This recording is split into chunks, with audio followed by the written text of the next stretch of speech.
Hello and welcome to the Gfinity Arena for the FUT Champions Cup, and we've already had 3 days of epic action, which can mean only one thing: it's Championship Sunday. That is right. Only 4 Xbox players and 4 PS4 players remain in the competition, and they're going to take to this stage to compete for the title of console champion and the ultimate accolade of the FUT 19 Champions Cup title. Well, that can only mean one thing, Lottie. There is no time to waste. Let's get to the action. Let's get amongst it. Ow.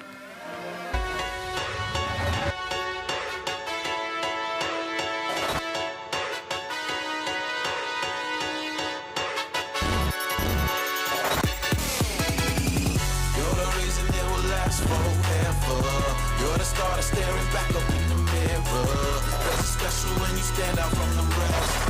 When you know that you're the best. So this is what it's all about. The trophy in front of you right now. It is Championship Sunday. $40,000 on the line, plus those 1,500 Global Series ranking points. It's resplendent. That has been polished to an inch of its life. I don't know if the trophy has a life. Welcome. Over on the desk, I have here with me the two main men who have been here for the last 2 days, repping amongst some fantastic FIFA. Dan Gaskin at the end of the table and Onset to my left. Gentlemen, we've come to the final day. I feel quite emotional, and yet the best excitement's about to start. Yeah, slightly nervous. I think all of us are feeling nervous, so you've got to wonder what the players are feeling like at the moment. You know, we've got both consoles being represented here today. By the end of the day, we will have a cross-console champion as well. Will it be the three-peat for Tex, or is someone going to knock him off his perch? Yeah, the phrasing being it's the back-to-back-to-back-to-back title for him. He'll be very excited about that, but does that add a bit of pressure to him going into this? I think he is definitely feeling the pressure. I think I saw a few tweets where he's saying, I'm not expecting to win this tournament.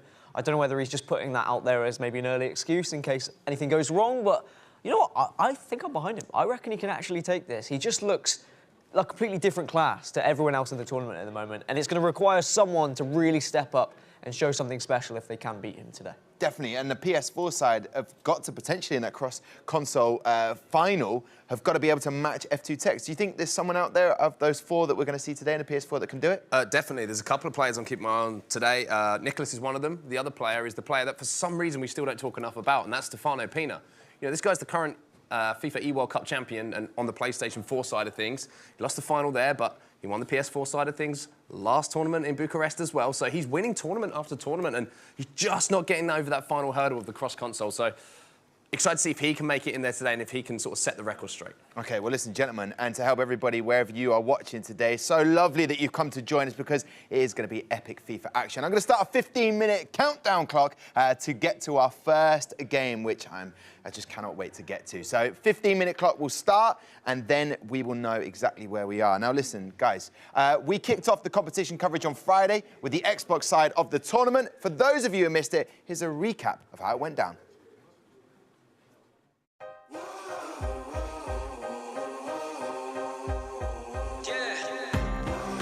We are here at FUT Champions Cup December. Of course, these are the big ones. These are the big boys.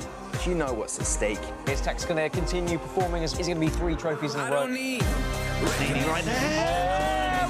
The saviour! But that is what Tex can do from any kind of range if you give him that amount of room. To hold it, look for that little bit of space. The run from Ryan Cruyff is solid, and he just sells the keeper, and Dax will retain the lead once again. Big opportunity goes to the former world champion. Towards Martini! There's the first goal, MS Desari. Catches out Brenner 7 with a fantastic header in the bottom left corner. Mega Man said, The Royal. R9! R9 with the header! Oh boy! What is this game delivering us? Tell you what, there is a man who loves to celebrate the full range of emotions. There's some fantastic pictures that Gfinity were taking throughout that.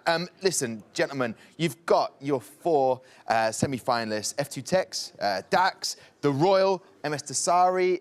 The only guy that I'm looking towards there, the Royal, the one with the most emotions, not the top seed to go through the bracket. But in its essence, what did you pick up from Friday's action?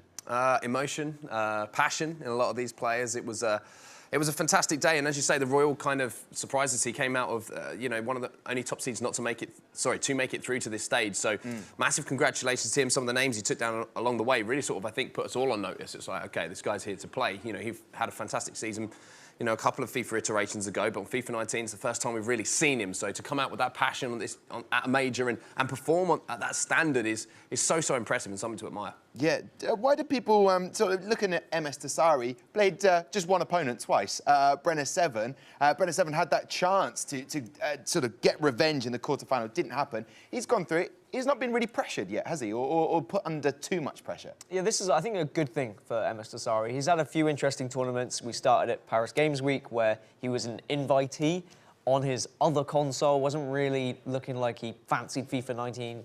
Maybe was just not warmed up, hadn't practiced, hadn't got to the meta.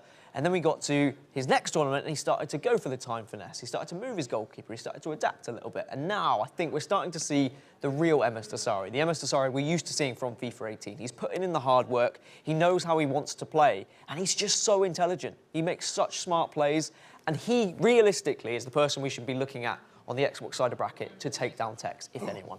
Wow, I like that prediction already, Dan Gaskin. I love it. Of course, there's also Dax taking on F2 Tex. Now, listen, yesterday it was the turn of our PS4 pros to take to the stage and put on a show. And boy, they definitely didn't disappoint. Here's how Saturday played out. It's all about the PS4 players taking to the sticks to prove they've got what it takes to come back for Championship Sunday. Another little mistake coming in, and Ronaldo absolutely creams it in the back of the net. Look at the celebration coming in from Iago. What's a shot that is, and what's a finish? Elevate from that familiar feeling. That console victory, going to get those 1,500. That's another one hit for Nicholas. And even in the dying moments, he's still bagging them. I need to move, y'all. Unrestrained. Come on. Bursting in the box, and it's all the way from Cristiano Ronaldo, and R9 is there to pick up the pieces. Ronaldinho! Oh my word! And Stefano Pina is pulling off a comeback of his own. So Don't do it to him! what a goal! Bang! And he's lobbed it over the top of the keeper. Indeed, what a great goal that was from Mamba, the CR7 overhead. Listen, gentlemen, talk to me about who's shone for you yesterday, because there's a few you could possibly pick from. There's so many players on the PS4 side of things that I think could potentially take that console. As I say, you've got Nicholas, you've got the likes of Mo Alba, who played incredibly well. You know, you've got the man that we talked about before, Stefano Pina, and then the man that we haven't highlighted enough, who, again, another player from South America who's really impressed us yesterday, especially in that final game against Joxan, where he knocked him out of the tournament. Iago, I mean, this guy was phenomenal yesterday. And people were comparing it online to a championship team taking down a premiership team. That's how they saw it with Joxan coming into this tournament. They thought he was definitely going to be in that console final. And for Iago to make it this far and to really dominate Joxan, to be honest, in that game is incredible. And I'm so excited to see where he goes from that. Like, can he put that behind him now and say, look, I've made it here, I can go further? Or is this as far as he gets? Wow, indeed. And all credit to him, because he played Joxan in round 2, lost to him, then took on Torre, then came back to Joxan and said, do you know what, I've got your number, mate. Played with 10 men as well. Yeah. for the majority of the first leg, and I think he beat him 4-1, was it, in the first leg? So 8-3 over the 2 legs. So, yeah, I mean, but that was a surprise. What about the guy that they don't talk about enough? You mentioned him earlier, Stefano Pina. Why has he not been mentioned enough? I think it's just because of his demeanour as a person. He's quiet, you know, he's not very vocal on social media. He keeps himself to himself, but he keeps grinding out these incredible performances at tournaments. And it's about time that every time that we say the word Tex, we need to start saying the word Stefano Pina, because he has been that player for the PlayStation 4 so far this season, in my opinion. I think he's the best player on PS4 that we've seen in FIFA 19, and I'm kind of expecting him to find his way into the final once more. Well, it was him or Joxan, really. Who is the best? That's what I was expecting as that console final. But now with Joxan getting eliminated, that's a chance for Stefano Pina to step up. We like a surprise, don't we? We do indeed like a surprise. We've got 8 people competing today, 8 pros. But looking at that schedule today, just to give you an idea of everything that's happening, this is the bracket. You have PS4 on your right-hand side and Xbox to the left. And obviously, edging our way, hedging there is what I was trying to say, to the grand final, the cross console. And that is going to be where the money's at stake, the $40,000. That's not bad, is it? It's not bad for a weekend's work, is it? Thank you. These guys have obviously worked incredibly hard to have this opportunity, and it is kind of, you look at those names that are left in the tournament, I think we could have picked the majority of those that we would have expected to be there. So we're set for some incredible games today. Now, gentlemen, listen, let's see how today's matches are going to play out. The schedule today for you, so you can just keep aware of it. And don't forget, that countdown clock is up in the top. 8 minutes left to go. But as you can see, here's the timing. So who has a diary these days? They just go, yeah. Do you have a diary? Just watch the whole thing. Yeah, well, that's what I'm saying. We're here now. Don't go anywhere. You don't even need to set it. Just don't. The timings mean nothing. Just watch continuously throughout the day. What do you use your diary for? Just general admin? Just keeping up with Mark, really. Got to keep track of him. Never know where he is these days. Well, you're an incredible casting duo. You'll be looking after the Xbox final today. Obviously, you need to make sure he's where he needs to be. Yeah, he's always backstage, eating something. Yeah. You've got to keep an eye on him. That's you don't make these gains without... It's happened. The first one's in already. Well, listen, gentlemen, let's introduce more of the co-hosted team today. Lottie and, of course, Mike LaBelle at the touchscreen. And Chris Trout. Oh, you almost forgot me. You nearly forgot him. I was hoping you would, because Trout, I mean, he always does, doesn't he? It would have been an interesting day because there would have been some serious anger towards Tom. There would have been, and I was looking forward to it, but he's just saved it, isn't he? Just I'm in the middle of the tension right now. You need to walk across, go talk to him. Well, gentlemen, welcome. We're at Mike's breakdown board right now, and I'm actually taking the lead here, mate. I'm sorry about that. Oh, it's all good. Incredible stuff that we've seen so far over the course of the 2 days. We're into the Championship Sunday. How have you found the weekend so far, Mike? I think we've seen a lot of the usual players on both sides making it through, but we also have some new narratives where you're looking at the Royal, who didn't do a lot last year. We saw him in FIFA 17, so he'd be someone that no one expected to get this far, and the same could be said with Iago from Argentina on the other end. Chris, any upsets, any exciting stuff for you? For me, it's nice to see there's a lot more drama in this format, and it's certainly showing. We're seeing a lot of tension, a lot of emotion out there, and I think that's the biggest thing I've taken away is how much this actually means to some of these players to be able to get to such a big stage in the competition so early on in the season. For sure. Well, gents, I've got some exciting stuff here on the breakdown board. We're going to show you, to start with, the Xbox top goal scorers, top possession percentage, and top goal to shot ratio. So let's start with the goal scorers. Right, the one thing that I can take away from this so far is none of them are left in the competition. Mike, a little bit shocked by that. Well, they have the cliche, the saying, defense wins championships. That looks like that might be what's happening here. I think maybe it's worth also pointing out that these guys probably played more games in the knockout stages than some of the guys who are left in the competition. I think you might want to even take a look at how many goals they conceded, and you'll be like, well, it's probably no wonder that they actually left the competition.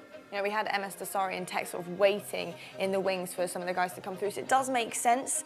Goals aren't everything, winning is. Now let's go on to the second one, possession. So we've got Dax right at the top there, and then Dasari in the sort of the second position. Then we've got Tex at fourth. Possession, what does it mean in the game, Mike? It means that you've been able to control the pace of the game. You're dictating what's happening and when it's happening, and that's also why you're seeing 3 out of 5 names on here are still active in the competition. Trout, important to be able to maintain that possession? I think it's very situational. Like, obviously, possession wins games at the end of the day, but something slightly different to real football is that you don't necessarily have to have a lot of the ball to win the game. You can have those few chances, put them away, and get yourself through. We saw it quite a few times in the past few days. But it does say a lot that the people on that leaderboard are majorly still in the competition. Well, I'm interested to see who can convert the goals from their shots. So let's have a look at that. We've got Bundle Stokes right at the top there with 38.85%. Then Razek coming in, Brenner 7, Mino 7, and Nightwatch. Any sort of like interesting players on there you didn't expect to see, maybe? I think this tells us that some guys just aren't shooting enough, because these guys aren't in the competition once again. So yes, they were very efficient, but maybe they didn't create enough chances, or they just waited too long. You know, Trout, looking at the percentage though, is that a low percentage at this level? No, I wouldn't say so. I mean, again, it very much on what Mike said is that maybe they're not shooting enough, but they are, when they are taking those chances, they're getting them right on point. But they're not in the competition anymore, so it's clear that something is not quite right with the way that they're playing their game. Well, we've taken a look at the Xbox lads. Let's move on to the PlayStation now. We've got top goal scorers here for the PS4. We've got Nicholas at 99 in the top, then Houston, then Iago. Saw Iago, yes, at the end. Fantastic stuff from him. Looking at the goals, 71 there for Nicholas. Top goal scorer. Absolutely, and that's something that has not been the case for Nicolas in previous tournaments. So I really feel like Nicolas and Dasari are looking like their previous form. It's taken them a little bit longer to adjust this year, but this tournament, I have them both on like heavy watch list. They could go the whole way. Amazing. Well, we've got time to look at one more now. Let's take a look at the possession for the PS4. We've got Christian Spiteri in the top there with 55.94%. Then we've got Rain K, Mo Aubameyang there in the 4th place, and then Pina in the 5th. Pina's obviously gone through today as well. Would he be happy in 5th position, Trout? I mean, I think for him, it's quite a good thing that he got through. I think he had a few wobbles yesterday that, you know, only just managed to get him to this stage of the competition. So I think he's going to be pretty happy with where he's sitting right now. And that's a pretty good stat to be able to say that, you know, for the majority of those games, I have dominated it or I have had control in the game. That's probably why he's here today. Amazing stuff. Well, I've got some other amazing stuff for you guys at home. That is right, you're hearing correctly. We've got Twitch drops happening all day long. All you need to do to get involved is link your EA and your Twitch accounts. Make sure you're watching the stream on either the Gfinity or the EA Sports FIFA account as well. And to win, potentially get a 92 rated Team of the Week Eden Hazard, 88 rated Rio Ferdinand, who wouldn't mind that, a premium gold player pack, rare player pack, and a rare mega pack. Ooh. That would be a wonderful Christmas, wouldn't it? Amazing stuff. I can't wait to get into today. Thank you so much, gentlemen. Tom, it's back to you. So much, Lottie to MLB. Loving his jacket choice as well, though. It's sort of almost like a rain mac, but indoors. Is he worried about the rain, do you reckon, at any point today? Quite potentially. We're in London. Could happen any moment now. And also, of course, CT, Chris Trout. Gentlemen, I want to ask you this question, and it's something that occurred to me. You've got F2 Techs, part of Freestylers, and then you've got someone like Dax as part of PSG, more of a kind of esports traditional organisation. Do you think that allows Techs to play with a little bit less pressure on him because they're not results-based driven as like a normal, sort of a normal football team would be? I don't know. I think F2 Techs is, with F2, you know, they're incredibly supportive of Techs and everything he does. You know, you're going to see the guys in the crowd probably today. We've seen them in the arena already. They're out in Bucharest as well. So these guys are, you know, they're going out and travelling to support their man. They're sitting right next to him. You know, they're giving him advice and how to deal with certain situations. Maybe the pressure of, you know, the football side of things, as you say, results-driven. They still want to see him perform, but I think they're more invested in seeing him succeed and be happy in what he's doing. So, you know, F2 are giving him great support, but I mean, PSG, it's got to be a tough one to keep the pressure. All I was just trying to say to Gaston is that the popularity is the more important. It'd be more entertaining in your gameplay, not necessarily results-driven necessarily. I think the fact that it is a football-based game and he is playing for a football team is always going to add that extra pressure. So, yes, I agree. Maybe he will be a little bit concerned. In the back of his head, he might be thinking, oh, I need to get a result here. OK, well, listen, gentlemen, thank you very much for all of that. 30 seconds left on the clock. I'm going to take a quick walk over to the casters. And, oh, my eyes do deceive me. He's had glasses on all the last 2 days. I'm loving this, gentlemen. So smart today. Ton and Wonder Boy, you're going to get in it. You've got 16 seconds, 15 seconds. What's your thoughts on this one? I'm so excited. We know there's so much on the line here. Tom, the time has run out. OK, I'm leaving. That's my cue to go. Bye. Have a great one. Bye, Tom. Bye, mate. Thanks, Tom. See you later. Guys, I'm excited. I'm so excited here, Harry. What a fantastic game to start the day here on Championship Sunday. Harry, I don't know who's going to win this. A lot of people have their money on Techs. Yep. But some interesting games from Dax yesterday. A lot of people, when we speak in the backstage, say that this could be determining the winner of the Xbox final. Yeah, a lot of people backstage certainly think this is maybe Tex's toughest matchup gameplay-wise, because Dax, for playing for PSG here, is one of those guys who doesn't want to relinquish the ball when he has the lead. So if you see Tex go down early, we're going to see a different side of Tex. We're going to see what Tex can do when he doesn't have the ball, how his pressing game is, how his defensive game is, and how he's going to do when he's chasing a game. So I think for Tex right here, it is potentially his toughest matchup, and I think the guys backstage might be right. You know, this could be one of the most toughest tests that the two-time champ has faced so far in the Global Series. But one thing to note as we do get into this game, Dax, all 3 games that he has played so far this weekend, in the bracket, of course, have went down to 1-goal victories. He's lost his first game in the bracket against Razak, then comes in and beats Stokes 3-2, then beat Razak in a 7-6 thriller to find himself up against Tex, who did actually have a much easier time through the bracket, 5-2 against Tim Latka, and then 3-1 against Resende, and has found himself now in the semi-final. He's going for the 3-peat on FIFA 19. Can he do it? That is the question. That's the question, and I feel like we're going to have to see a lot of maturity from Tex if we are to see that. We saw the starting 11 there for both sides. I believe they're both lining up completely identical. No Thierry Henry, so they're going for the Eusebio option instead, and that's sort of a common theme we're going to see throughout the rest of the day, I do believe, through both the Xbox semi-finals, the PS4 semi-finals, then obviously the console finals and the inter-console finals later on today as well. But Tex, he has a lot of pressure on his shoulders as the two-time champ, but we'll talk about Dax as well. The only French player left in the competition, if I'm not mistaken, so he has France on his back, the entire nation cheering him on, and it's going to be a lot of expectations on his shoulders. You know, the back-to-back ESWC champion for FIFA 17, FIFA 18. He's a big star in France, so he's going to have a lot of pressure on his shoulders, and especially when you look at the Global Series rankings as well, as Tex is coming forward. Oh, good opportunity for Tex straight away, and that time finesse, we've talked about it so many times, and how this man just has seemed to master it. Tex takes the lead 5 minutes in, and that's not the start that Dax would have wanted. Absolutely not, and just as I was saying about the pressure being on his shoulders, the pressure of an entire nation, now he's going to have to show his resiliency as the Frenchman, as he concedes within the 6th minute. Letting the ball go into the Tex's hands in such an advanced position is always going to be dangerous. We've seen how Tex can attack in the past when he can build up from the back, but when you give it away like that, Tex is going to take those goals too. That's 1-0 to the Brit early on.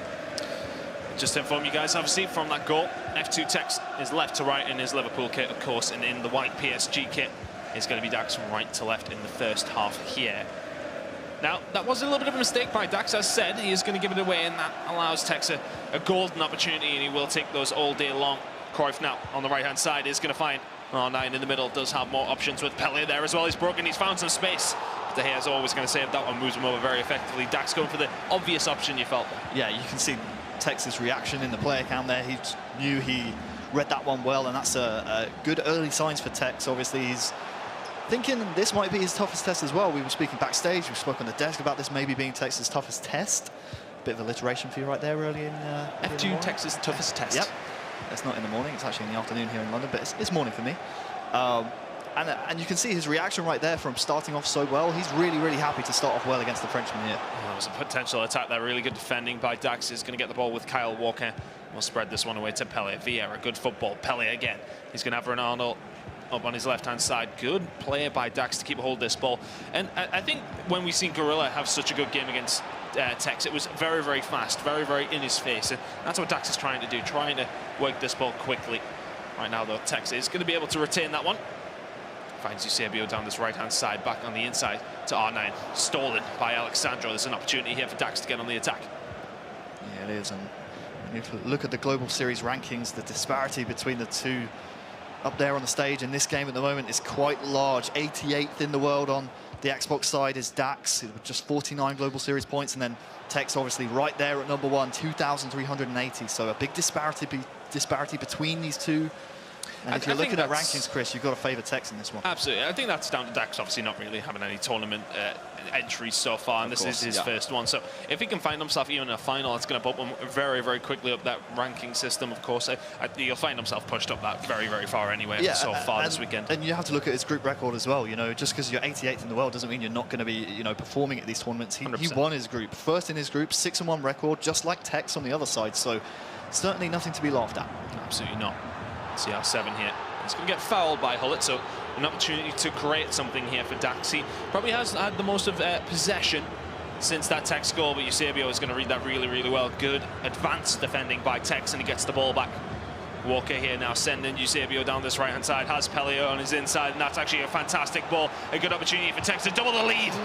Looking for the quick pass into Ronaldo, just a little bit too close to Neuer. Yeah. And that's one of those situations where you expect Tex to shoot, and he goes to something different. That creates so many problems. You're trying to read what he's going to do, but it's hard to do that. Speaks to his dynamicism in his attack, doesn't it? Does. I like that word. Very nice. Dynamicism. Love that. Saved that for Sunday, didn't you? Absolutely, I did. Vieira out to Pele. Back to Sandro. And more building here for Dax. There's been a lot of building, but not much being finished, to be honest with you. We've had a lot of possession in and around, in between the middle third and his attacking third, but not much else. Hullet here. Exchanging passes with Ronaldo. Just looking for the breakthrough, cannot find it. Tex just cutting off all sorts of lanes. Very, very hard for Dax to get through. We've seen Tex on the break in the past, and in this game especially. We saw just then with Eusebio and R9 in the end. On the counter, you've got to be careful if you're Dax. You can't let this man counter, because maybe if that pass to R9 in the box is a little bit closer to him, maybe a little bit snappier. If he's not as close to Manuel Neuer, then maybe that's 2-0 to Tex. So Got to be careful here if you're Dax. You can't let Tex get another goal. Otherwise, he will be even more confident than he already is. 100%. He's going to win the ball with Sandro high up the pitch. R9 does have Pele to his left, making a run, but not going to quite happen. Vieira into Eusebio as their time finish again. Just hits the yellow, and Neuer was very, very close to able to find that ball very easily. Ferdinand will get this one away, and Dax survives another attack. And that one wasn't as clear-cut as some of the others, but we've seen them go in from Tex. Just knows the right time to use it. And could he find another opportunity here? We do have Eusebio down this right-hand side. A lot of room to play with here. There's a few men in the box as well, choosing not to cross it. Going to go for a more passing move. Back to R9. Men over in the box as well, just looking for the opportunity to try and pass it. Does have Hullet there as well. Pele in front of him, doesn't need him. 2-0 now. Tex, a masterclass so far. It's been just so confident and so clinical. 2-0 against Dax, and a very, very strong start from our current two-time champion.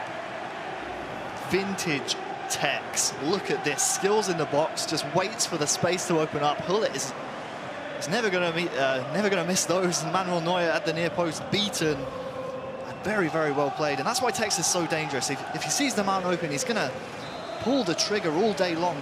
Hullet that time, the man in the middle, absolutely open. And it was well worked by Tex because he made that opportunity thanks to the skill moves used. It was just so well created. And Dax just cannot handle him at the back right now. And the thing is as well, Dax can't get anything going himself, but this may be an opportunity here. Vieira looking for more, just can't find anything. He's just being hounded out. Hullet pushing forward. Oh, he's actually going to find some space here. R9 now. Is he going to be able to get a shot in the box? Not quite. Hullet passing the ball off, can't find the pass there. Eusebio, this could be a break for F2 Tex now. Yes, it could. He has Eusebio here, I do believe, on the right-hand side. He can come forward. Watch out for these skill moves again. Eusebio does have those 5-star skills, but that's going to be the half in the end as Dax will steal the ball away in his own half. And if you're Dax right now up there on the stage, obviously you still have another leg and another half to play in this tie, but not the start he would have wanted. Obviously, when you're going up against a guy like Tex, who has been red hot in the Global Series so far, you want to start as hot as you possibly can. And yeah, that was not the ideal start. It's difficult because he's just so clinical, isn't he? Every single time he goes forward, he looks like he's going to score, and 9 times out of 10, he does. It's so difficult for Dax to deal with. And the thing is, he's unpredictable. We've seen so much that, and I've harped on about it, we've seen a lot of the time finesses from the outside of the box, but it's not all he can do. He tends to find himself in those positions, and because everyone knows there's such a threat from Tex, they have to make sure they push forward, but then it's leaving men over, it's leaving people in spaces, and that's what we're trying to see here. We've seen Hullet in the box there, the space was created, and he expected the pass to maybe go off to Pele to the left-hand side, but he just shifts inside and puts it in the top right corner. Tex. Very much a large repertoire of skills that he can use to try and find goals. Anyway, Cruyff yet on the attack, and that's actually going to find its way to Ronaldo. Good opportunity for Dax at the beginning of the second half, I should say. Ronaldo, a little bit of room, not in the right position to take the shot, but he might be in a second. The skill moves, making himself some space. Vieira into Pele, it was well worked, just a little bit short for the Brazilian to find anything going. Tex will survive that attack. Yeah, look at the possession statistic right there. 61% in favour of Dax, but he's 2 down, and that just shows that this man on the ball at the moment, Tex, can counter so quickly and so venomously with these skill moves. Oh, he's trying to get through there, and Blanc will be able to shut that down. Walker helping out. These passing moves from Dax are nice to get away, but really good stuff from Tex. Again, it's just every single time he attacks, he looks so dangerous, whereas Dax is moving forward, and Tex is not giving him any sort of room. And it's not just that, Chris, it's the way he's defending as well. It doesn't seem like Dax really knows what to do to break Tex down on the defense. We speak so much about his dynamic offense and the way he attacks players up there on the stage, but honestly, his defense is really underrated, and Dax is really struggling right now. Yeah, so he's going to release Cruyff down this right-hand side, though, but it just seems as if Tex has somebody there all the time. Maldini may be caught out of position now, though. Vieira and Hullet exchanging passes, looking for room. Get a couple of runners in front of him, looking for the fullback to maybe make a move, but Pele towards the edge of the box, and he just can't find it. Every single time, Tex is reading him like a book. And Eusebio now will move forward. And Tex, an exemplary performance so far. Sandro down this left-hand side. Plays it now to Pele. And look at the back post, that's going to be Eusebio. Spots him a mile off. Neuer with a great save. Tex really putting the pressure on now. Trying to put this one to bed. Such a well-worked move as well, Chris. I mean, the patience on the counter-attack was tremendous. A ball played in. Ronaldo just about gathers it, but it will be cleared away by CR7. R9 is going to be able to burst away, and this is where Dax needs the numbers going forward. Maybe doesn't want to commit too much. It's only 2-0. There's another leg to go, so not really wanting to throw everything in the kitchen sink at it quite yet. It's getting to that time, though, where nicking a goal would be very, very nice for Dax, but as said, a lot of FIFA to be played. Cristiano Ronaldo out to Pele, now a building attack down this left-hand side from Sandro. Does have Vieira on the inside. The skill moves are just not there. Walker from Tex reads it very, very easily. They do get the ball back, though. Let's see if he can do something with it. Just thinking right now, if you're Dax, a goal before the end of this half of play would be tremendous. Going into that second leg with a goal underneath you, maybe that's what you want. He is building around the box at the moment, though, but no real clear-cut chance. Again, that finesse from outside the box, always covered by Tex. The block comes in, and you just wonder, where is this goal going to come from, Dax? Because he's really struggling to break Tex down at the moment. Maybe a change is going to come in. I think that's certainly what Dax is thinking up there on the stage. The Frenchman representing PSG maybe needs some fresh legs, some different avenue of attack. I don't know who you bring on here, though. And if you're Tex, you don't need to change anything. Everything is going so well. The defense is solid. And Dax looks like a man that maybe doesn't have too many ideas of how to get through on this one. He's tried in and around the box, maybe trying to start going with some crosses to try and figure out something on that angle. But right now, the standard gameplay that we see a lot of people go through is not working for Dax at all. Substitution does come in. That is Cruyff going off. Ronaldinho coming on for R9-2. And it's Eusebio on for Cruyff. So, some more pace. Not necessarily much strength in that one, but going for the pace down the outside. Looking to try and counter. But Tex is going to try and counter himself. Pele now down this left-hand side does have men over. They just seem to stream forward whenever he goes forward for Tex. 70 minutes gone. He's well in command here, Harry. Eusebio and Ronaldinho are the men to come on. Both very agile players, filled with skills. Maybe that's how Dax feels he might be able to break down Tex here.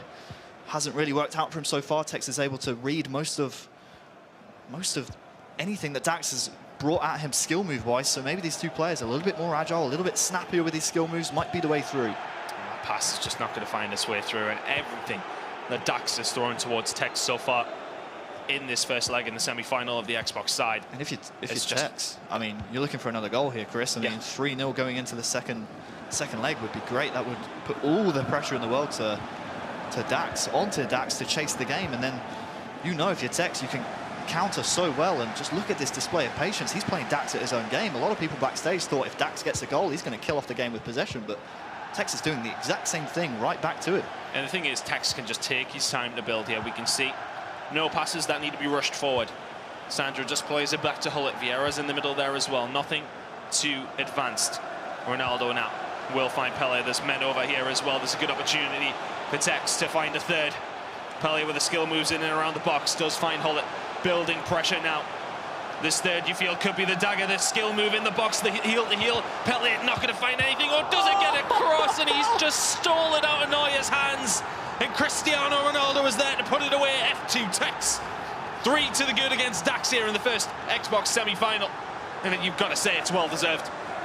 And we were saying, if you're Tex, you're looking for the third to make Dax try and chase the game for the rest of the first leg and into the second as well. And those skill moves so well, just so well used.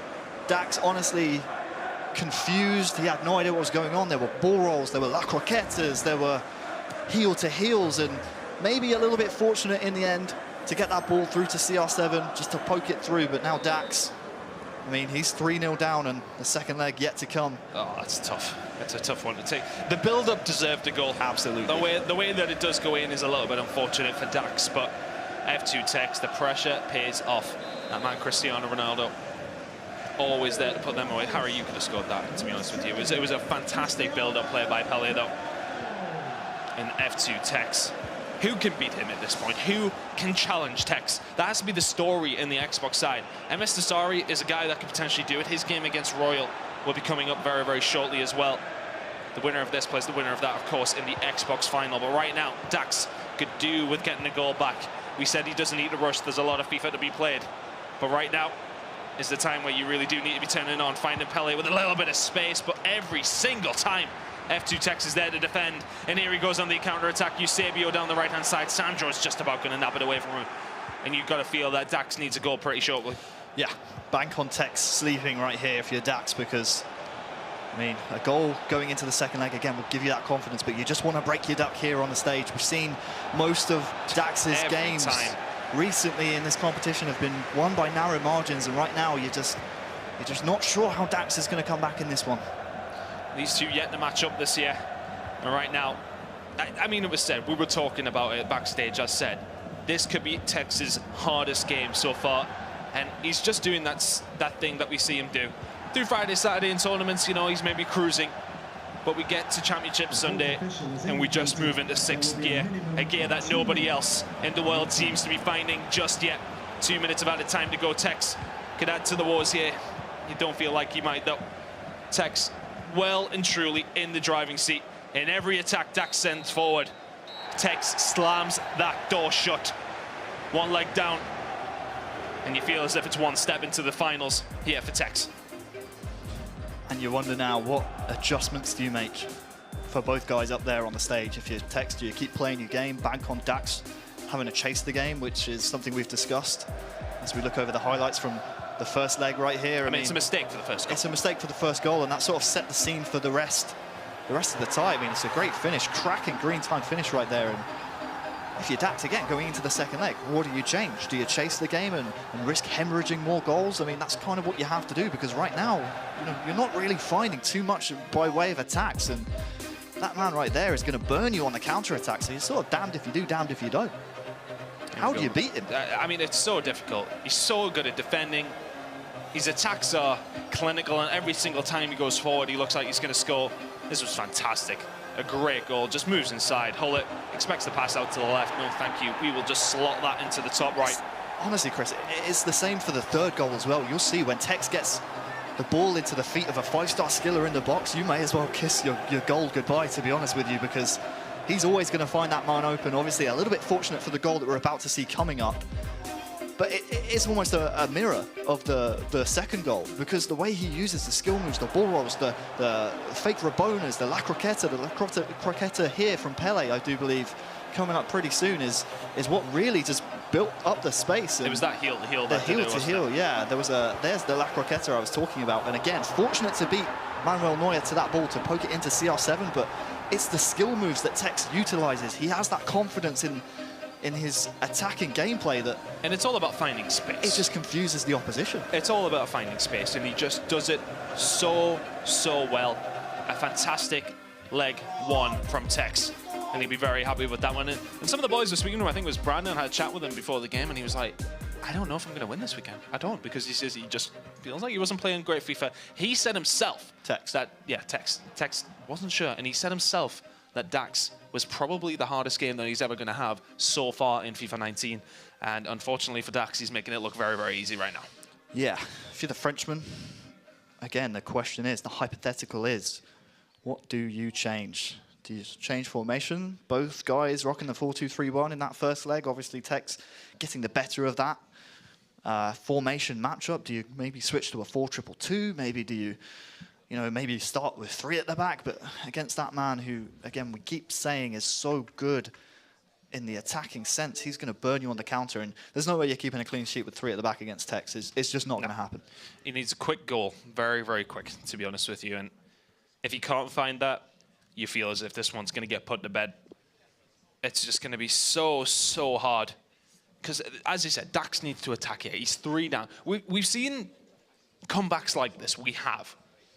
But have we seen comebacks like this against Tex? No, certainly not in FIFA 19. I want to go back to something that Richard Buckley said backstage as well. We were chatting to the guys, you know, picking their brains, because those guys know so much about the FIFA 19 community. And Richard reckoned that the winner of the first leg is the winner of the tie. That's the way he felt that this game was going. Looking at some of the starting 11s at the moment, looks like it's going to be the same 4-2-3-1, honestly, from that man right there, Dax. But we're going to have to, again, see if he changes that in-game. Does he make some adjustments? Because you think at least within the first 25, 30 in-game minutes, if he hasn't got himself a goal, then you've got to switch something up.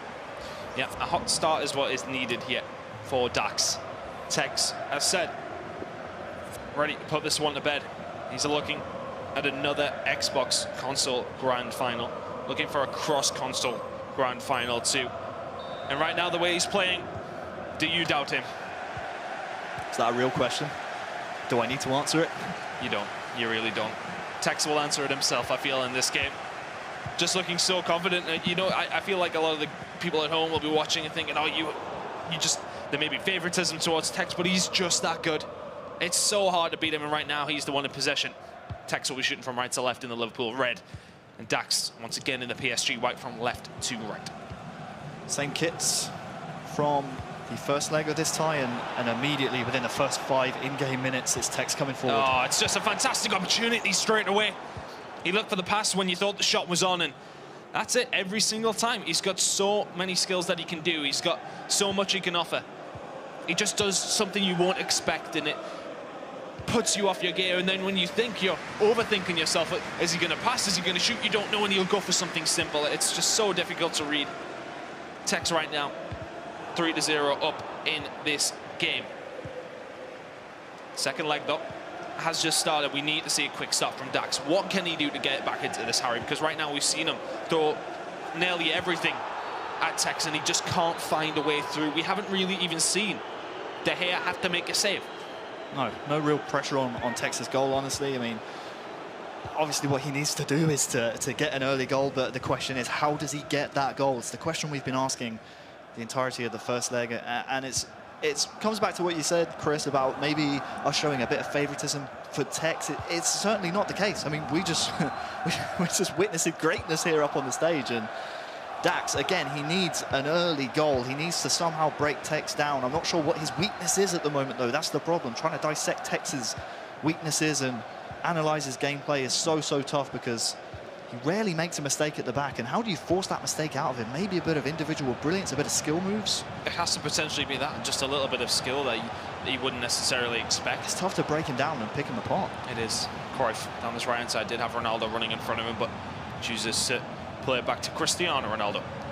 Walker back to Hull, and again, we've seen this from Dax. Plenty of possession in and around this area, plenty of building, but he struggled to get past anything, past the 18-yard box, to be honest with you, and it's been really difficult. The free kick, sorry. Not going to be whipped in, and once again, he is there in the face. He just covers the lane so well. Pause cued by Dax. Has to be a massive formation change coming, but he has to defend this attack from Tex. Ronaldo has got away. Got a couple of men in the box. He's going to try and feed R9. Not going to happen. Ferdinand will get this one away. We saw Dax's Hullet right there, kind of backing on CR7, being controlled by Tex to sort of go back on himself, maybe use a skill move to try and beat Dax's Hullet, and Tex just double bluffed him and said, I'm just going straight forward, and that got him so much space. Unfortunately, the pass not there, but we spoke about it. You know, if it's not working within the first 20 or 25 minutes, 30 minutes in-game for Dax, he's running out of time quickly in this two-legged tie, so not surprised to see the pause come in. I'm wondering what the change is going to be. Like you said, a formation change, almost definitely. Is there a personnel change? Maybe. I mean, who do you have on the bench? We saw him bring on Eusebio. We saw him bring on Ronaldinho in the first leg. Maybe a bit early for me for a personnel change in this second leg. Obviously, stamina still up there for the Frenchman, for the players he's controlling. But yeah, not sure who or what the change will be here for Dax. Well, Texas want to try and have a look here, but nothing coming up quite yet. It'll be interesting.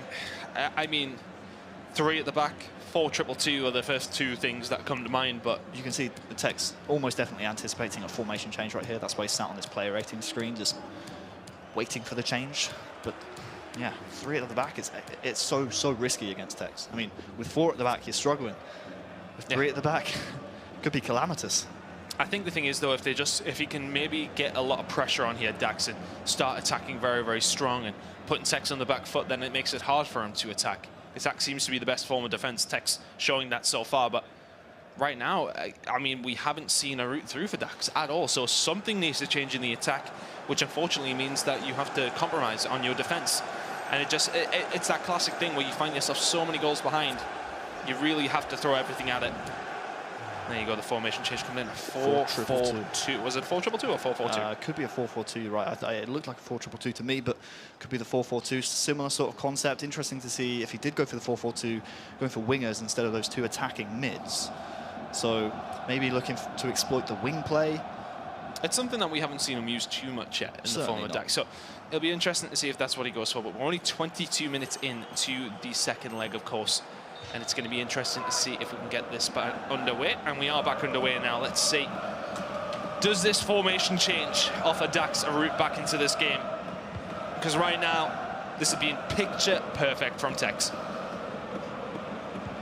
Walker down this right-hand side. I mean, it's a good idea if you put those wingers on the pitch, to be honest with you, Chris. If you tell your fullbacks to join the attack, obviously you have those overlapping runs.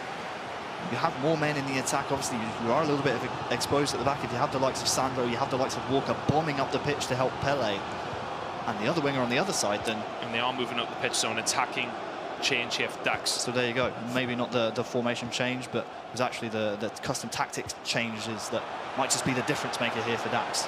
He's got a few more men here, and Cruyff is definitely somebody that can do something. Referee. That's very, very close to the edge of the box. Does he go direct? No, he goes to lay it off to R9. That's not something you expected, and that's the first big save out of Davide here. The first time that Tex has been tested, and he passes with flying colours. You have to say, Dax just couldn't find enough room to put it in a corner that he wanted. But a good opportunity. Yeah. Dax starting knocking the door right now. Certainly, that formation change has been good for Dax so far. Obviously, only 5 to 10 minutes in-game gone since he made that custom tactic change, but that's going to give him confidence. Knowing that tactic is certainly working is giving him a bit more of an attacking presence on the pitch. Well, this could be bad, though. Tex, he could make it 4. Skill moves in the box is actually going to make its way towards Hullet. Back to Pele. So dangerous in this man's hands, but good defending by Dax. It's going to be Walker to get this one away. Finds Vieira, and he needs to start punishing Tex very, very quickly. Ronaldo back to Pele. Does have Sandro making the runs. But the thing is, with the fullbacks pushing up, all you guys at home will know exactly what happens. I mean, I play with them staying back all the time because, to be honest, you need the defensive cover. But here we go. This is a good opportunity here for Dax. Pele now. Edge of the box. Vieira. Back to R9. He just can't find space. Look, he's just flooding him, Tex. And Ronaldo, he just can't get through. Oh, it's going to actually be a mistake. Martini shoves R9 off the ball. We are seeing Dax, though, find a little bit more luck in the attack. But every single time, Tex is there to answer, and Pele now on the counter-attack. And you feel a fourth would be the final nail in the coffin. Pele down this left-hand side. Not much room to work with now. Just going to play it back. He can take his time on this build-up. Possession is key here for Tex. Absolutely it is. And I wonder if Dax has changed his custom tactics on his central midfielders to stay back and cover those wings, as those fullbacks will be bombing forward. Long bomb from Hullet. Will just sail over, but way too much room afforded to Tex right there from Dax. And if he keeps doing that, and again, like you say, concedes a fourth, maybe this tie's over. So hard for the PSG man to get back into this game. We're nearly halfway through the second leg, and he still needs to find 3 goals. He's looked more likely in this leg, and this could be an opportunity for R9. Walker is there again. And we talk about the attack from F2 Tex, which is on right now, but his defense has been fantastic as well. Pele putting the afterburners on towards the back post. Oh, no. And the crossbar saves Dax towards the end of the first half in the second leg. Tex still in control, but he could have put it to bed right there. Is that CR7 with the header? CR7 and Tex had the same reaction. Both of them knew that that was a sitter. Hands on heads between Tex and CR7, but that's just goes to show when you play more attacking against this guy, he's going to pick you apart at the back on that counter attack. And so dynamic again. We keep using that word dynamic, the way he can beat you with the crosses, with the skill moves. He will always find a way to find his man in the box. And the pressure is on for the Frenchman on your screens. Needs 3 goals at the very minimum in this next half of play. And the question still remains, how do you get it? How do you break down Tex? You feel if he gets 1, then maybe there's more to come after that. Maybe you see Tex shaky a little bit. We spoke about him maybe being very wary of this tie, being his biggest test yet. If he starts to crumble a little bit in the second half of the second leg, and maybe if he'd actually stop gaining that bit of confidence, that bit of momentum, that bit of traction here in the second half. Again, we keep saying it, early goal, so vital. Time is running out here for Dax on the stage. Matthias coming on for Vieira. Eusebio on for Alexandro. That has to be from Dax. Pure attacking. Has to be. You have to throw it all here, or you're out. Semi-final. Nobody remembers who loses those. If Tex can go on to win this game, he will find himself in another Xbox console final. But right now, Dax, I hate to say it for all the French fans, it isn't looking likely. Tex has just pretty much put in a perfect performance. We said again and again, maybe a little bit shaky through groups, shaky on Friday, maybe a little bit slow on Saturday. When it comes to Sunday, there is nobody better. Fantastic defending once again. Maldini is there, and this is where we're going to see Dax have to defend with very limited resources because he has to throw so many men forward, and Tex could punish him. But right now, conservative attack from Tex. He doesn't want to give anything away that he doesn't need to. The more he has the ball, the less time that Dax has to try and score 3. I keep using the P word, Chris. Patience. That's something that Tex will display in absolute bundles here. He knows he's cruising right now. 3 to the good. He just needs to wait for the space to open. And as you said, the more resources Dax commits forward, the less resources he'll have in the defense. So if you're Tex, you just wait for your opportunity. You just play a bit of possession. You wait for that run. And if it's not on, do just that, as he did just then. Play it backwards. Find the extra man. And as long as Dax chases the game, look at these gaps. Oh, there's so many gaps. And to be honest with you, what it seems like Dax is probably playing constant pressure at this point as well. Yeah. It seems like a lot of the players are flooding. So your stamina on your team is going to start to dwindle. He needs to find something within the next in-game 5 minutes, or you've got to feel that Tex has put this one to bed early. Yeah, I mean, we've seen ties in the past. Obviously, has to rush. Quick goals, they can come in abundance in very short spaces of time. But against Tex, again, do you see that happening? Probably not, honestly. And the thing is, it's not even scoring 3 goals that is the problem. I mean, it is a big problem for Dax to have, but it's doing it without Tex scoring himself. Yeah. How do you manage to keep him out while you're committing so many men forward that you have to try and break his defense? The players chasing the ball, and all it takes is a quick 1-2 right there. Vieira to Eusebio, and yeah, that's maybe a bit of frustration being shown there for Dax. Maybe he wants that pause in that he cued. He wants to change some things up, and Tex, again, he's cruising up there on the stage. Maybe not so much he needs to change right now. Look at that, that's the 3 at the back. 3 at the back. Tex will read that now.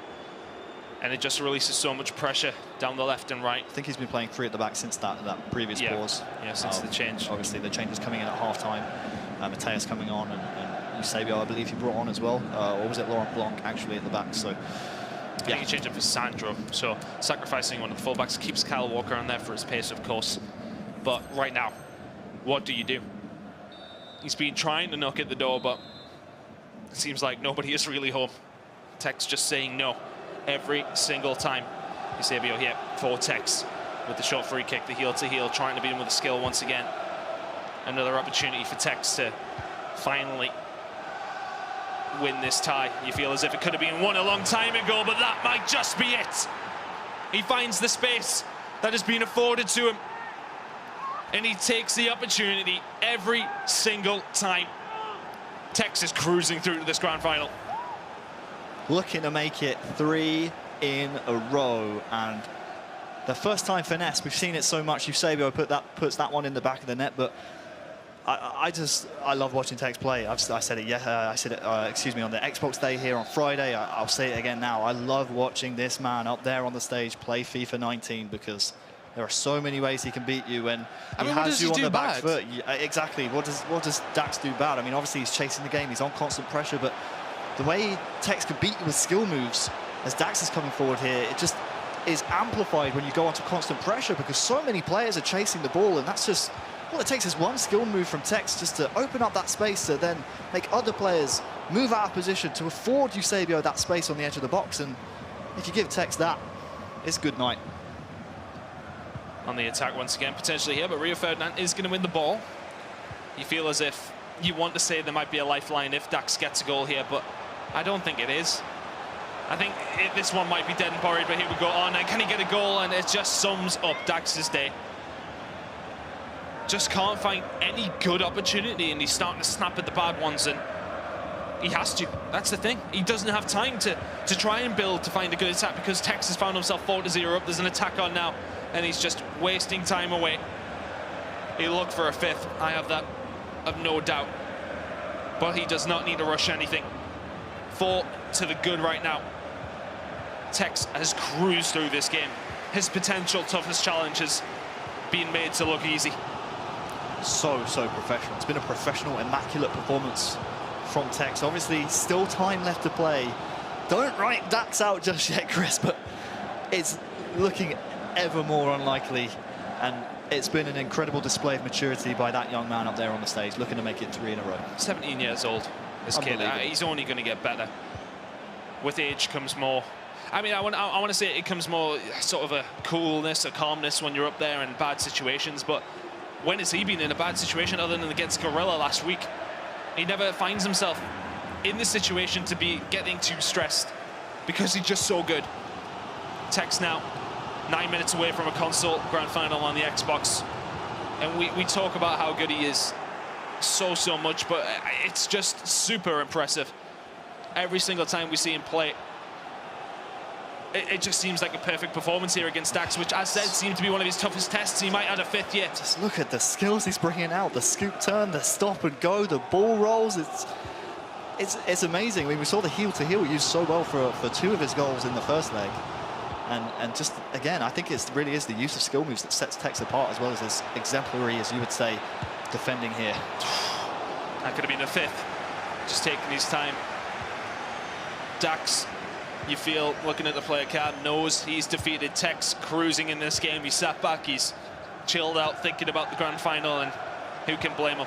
Fantastic game of FIFA out of him. And credit to Dax as well. I mean, considering he's chasing the game against a great attacker like Tex, keeping this leg just 1-0, if it does stay that way, is a tremendous achievement in itself. Obviously, he'll be bitterly disappointed not to beat this man. I mean, that's the guy that everyone in the world is gunning for at the moment in Tex, but to keep it 1-0 when you're chasing the game, very impressive.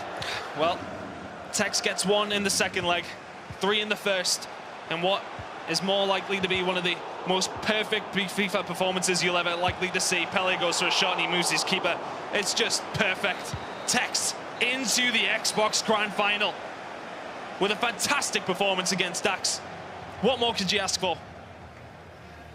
A brilliant performance. And he said, this could be the toughest opportunity that I have. The toughest game that we have. But Tex makes it look very easy. Always on the desk. What do we think about that? Perfect. Loads to talk about. Thank you very much, Ton. Thank you, Wonderboy. Yes, we were watching the whole of that match on set, and Dan Gaskin. What do you need to do to beat Tex? Obviously, score a goal helps, but, you know, Dax will be annoyed about the opportunities that went begging and Tex just delivering. I mean, if you want an all-round performance across FIFA 19, just watch that game back. Both of those legs was just phenomenal from Tex. You know, he got out to that early lead in the first game, which gave him that confidence. He said himself this was going to be his toughest test, he thought. And when you get out to a start like that and you get that early goal on the board, it just makes everything relaxed. Everything that you're doing becomes more permanent, because you just feel like, you know, this was my worry, and I'm already overcoming that first hurdle with an early goal. And from then, it was just the Tex show. And we were talking about the way that he builds up his attacks. It's the speed of which he changes his passing as he approaches the final third is so impressive. It's very slow, very methodical up until that final third. And then as soon as he gets into the box after some quick passing around the box, that's when the skill moves come out. That's when you start questioning yourself as a defender. It's so difficult to predict what he's going to do because there's so many things that he can do. He's just so unpredictable, I think is the best word. Like, his versatility is great. He has so much to offer, and because of that, you're scared with every attack. What's he going to do next? Is he just going to pass it to the edge of the box? Is he going to smash it in from 25 yards? Or is he going to just beat the man and then suddenly have an easy pass? It's terrifying. It is terrifying. Going with De Gea now, which I like, mixing it up, changing those keepers whenever he feels like it, and feeling the vibe. If you're getting good vibes off that player, then you'll put him into your team. However, just the goals are coming, like you say, Mark. He is unpredictable when he's in the box.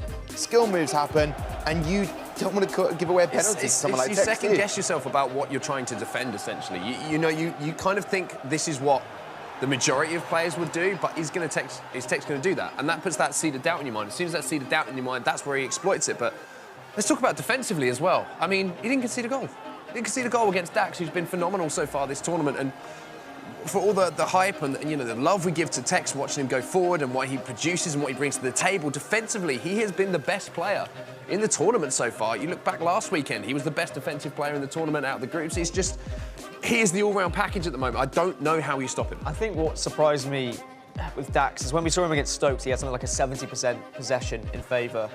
And I was wondering how he would come into a game like Tex, and will he still have that possession-based football? Will he be able to control the game? And he just couldn't, because Tex just didn't allow it. He just made sure he closed him down and pushed him off the ball when he needed to. What you can see there, 50-50 possession. Yeah.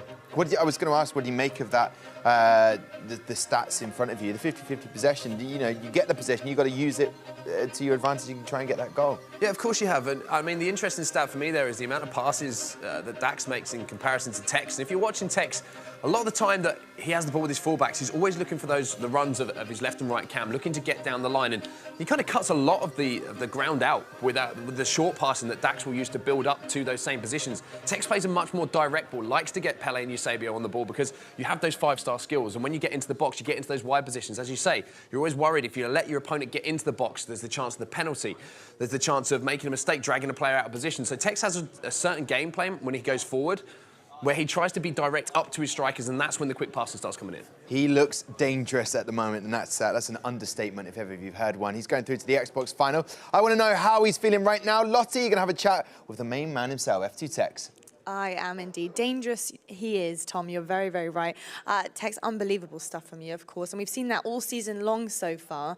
But I did notice on your Twitter the other day that obviously you've been traveling for a long time, 3 weeks, you're really tired, and you put out to your fans that, you know, I'm going to try my best and get this win for all of them and for yourself as well. What would it mean to you today to become the Xbox champ, but not only that, manage to get that three-peat you're so looking for?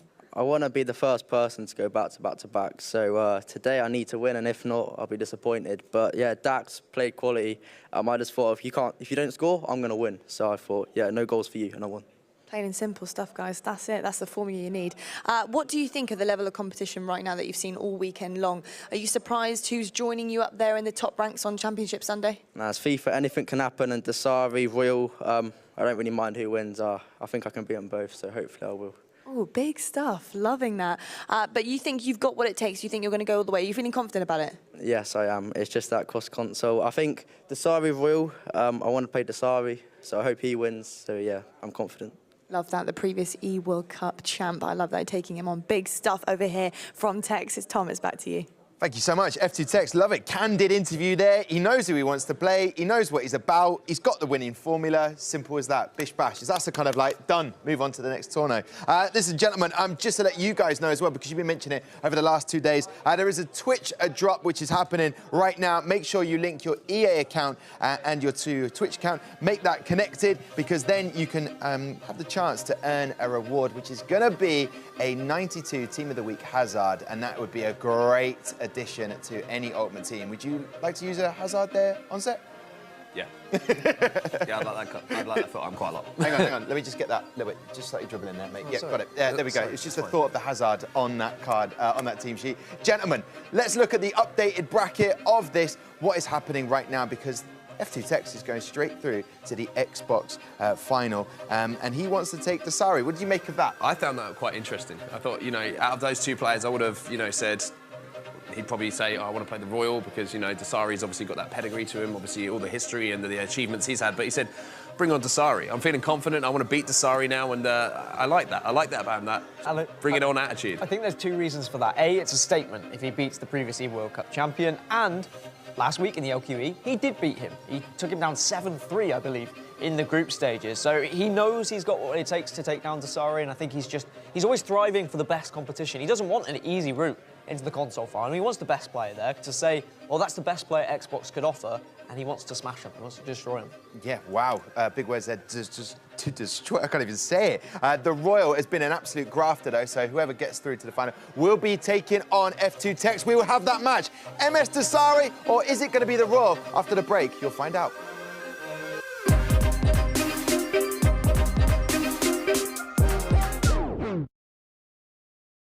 FIFA World Tour. Yeah. Shout out to the real ODB. You know, you can add the J if you like. I've been playing FIFA since like 2001. Like I've been playing it for a long time. Yeah, I play board games like Sorry. What was the first sport you fell in love with as a kid? I'll tell you the truth, it really was soccer. I was always trash at sports. Short pass, long pass. I think FIFA's just international, so I had David Alaba and a couple of his people from Bayern Munich over at the crib. Me and my boy played them 2-on-2, and they was like cussing in German the whole time. We couldn't understand anything, but you can understand that they was getting that. Boy, how you did that, bro? So what settings you got on your controller? PlayStation, the best place to play. PlayStation.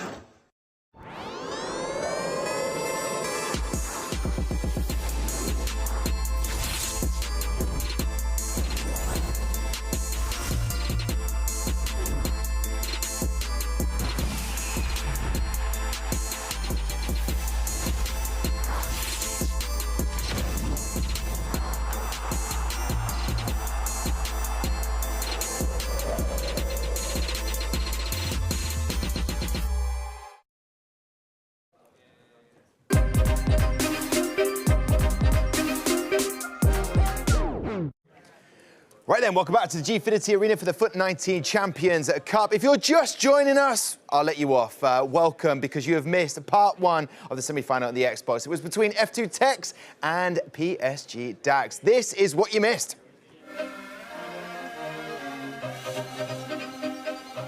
So here we go then, PSG Dax taking on F2 Tex. We know what F2 Tex is all about, and blimey, did he turn up, much, I'm sure, to the annoyance of PSG Dax. Getting a 3-0 in the first leg. Look at that, taking the ball right out of Neuer's hands.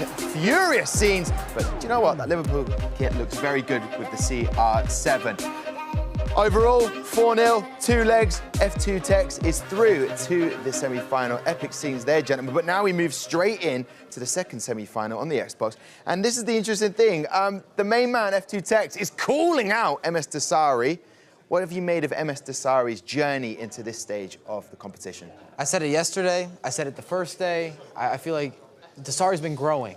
Every tournament this year, he's getting a little bit better. He started in the Continental Cup in Paris, and he just didn't look himself. He didn't look adjusted. He didn't look ready. And then when I saw him in Bucharest, I was like, oh, look, okay, hold on. He's starting to look a little more Dasari-esque, and I think he's back, ready for the main stage. And I think he'd be happy with that Tex matchup. Yeah, listen, Trout, lovely to have you on a desk. Looking at the highlights of MS Dasari over the last couple of days, finished top seed of his group and then played the same person twice, Brenner 7. So it's hard to know that in terms of other top competition, he hasn't had to take on anyone, has he? Yeah, I would say for most players, you'd say that's a little bit worrying that he's only played one person in such a big stakes part of the competition. But I think for a guy like MS Dasari, it's not really a big deal, you know. It's still going to linger there. It's still going to like niggle at you, the fact that he's not played anyone else. He's only played one style of play in this knockout phase of the competition. But he's so talented, so experienced that he knows how to win these games, regardless of who he comes up against or how often he comes up against someone. He was very much for him, it was Operation Beat Brenner twice. Done that, now it's moving into the other operations. We know how classy he is, we know what he's about. Do you think he sort of is looking forward to that challenge, potentially, if he beats the Royal, to take on F2 Tex and put right the wrongs from earlier in the year? Absolutely. I feel like both these guys don't want, and I don't want to take anything away from the Royal, but don't want an easy pass. No. They have all this hype behind Tex this year and Dasari from everything he's done in the past years, and like I said, he's kind of been growing. I think they want to face off. They want that matchup. They know it's going to be streamed. It gives them a lot of bragging rights, and it sends a message. If Dasari beats Tex, for example, Tex has been the guy. Yeah. Does that mean that we're going to have a shift of power? It could happen. It'd be interesting. F2 Tex wants that back-to-back-to-back tournament. However, talking about the Royal, Chris Trout, he did beat Megabit in the quarterfinal 5-4. So it's not as if he's had an easy pass. He's proved himself and he's done his job as and when he's needed to. And he's been fascinating and really entertaining to watch up at the players' area with his emotions. Yeah, I think you've got to also look at the fact that in the group stage, he just about got through to the knockouts in general. 4 and 3 in the groups. Not really the kind of form of a champion, but because it's now in a knockout stage, it's all about how you turn up on that day and perform and make sure that you win those games that are the most important. And he's gone through some major names in there to do it. Granted, they've been, you know, a bit close. He's only managed to do it by a goal or two. He's sitting at a +5 goal difference for the competition so far. Again, not really the kind of form of a champion, but like I've said, it's just how you turn up on today. It's how you turn up against your opponents when it matters.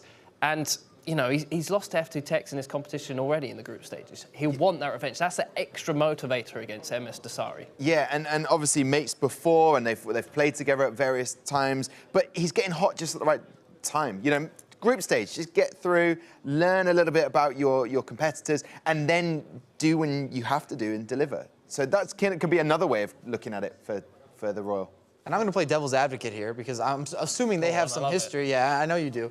I would think they have history. Royal and MS Dasari both. We got a Saudi semifinal here. These are guys that will match up against each other regularly, especially if it's any LAN event in person. And then at the other end, I think Royal's probably riding a little bit of a high wave. He just beat Megabit. Megabit's a favorite. Yeah. When I talk about Megabit, it's usually not like I think he could get beat. No, I think Megabit's going to get that win. He's going to progress. I like the form that he's been in, especially seeing him play in Bucharest. He was kind of bringing a different style. It was a little more faster paced, a lot of shots inside the box, and it was power shots, which I think it's important if you're going to win tournaments to start shifting the meta.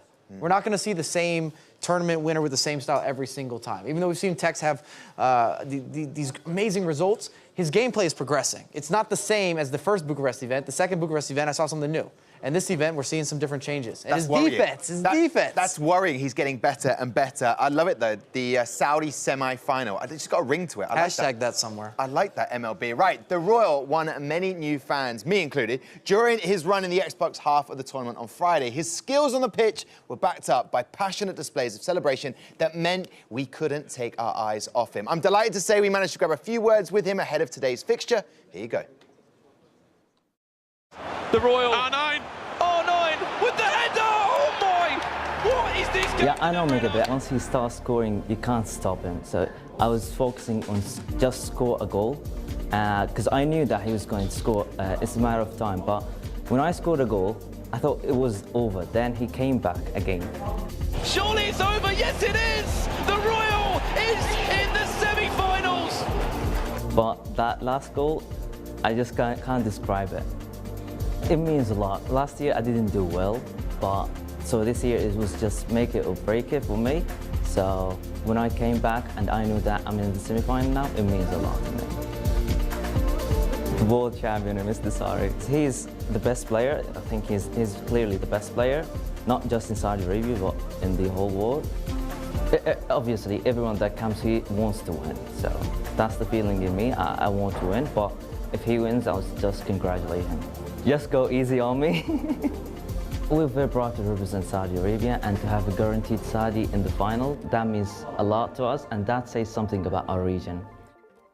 That is a great insight from the Royal. And I have to say, I am joined in the casting area by these two gentlemen. I'm so excited to get this. I even heard Brandon just say a second ago, it's time to perform. And it is indeed Brandon Smith, Richard Buckley. How are you looking at this Saudi semi-final, words of MLB? It's a game that coming into this tournament I would never expected to see. Like these two, you know, giant players from their own country. It goes without saying, you know, the records they've achieved in competitive FIFA. Coming into this tournament, there's 4 Saudi Arabians, probably the most we've seen in a kind of, you know, worldwide or a major as such to this date. And we talk about the odds of games like this happening. I'll say it again. The Royal against MS Dasari, former teammates, best mates. Like all day this morning, they've just been hanging around. They probably went for breakfast together. Now they've got a... let's not speculate. Let's not speculate. They've got to now just simple. As soon as that game starts, headset on, game time, whatever happens, we'll be friends afterwards, but let's get the FIFA on. Yeah, because Richard, I mean, you've obviously played Brandon at FIFA sometimes. You've got to put those friendships to one side, just focus on the job in hand, haven't you? Yeah, I'm not a big fan of it, really, the way we're talking. Obviously, you've got respect for somebody, it's your friend, but you can't be saying, oh, I hope that he goes through and things like that. If I'm playing against Brandon in a tournament, in a semi-final, I'm not going for breakfast with him. I'm not talking to him that day. I'm switched on, and I want to win that game. I know about this as well, trust me. You know. Listen, gentlemen, let's get to it. It's the Saudi semi-final, the Royal taking on MS Dasari. This one is going to be a beauty. Over to you. Thank you very much, Tom. Well, yes. As we said, we already know who will be in that console final over on the Xbox side. PSG Dax, unfortunately, crashing out the competition. He still, of course, got those Global Series ranking points and that $5,000 to go home with. But, of course, he wants to go that one step further. F2 Tex, 4-0 in that one. Now, this game, we saw the Royal, we saw the emotion. This Saudi Arabian player brought just a few days ago, in fact. I think we're on, of course, Sunday now, Championship Sunday. That was back on Friday, the day after the groups. That game against Megabit springs to mind for me, Richard. The Royal, I think, just surprised us all. We know this guy's got talent. He kind of didn't get to show us as much as he would have wanted to last year as such. The year before that was a champion back in Sydney, 2017, against actually Mr. Dunn there. Abdel Al-Shiri, a former FIWC champion as well, who won that in Munich. So Saudi Arabian players are fantastic at FIFA. We don't need to say this, Richard, but this is going to be a fantastic game. Yeah, which Saudi Arabian will be making it through to that console final to take on F2 Tech to try and take down the Wonder Kid? Will it be MS Desari or will it be the Royal as we get into this game? And I think one thing that people often forget is that MS Desari, Console Player of the Year at the Esports Awards, not the world champion in FIFA across all esports, every single esport, he was the Console Player of the Year. They were fan voted and a panel, and he won that award. He must be doing something right. World champion as well, FIFA E-World Cup back at the O2 in London. In FIFA 18 against Stefano Pina, who will be playing a little bit later today. He's still in the competition, the Belgian from PSV. But this game, a two-legged game between the two Saudi Arabians up against each other. One from Al Nassr, a football club out in Saudi Arabia. Then Rogue Esports, that the likes of Goal Machine plays for, Nicholas Rajek. And once upon a time, Richard, these two were both under that Team Falcon banner. They made their own esports team, these guys. Made their own esports team, then they both went their separate ways. Desari this season so far in FIFA 19 is a top 16 and a top 8 finish in Paris and Bucharest. Now he's coming into this tournament in London. He loves to perform in England. He won in Manchester, he won in London. Can he make a hat-trick in the nation's capital? Of course, at the Gfinity Arena, where all the action has taken place over the 4 days. Obviously, day number 4, really. MS Desari from right to left as he's got an attack early on now. Drag back, so simple for him. Tried to just play it through there. I think the ongoing run from Cristiano Ronaldo, but unfortunately couldn't find that one. But it's safe to say as well that MS Desari does not concede goals. A few stats coming into this one for everyone at home. 1.05 goals a game this guy concedes, which is low. Yeah, extremely low when you look at some of the high-scoring games that have been taking place over the weekend. He's actually only lost one game as well throughout the entire weekend, group stages and in the elimination bracket as well. That were 3-1 loss to Tim Latka. And the other side of that, as we know, with the Royal, went 4-3 in those group stages. AK 4 wins, 3 losses, just pulled himself through. Had an incredible road as well to get himself to the knockouts, and that game against Megabit was so entertaining. Yeah, to go through the losers bracket as well. He beat Salza as well in extra time, 3-2. 120th minute winner. Another late goal against Megabit to send him into this semi-final, the Saudi derby.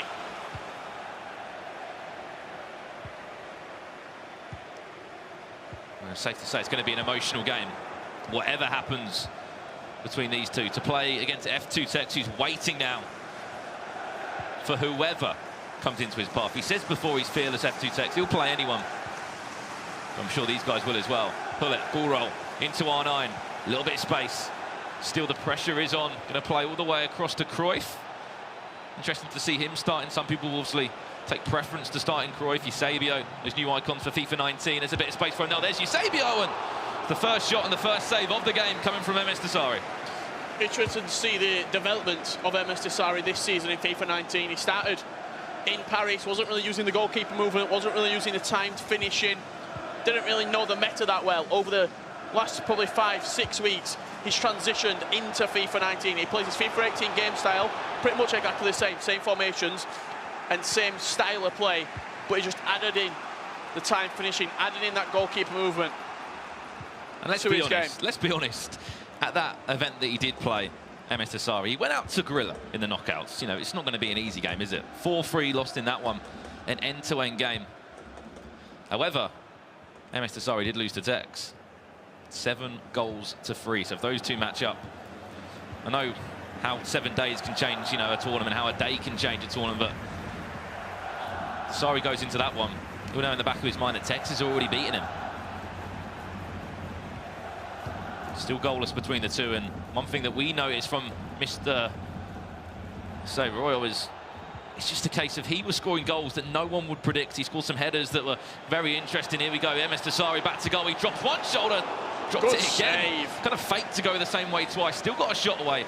David De Gea will pull the save out. In it comes for a front post flick on all the way across. And yeah, when that ball got rolled into him there, a lot of people with Ronaldo are going for that finesse shot across the goalkeeper straight away. Dasari decided to not go for it, turned back with a drag back onto his right foot. That unpredictability that Dasari has in his locker, once again proving why he's one of the best players, why he's one of the most feared players in the FIFA scene across both consoles. here we go. Surely that's the chance, and that's the goal to open up the game. He could have went the other way, could have went to the right side of the keeper. Instead, still finessed it, but just directly in a straight line. You have to say it's been coming as well from MS Dasari. You can see on the replay there. Hullet or Vieira couldn't even track Ronaldo.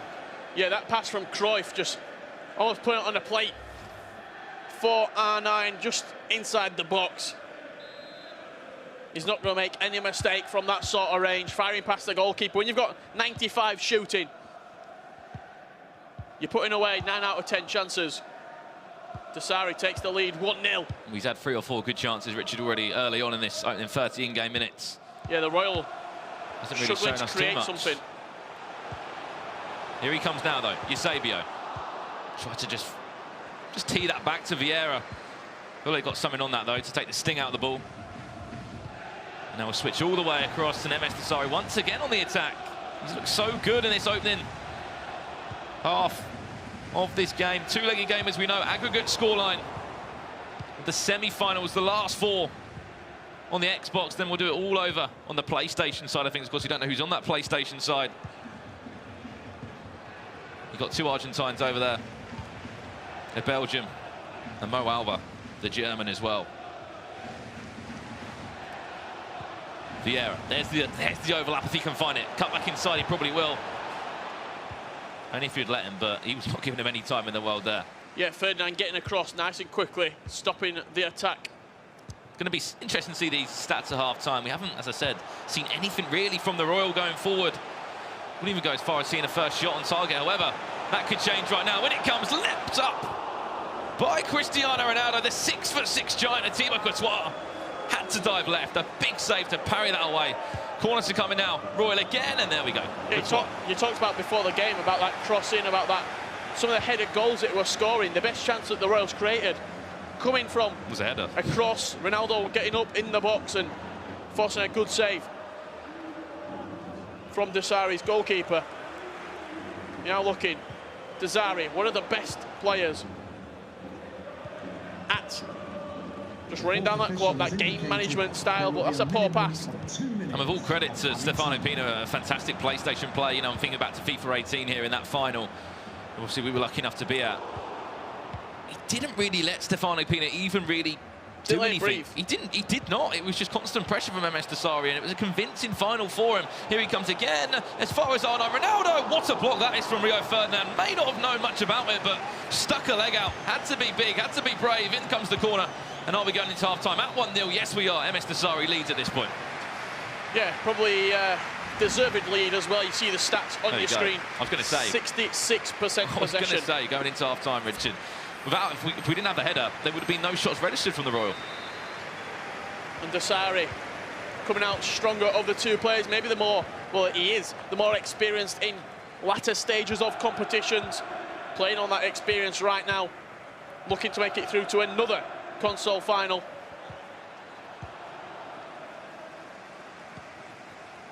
Still a long time left, though. It's tough as well when you like sparring partners as such. Ed Mike LaBelle say that, you know, if you think about weekend league, the regions of matchmaking, they're probably going to match up against each other once or twice throughout either FIFA 17, FIFA 18, or currently right now in the online qualifiers. They're probably played against each other once or twice. It's tough when you're playing against your best friend as such. However, Hullet, it's going to hit that. These two have played so many times against each other. They were partners at the Club World Cup last season. There's a chance. There's Cristiano Ronaldo. They know each other's game inside and out. And how hard is that? Oh, extremely tough. You've got to almost play a different complete play style. You have to create a plan D, a plan E of how you're going to play this game.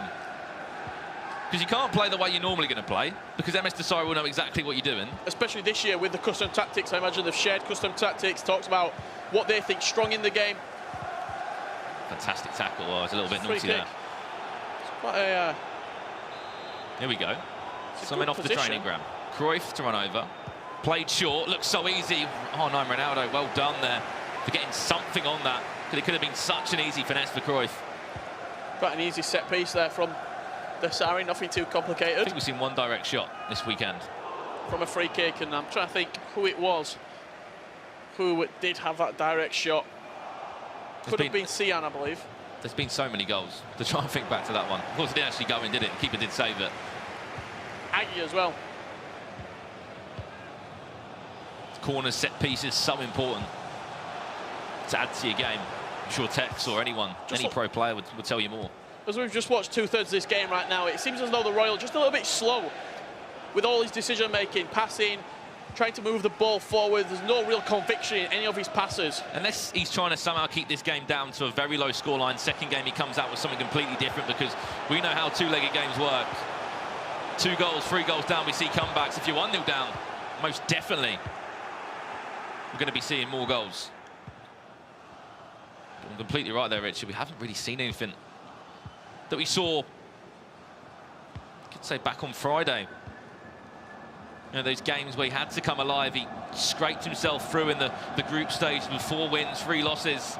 Did the Royal compared to MS Desari, who just blitzed through everyone. 6 wins, 1 loss. That loss coming against Tim Latka, but when you've won 6, you're already through as a #1 seed. Here we go. Ronaldo now. This is the Royal on the rebound. Can he finish it? Great save again from Thibaut Courtois.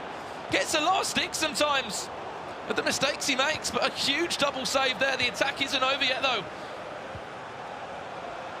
Vieira to Walker, all the way across.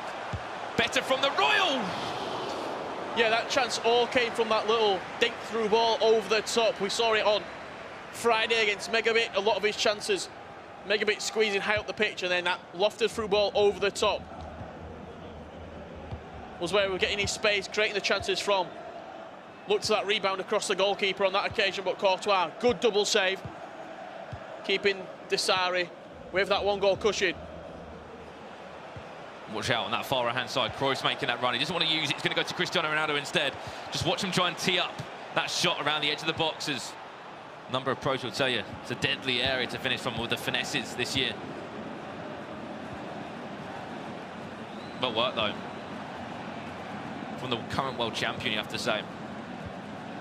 Holding that title until the end of the FIFA 19 game cycle, the end of the global series, where we find another world champion. I think people forget that as well, with how well Tex has been played FIFA 19 so far. We're watching the world champion right now. Oh, lovely ball roll. This is Cruyff, hill to hill as well. Trying to just wait patiently is MS Desari. He's happy to play back. He's waiting for that perfect opportunity. You can see Royal just controlling Hullet there. He's giving him too much space. A deflection off the head of Maldini as well. De Gea could react and has done enough. For the Royal, we'll be happy to get out this game 1-0. Yeah, he's been under the cosh pretty much for the entirety of this game. He's had a couple of chances, a couple of breakaways, but apart from that, it's been all MS Desari again. MS Desari, one of the only players. Pele's made it. One of the only players to actually use offside track. You can see it in the bottom left there. Oh no, he's twice now, Richard. 3 times the press from Desari. Just dispossess the Royal. You can see the confidence on keeping the ball there between both players. The difference of maybe those extra few big events. That big final of all the lights, all the camera, all the action. And we know how much the Saudi Arabians love their FIFA. As I said, 4 of them came in and competed in the tournament. You had Zayed, of course, from Lightning. You had Kay as well, another competitor there, plus these 2. I'm sure Mr. Dunn as well will be watching at home, supporting these guys. 5 in-game minutes, just under, after this first leg will come to an end. 1-0 still to MS Desari. And he seems so happy to keep the ball to ensure that this last chance of the game will be his. Pele, can he play that ball through? No, he doesn't want to. A good defensive play there from the Royal. He struggled though this game. if he can snatch a goal right now, like a daylight robbery to get away. Drawing after this first leg, the stats going so heavily in Desari's try and favour. get through this one though, Richard. This attack, he's got to stand strong at the back, make a tackle if he can. No, he's 2-0 down. Added time at 2 minutes. It's been non-stop pressure from MS Desari. The Royal can only smile. He knows it's been a tough game for him. You look at the goalkeeper as well. Just look for a little bit of movement from the Royal. You saw it there. A couple of steps to the left, expecting that finesse shot. He's just gone low past the goalkeeper, pretty much down the middle of the goal, but that goalkeeper movement, if he don't move him, he saves that. Simple as that. Because he did move him, moved him off for his position, and now Desari leads 2-0 with a late goal in this first leg. Giving him a 2-goal advantage. He's going to get one chance. Is the Royal. He's not going to score. And as you said, Richard, he's not going to be scoring that one. 2-0. The first leg between the two there, Richard, as you can see. Not the best performance from the Royal. MS Desari, though, if he's got a game plan, he's stuck to it, and it's working for him. Yeah, I'm very, very interested to see the stats after this game. You currently see on your screen MS Desari, but on this screen just underneath me, the stats. 61% possession for MS Desari, 7 shots, 6 on target against the Royal. Bearing in mind that the Royal only had 1 shot at half-time and it was coming from that header. I know you could say a better half, but really he's conceded 2 goals in it. It's tough to take for him, but we're going to have a look back at that game and see what went wrong for the Royal. This was the opening goal, or the opening chance, or I should say. This was MS Desari. We said about how much pressure this guy was putting on. Look at this pass here. He plays it into Vieira. A nice ball into Cruyff. So much time. So much time. Cut it through the defence of the Royal. R9 finishes like you'd expect him to do on that left foot. Left foot or right foot, doesn't matter for R9. There's a reason he's the most expensive icon on the game. The swerve on that as well from the right foot of Ronaldo. He thought he put it in the other corner, but that's what the Getsy game is all about in competitive FIFA right now, moving that goalkeeper. Went the other way. 40 minutes into this one, this was the chance. This was the only shot of the half from the Royal. We said he's deadly from headers. Safe to say, Couture, he earned his money there. Yeah, and just while these highlights are playing, probably interesting to point out, this was probably the best chance of the game for the Royal. Pele, great double save there. Follow-up chance to the Ronaldo shot. He's a confidence player. You saw him when we were playing against Megabit. Every time he scored, it was a big celebration. Do you feel as though because he's playing against one of his friends, a very good friend, maybe he's being respectful. He don't want to celebrate as much if he does score a goal? He doesn't want to give it large like he was against other players. Is that something that you just need to cancel out whoever you're playing against? You've got to play your game. You can't worry about your opponent.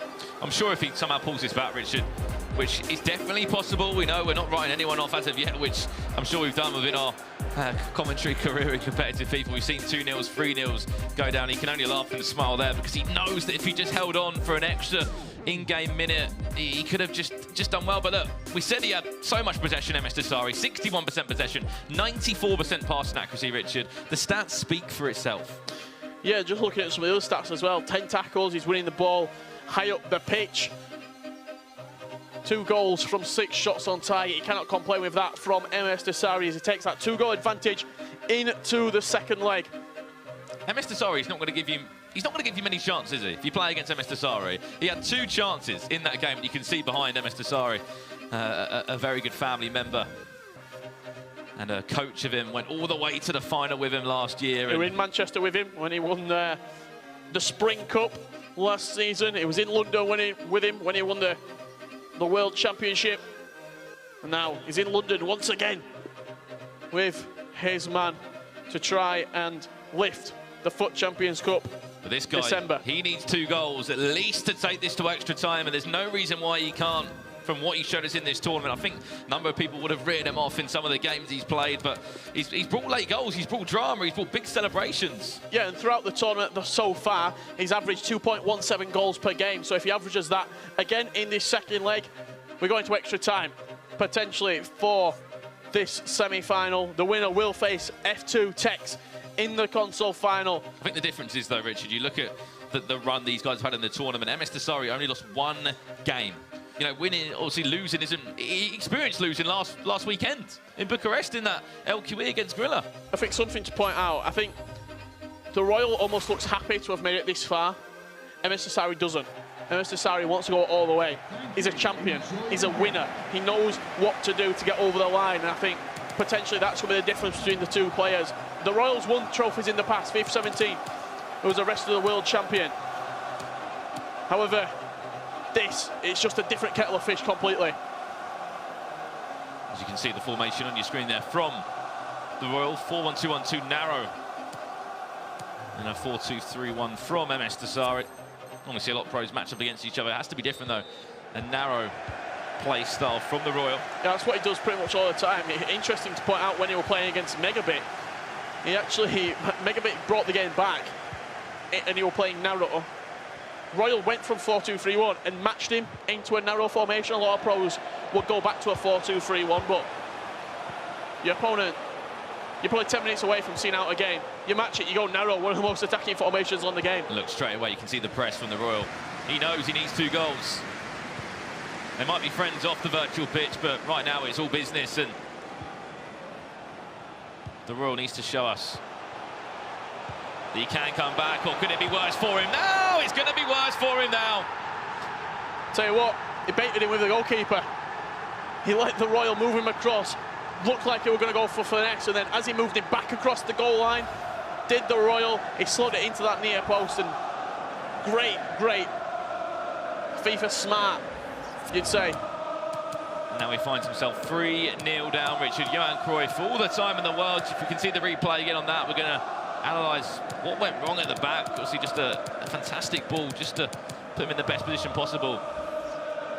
That's maybe some of the disadvantages to play narrow as well. I think MS Desari is waiting for a change from the Royal.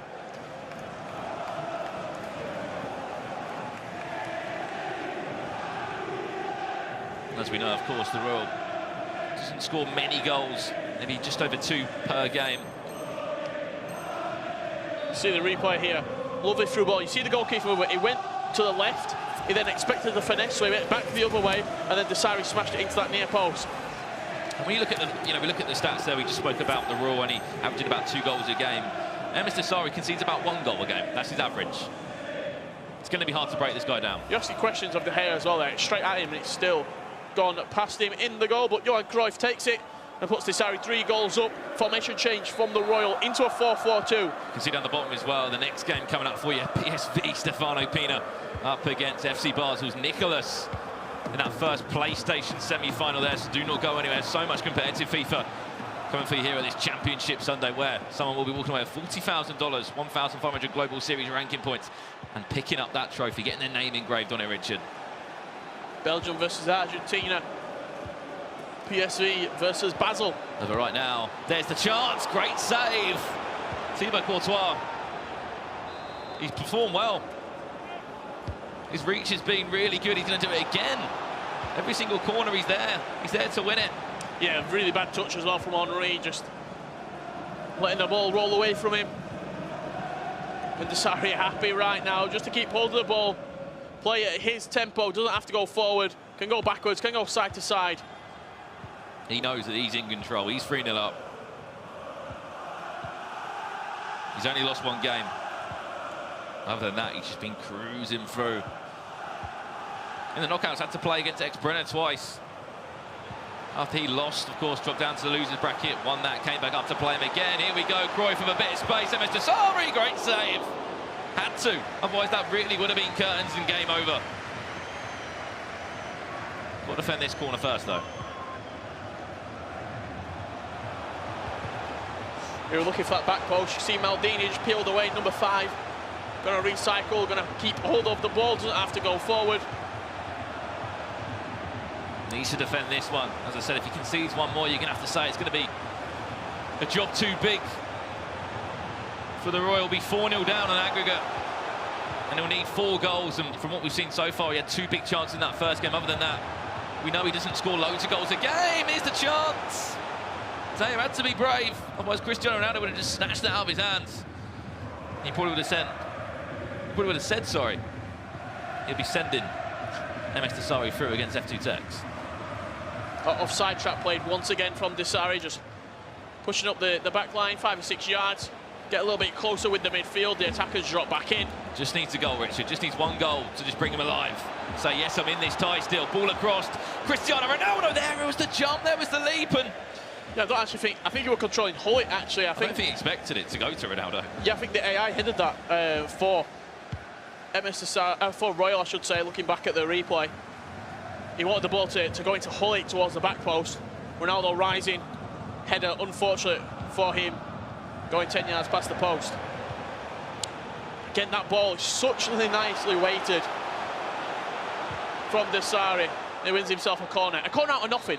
It's a long ball into the corner. Hoping for a cross at least. Instead wins himself a corner, Richard. Now he's in a fantastic position there. Ball roll or two from Johan Cruyff. Back out to Hullet again. Working the chance perfectly as MS Desari will do. We saw it all last year in FIFA 18. He had a slow start in FIFA 18. Picked up that win in Manchester. Went all the way to win the World Championship, you have to say, in the FIFA World Cup.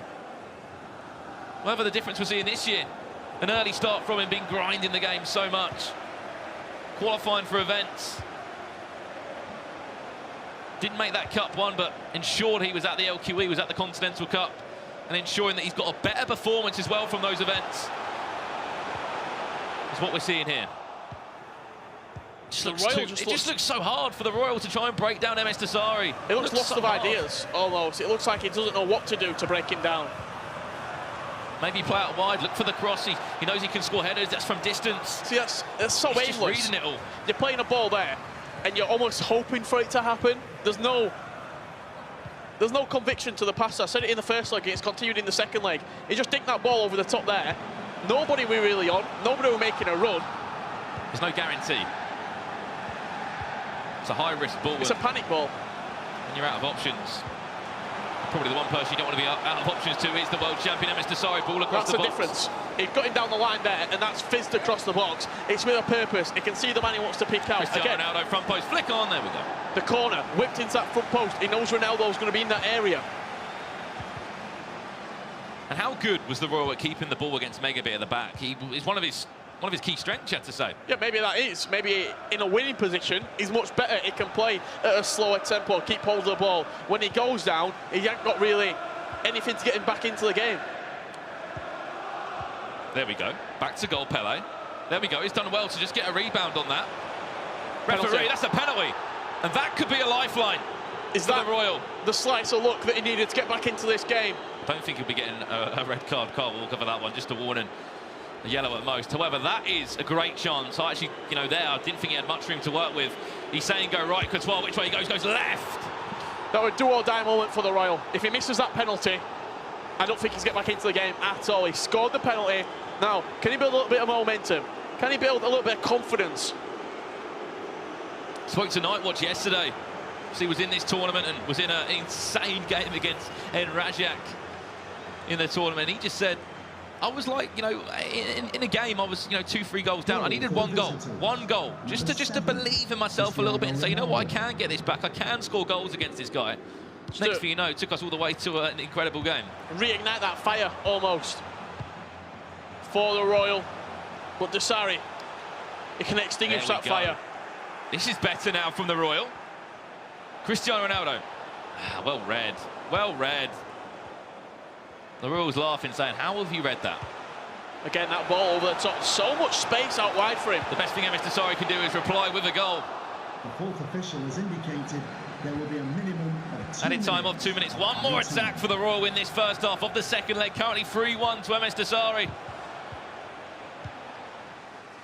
And it looks like he's going to be comfortable going into half-time. Still got the 2-goal lead, but a lifeline, as we've called it, Richard, from the Royal, to get that chance, to get that penalty. That's exactly what it was. It was a lifeline. The last line of hope for him. We're looking at the team here, the team management. 4-3-3. Into a 4-3-3 second variation. 1 CDM, 2 centre mids. And we can't see what the Royal will be doing. He might go and see, wow, he's matched him up. If we do see that, we'll give you an update. There's the stats from the first half. Possession is what MS Desari is about. And once again, you can see it from the stats on your left-hand side. 64%, 96% passing accuracy. Again, we talk about how influential that is. You're like, what are you guys going on about passing accuracy? That is the stat. So he's got 96% passing accuracy from the 63% of the ball that he's had. That is unbelievable. Unbelievable composure. Dito-esque. Just calmness from Desari. And watch it right now. If we haven't cursed it, how he's going to keep the ball. The thing is, so much pressure. He's been in this situation so many times. He's been in big semi-finals, big finals, in Saudi Arabia, across Europe. He knows how to manage a game. He knows how to handle the heat. And he knows more than anyone how to just put on the pressure against any opponent, wherever you're from in the world. I'll take you on. And even against his fellow countrymen, he's not giving him an easy ride. Played advantage there, would have been a free kick anyway to MS Desari. If you have just joined, this is the second leg of the Xbox semi-final. As we know, Dax lost 4-0 to F2 Tex. So F2 Tex is waiting in this console final for one of these two to join. If he scores now, MS Desari, you have to say it's going to be Desari against F2 Tex, a repeat of what we saw in Bucharest in the knockouts. Not in the knockouts, sorry, in the group stages. In the Swiss-style group stages there. Yeah, talk about that performance. To be able to keep a clean sheet over 2 legs is remarkable. You don't often see that. For Tex to be able to do that and do it while seeming comfortable throughout the majority of the game just goes to show how well he was playing in that semi-final. But this is the second semi-final. Desari against the Royal, 3-1. Here he comes. This is the Royal now on the attack. Pele back to Hullet. He's trying to just tee up a chance. He can't find a gap round this defence of MS Desari. That's the finesse. If he can find it, goes the other way, and he's going to score it. Maybe. The Royal is in this game still. Game on. The Royal. You saw the finesse opportunity. Could have easily finessed it. We've seen it so many times between us and the pros. Did he move the keeper? He didn't. He just expected a finesse, and he went across the goalkeeper with a beautiful strike into the bottom left corner. We talked about the Royal. Did he have what it takes to get back into the game? Looks like he does. He might have the possession, but when he gets a chance, he knows more now than ever. Also, as soon as he's not having the possession, he needs to go forward. He needs to do something because he's only going to get 3 or 4 chances when you've got 30% of the ball. You look last game and he had 2 chances, Richard, and looking back at them, one of them was definitely the second chance, that double save from Thibaut Courtois. You had to take that one. There we go. This is the Royal we know now. The confidence, could say, is maybe slightly back for him. Cristiano Ronaldo through to R9. This is how games can turn around sometimes in competitive FIFA. Ball all the way over. Yeah, and that's all come from a mistake from Desari giving away the ball. Again, is that another good ball out wide? We saw mistakes from Desari in Bucharest last weekend, rolling the ball out. He did it on 2 different occasions. You can see the defensive line there. It's all over the place from the Royal, but he has to be aggressive. He has to press this ball. MS Desari won't give it back to him easily. Constant pressure, look, pressing him frees, hunting in packs. Vieira just to take the sting out of it. MS Desari, he's got no rush to go forward. One more chance. If he gets the goal, though, you have to say the tie could be over. Silly free kick to give away there, just on the edge of the box. Will Desari play short? You've got to think so. He's going to run over it, I imagine, with Thierry Henry. Front post. Henry to run over on the left-hand side. Played short. That's a shooting opportunity. That's a finesse. Doesn't need to even finesse it. Goes in the left-hand corner. I said if he scores the next goal, you'd have to say it's game over. He's restored his lead. 2 goals up as well. Played short from the free kick, and then a lovely timed finish into that near post. Just that, through from the gap. Eusebio. The timing of that, just to get it through the gap. The 2 defenders there. Well, even Cristiano Ronaldo, sorry, and Rio Ferdinand. A lot of the pros at the minute, almost the finesse is the option that a lot of people are expecting. So a lot of people are mixing it up, going for that near post. We expected this. You see the meta, and then you change it. Because everyone else is going to do it. You have to be unpredictable. This is the Royal. Look at the numbers back. Look at the defensive midfielders were there. Henry even getting back. I think he's playing in a 4-3-3 now. He might have changed it up, in fact, the Royal. Sorry, not the Royal, MS Desari. If he is playing that 4-3-3, I think Henry's sitting in that midfield 3. We've seen Bergkamp do a job there for Goal Machine. We've seen Henry play there as well. We're talking about the defensive work of Desari. Tex beat him 7-3 last weekend. Can he go and do it again? Here we go. This is to conclude it. MS Desari, great save.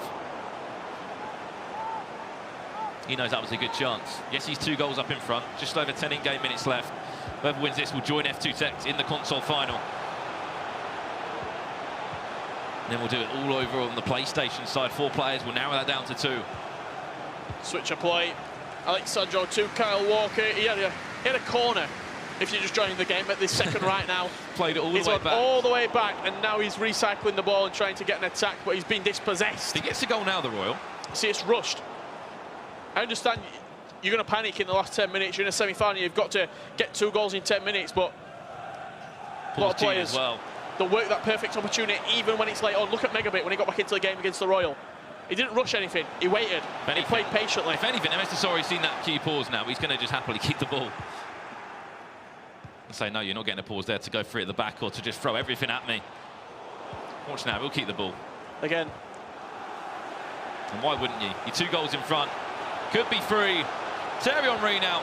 Fake shot. Back into Eusebio. One more across. Oh, went for a back heel. To Ronaldo. That was blocked. Yeah, that would have been a really good goal as well. Good passing play, good composure in the box, calmness. It's been a better performance from the Royal in this game. He's taken his opportunities. He knows he wasn't going to get many. Against his good friend. And as time ticks down, it looks like we are setting ourselves up for an incredible console final. Back-to-back for Champions Cup winner, up against the world champion. In a knockout game, in a console final. 2 legs of FIFA, here's a finesse off the bar from Eusebio. R9 tries something acrobatic and time will just tick down. As this game is finalising, one thing that I've picked up from Desari's game, he loves just a cutback pass. When you're in positions like this, almost like passing it where you shouldn't pass it, that's what he seems to do. He'll do it often, he'll be running through with Hullet, maybe just past the halfway line, and he'll just cut it back to Vieira to run onto the ball. Switched into that 4-3-3 second variation, has Desari for the last 48 seconds of the game. Not long left, and it will be the Royal crashing out the tournament. There won't be time back for 2 goals, though. He might get a consolation more than anything for the Royal. A little chip over the keeper. Yes, he's going to score that one. And if somehow the referee decides to play on an extra minute or so, I really doubt he will. Both players. And the Royal, I think, knows. Moving through to the console final, scored 4 goals in the semi-final. Tex 4-0. The Royal.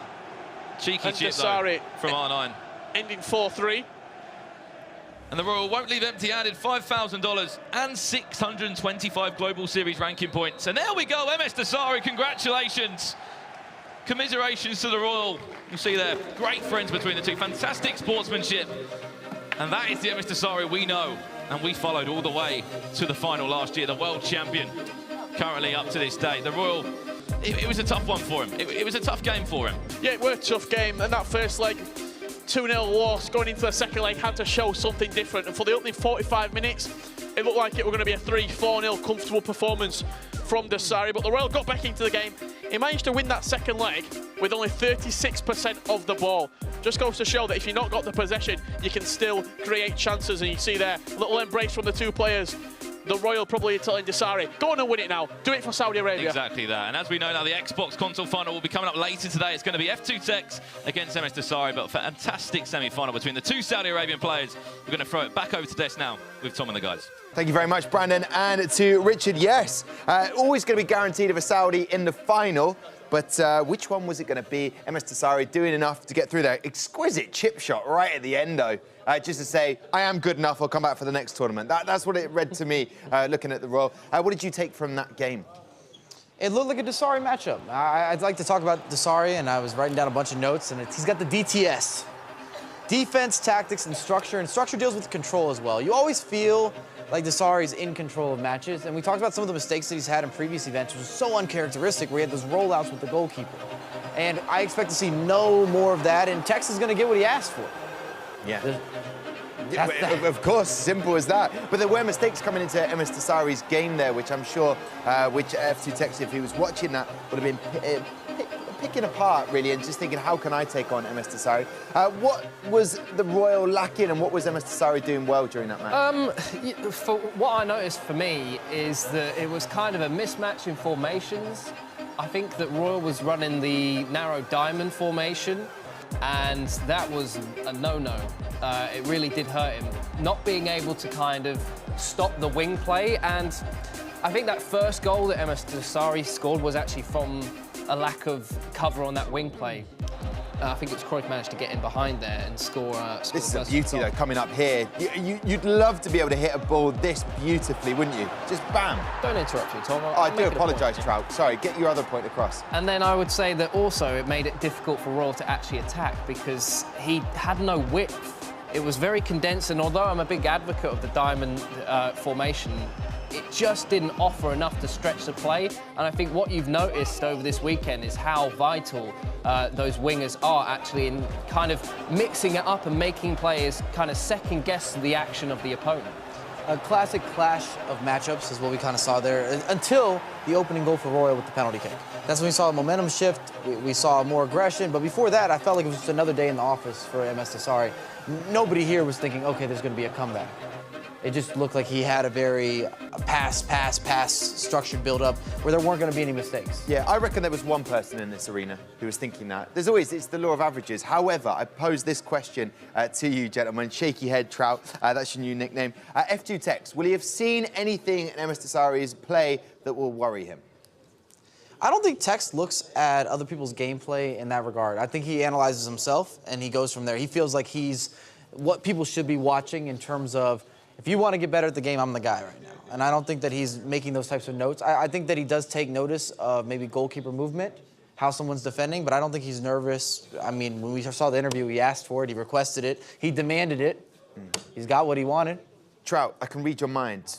What's MS Dasari thinking right now? Good question. I'll pose that question to Lottie, who's with him right now up by the players area. Thank you very much, Tom. I mean, you must be feeling very confident. You're looking on form all weekend long, and you're obviously the previous FIFA E World Cup champion. We saw you take that one not so long ago. You know, your name inscribed on that beautiful gleaming trophy that we can see as well. And then you're into it. You're into the Xbox final. How are you feeling right now at this point in the competition? First of all, I should say GG to the Royal. He played an amazing game. And let's say it was my most emotional game, so it was hard for me. I'm really confident on my way how to play. I'm glad to be back on FIFA 19 on the top. I'm the final, and I'm 2-2 in UK, so let's see. Love that, love that. And emotional because the Royal is a close friend of yours? Yeah, also he's my previous teammate, so yeah. Amazing. I did actually see that. He was giving you a little hit. Was he saying, like, go on, you got this, come on, bro? Yeah, he said just won it all. Love that stuff. And well, I actually spoke to Tex earlier on because he won his semi as well. Now, he said that he wants to play you in this Xbox final, but he said he was fine. He was confident. It doesn't matter. Like, he's got this. He's just going to not let you have the ball. What do you say to that? I think Tex has no pressure. He is back-to-back champion, so he's just playing maybe for fun and enjoyable game. So let's see, I know he's a tough opponent. Maybe he's the best FIFA 19 player yet, definitely. So I hope I can stop him. I hope so too, mate. Looking at the rest of the competition you got ahead, do you feel confident that you probably will take this Xbox final and hopefully take both consoles to win that trophy at the end of it all? Yeah, I'm playing really good, and let's see. Amazing stuff. Well, thank you so much. Previous champ here right now, Tom. Let's see if he's got what it takes.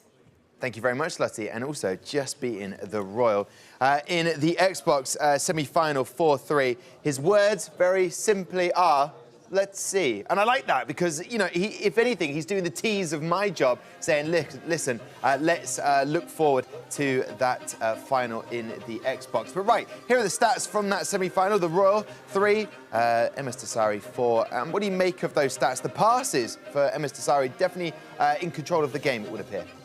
Possession's what sticks out. We talked about control and just having the pace of the game be in your favor, and that's how I felt watching that game. I know that the Royal made a great effort towards the end. It almost actually completed the comeback, but it didn't happen until very, very late. And up to that point, Dasari looked like he was in full control, and I was already thinking, okay, what's coming up next with Dasari and Tex?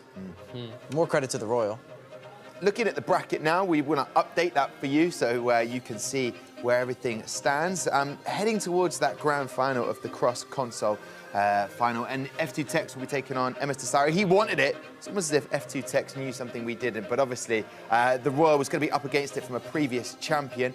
That is going to be the final. We now move across to the PS4, and our first match in that is going to be Stefano Pino taking on Nicholas. PSV taking on Basel. What do you make of that game, gentlemen? Because we're teasing towards it because it's coming up next. Woo! I mean, when you look at Nicolas and Stefano, both structured, controlling players. So I think it's going to be a battle of who can control the game best and taking those opportunities. I don't think this is going to be a high-scoring affair, and I know Nicolas has scored a lot of goals, and I don't think this is going to be a game that we just see a ton of chances. It's going to be all about efficiency when you make those chances. But Stefano rates himself as the best defender on the PlayStation. Well, he's going to need to, because I believe that Nicholas, 71 goals earlier on at the touchscreen at the beginning of the show. 45 goal difference. That's massive. That is insane. Best offensive player right now. And like I said, if you ask Stefano what's the best thing going on in his game, he'll be, I know how to play defense, I got this. Yeah, they both conceded a similar amount of goals. It's just the number of goals that Nicholas has scored in turn that I think is going to really overwhelm us. I'd actually say it might be a goal fest, but I don't think Stefano's going to be partaking too much in it. No, thank you. Best offense taking on the best defense. It's coming up next. We'll take a break right now. When we come back, we'll have all of that best offense versus the best defense. What will happen? Oh, that did.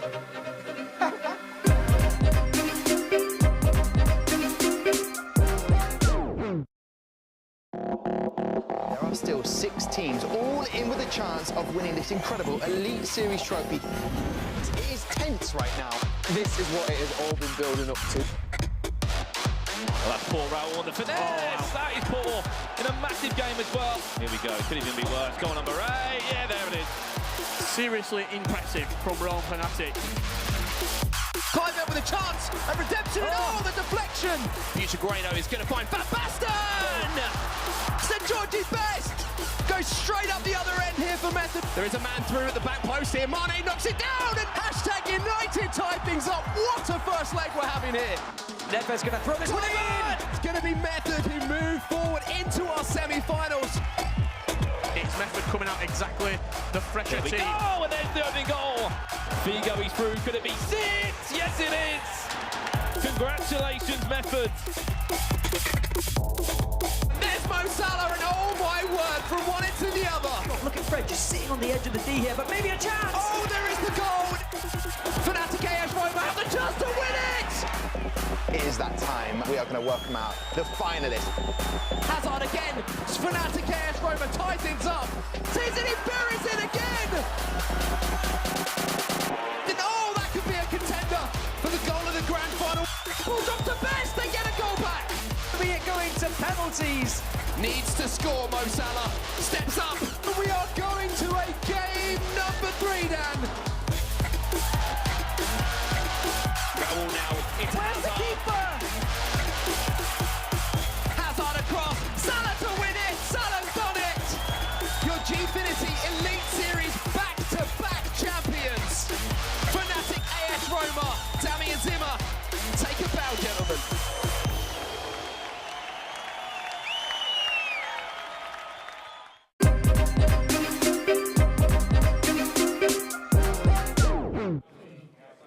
Right then, welcome back to the Gfinity Arena for the FUT 19 Champions Cup of December. So much action has already happened. If you just joined us now, where have you been? Come on, you've missed the whole Xbox side. If you did miss the second leg, here's a little recap for you right now, because it was between MS Tasari taking on the Royal. First leg, that was the trophy you got to see there. That's what they're playing for, plus the points, Global Series points, and the money as well. But that's not what they're thinking about right now. It definitely wasn't when MS Tasari took that early lead and then got that 2-0 win in the first leg. I was a bit worried, as many other people were, whether the Royal could score a goal. Well, he had a penalty, that helped him, and that chip was exquisite. But unfortunately, not enough for the comeback, finishing 4-3. And as Chris Trout says, he's out of the competition. So we move on to our next match, and this is on the PS4 side. Stefano Pino, we know how good he is, can be, and people are talking about him not enough, according to Onset, and then Nicholas on the other side. It's the best offense taking on the best defense. That's how we're billing this match. Gentlemen, if you were to, and I know this is going left field here, but who would your money be on right now? Nicholas.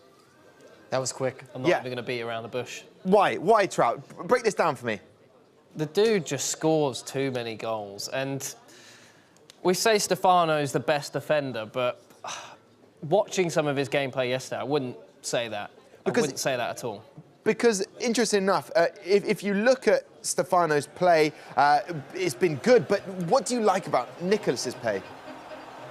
Well, number one, with Stefano, it's a new day, Mr. Trout, so he could be back to his defensive ways. And something else we have to bring up is that Nicholas is not a liability defensively. Even though he's scoring goals, it does not mean that he's conceding a bunch of goals. And I'd also say that he's a favorite coming into this match. Even with everything that Stefano's accomplished, I think people have just been waiting for the Nicholas outbreak, so to speak, and this could be the tournament. He could indeed. Taking on Maestro, and that was a repeat match there. Looking at my stats I've been taking all weekend, obviously Nicholas taking on Maestro twice. There was a goal fest there, 14 goals to the 7 of Maestro. He scores goals. That's basically primarily why you're saying he's got the minerals for this one. But then Stefano Pina, we know how good he can be on his day. It's the combo of the play. So it's not just that he scores goals, that Trout's saying, but also that Nicholas does play good defense. So in theory, if you're scoring a bunch of goals and your defense is not an issue, you should win these matches, where Stefano in this tournament thus far hasn't looked as complete. He's had some, I agree with you, he's had some shaky matchups. He's had to make some comebacks. His first round in the knockout stages, he was down 3 goals, I believe. 3 goals at one point in terms of the aggregate and came back. And that's not necessarily the, how do you say this, the characteristics of maybe a champion. Yeah. When you're looking at people going through the tournament, sometimes you start slow in the group stage, but once you get into bracket, you start really building your confidence. And Stefano hasn't necessarily looked like that. He's gotten the job done, which we've given him a lot of respect and a lot of credit because he keeps getting the job done, but he hasn't looked dominant. Yeah, I mean, I would, like I've said all the time, you can play some really poor games, but it's just about the result at the end of the day, and that's why I always refer back to it. You can have a stinker like Stefano actually had a really good group stage, really, really good. Well, group you mentioned his play. You haven't been impressed with it. If we have a recap of some of his highlights from Saturday, which was yesterday for the PS4, Stefano Pina, he got that win against Pro Hunter, got that win against Dr. Ahana. Just about. And then NYC Chris, that was 6-3. There was 3 goals there. Oh. So if you on the gradient of that graph, he's going in upwards. So I would say you're always an optimist, Tom. I am definitely 2 glasses of half full. He's about to tell you that everything's empty, but he's looking at Trout's over here looking at a champion's pedigree, and he's saying, I don't know that he's got a champion's pedigree thus far in this tournament. I agree with you on that, and that is why you are the experts. However, I just love the underdog coming through, and if you're looking at his play so far in this tournament, you'd say that Stefano Pina is the underdog going into this one, and yet that's madness compared to what we saw Stefano Pina in the LQE and what he was capable of doing. But he never gets the respect he deserves. This is not something new. We never talk about Stefano Pina winning events or doing well or always being in the finals. You slammed that desk. We never talk about it enough. So it's like, this guy's always the underdog, I feel like, every tournament. I mean, last year, he was in the finals. He won the entire PlayStation side. Like, this is a champion. And we still don't talk about that. We don't reference it enough. This year, he's already shown, like, hey, man, FIFA 18 was great. FIFA 19, I'm looking strong as well. Yeah, need him to go that little bit further, though. I know. Trout's not impressed. Sorry, they're telling me in my ear, stop hitting the table. Oh, that's sorry. something we're going to have to do. You encouraged that. I did, and I feel bad for it, but then also part of me loved it. Gentlemen, so you're both saying on this one, your prediction would be Nicholas for this one, right? I think Nicholas is going to edge this out. We've seen players who have lost their momentum. Like, I think Royal kind of lost his momentum having that break from yesterday to today. I'm hoping that it's the reverse for Stefano, and he's now regained his momentum. He's regained his form and his confidence. He's going to come out with some fire gameplay. So you're having a change of heart? He is. He's sitting on the fence. I feel like I've been too negative, and now I need to bring it back up. Get your one leg out of my garden. You've been sitting on my fence. No, I'm not having it. Chris Trout, thank you very much. I'm going to throw it over to this direction because on set, Dan Gaskin ready to get into this one in the Xbox. What do you make of this? You sitting on the fence? It's a tough one. I think when we get to these stages of the tournament, Dan, you know, every single player who's left in the tournament has the ability to win these games. And I think Trent made a great point when he was first on the desk. He said, it's all about how you play on the day now. Everything before this has got you to this point, but Sunday is the big day for every single player involved, especially these two on our main stage now. I think the easiest way to set up a match is to look at what happened when these two faced each other already in the competition. It was in the group stages. Nicolas was able to take down Stefano Pina and kind of just show his dominance. He won that group where Stefano Pina had a different bracket because he finished second in that one. However, a different day, a new day, knockout stages, more pressure is going to be on these players. But completely right, what the desk said in terms of goals scored for Nicolas. I mean, he's been absolutely hammering them in, 68 for him. On the other side for Stefano Pina, he scored 51 for himself. But it's the goal difference, it's the defensive records that kind of differences them. Stefano Pina only plus 19, whereas Nicolas, that plus 35. It's an insane goal-scoring record. It's a huge gap, isn't it? Especially between two players that we now find in our PS4 semi-final. So it's going to be interesting to see how these two players come out of the gates early on, how they start off, and who is going to get that early advantage in our first leg here. Now, what are your thoughts on this one, Dan? Who are you seeing sort of maybe get out of the gates hot in this one? You know what? I think Stefano Pina is going to show up for this one. I think that he's a big game player. I think that Mike is completely right. We have to look at his achievements, what he got last year. Of course, coming runner-up and just losing and being picked out by MS Desari. But here we go then. The PS4 semi-final and a chance to get into that console final.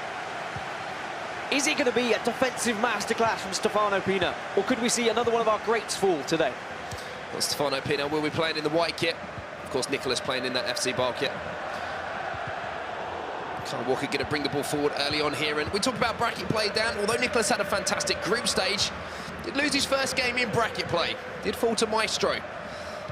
Managed to get his revenge later on when they matched up once again in the final game that they played yesterday.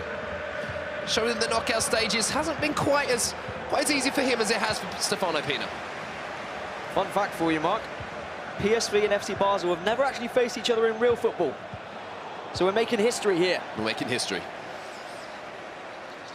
It's going to be a game, I feel, where you're going to see Nicolas with probably quite a bit of possession. He's going to be kind of trying to unpick the defensive lock that Stefano Pina is going to have on this game. Stefano Pina, I imagine, when he does manage to win that ball back, he's going to be looking to get that ball forward quickly, maybe put some pressure onto the gaps, maybe left in behind by Nicolas when he is pushing up the pitch and trying to find those gaps in behind that defence. But early on here, very tentative from both players, as you would expect just 10 minutes into the game.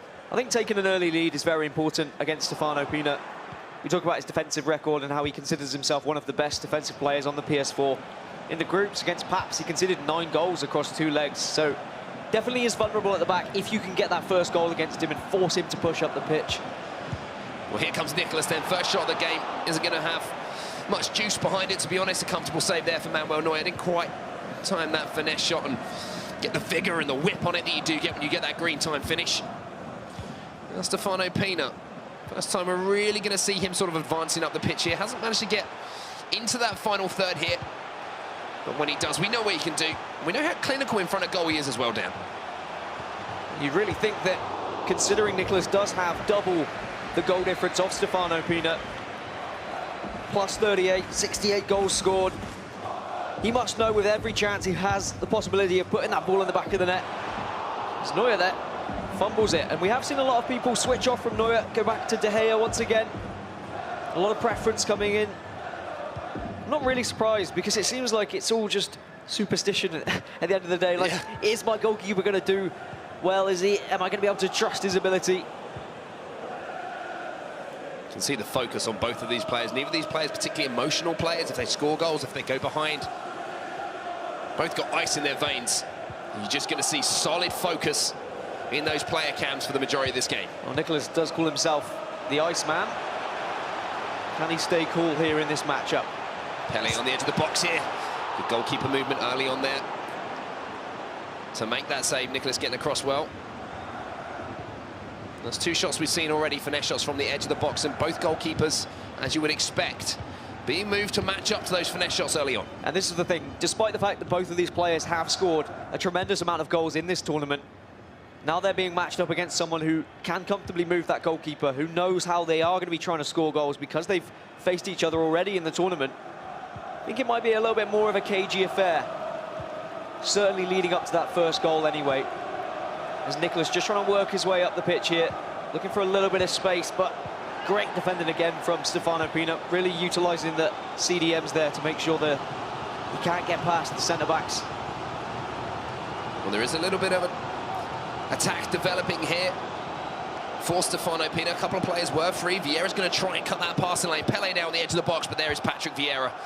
However, a little bit of a loose pass there from Nicholas, and Stefano's going to have another chance here to come forward. Switching between those two central midfielders. Ball in now, ball around the corner. First big chance of the game. Neuer gets down and gets his big frame behind that one. And it's another tournament where we're seeing difference in preference for which players are actually being used, which FUT items are going to be brought into action. Of course, there's so many icons. Cristiano Ronaldo sneaks in as a non-icon, and I wonder, as the FUT items get better and better throughout the year, will we start to see maybe a Neymar creep in there if he gets an inform that's good enough? Or is it just going to be dominated by these old boys, these legends like your Eusebio, like your Pele? Team of the year, team of the season usually change things. Cruyff now inside the box, Hullet, beautiful drag back. Patrick Vieira once again getting his frame in the way of that one. Pressure here for Nicholas though. Cruyff again from the corner, finds a little bit of space. And what are your thoughts on corners? Because for me, I personally score a lot of goals just from lumping it into the box, getting a man with a big head on it. Whereas most of these pros, they're more than happy just to pass it short and try and work their way into it. Do you feel like we should see more variety? I feel like earlier on in the game, maybe, you know, players were looking for that front post corner, and then as we've developed and a couple of tournaments have gone on, you've seen that goalkeeper movement from corners. You can cover so much ground now with the goalkeeper. Maybe it hasn't become the percentage play, so to speak, and that is what these guys are always looking for, the highest percentage of making sure when you get that chance that you're going to be able to put it away. So, not surprised to see more corners being taken short, but Pele now inside the box for Nicholas. Back to the edge of the area here. CR7 tries to squeeze it through those two defenders, but both players just squeezing the space every time that there looks like a shooting opportunity and making it as difficult as possible, keeping that pressure onto the strikers and making sure they can not get an easy strike on goal. Yeah, it's almost like they encourage that one player to take that extra touch, to get a little bit closer towards their centre-backs, and then they dive in, and then they stop and make that block, put the body in the way. And maybe we need to see a lot of skill moves to be able to beat one, maybe even two men, to get a real opportunity on goal here for one of these players. Of course, there is a bit of a difference in terms of global series points.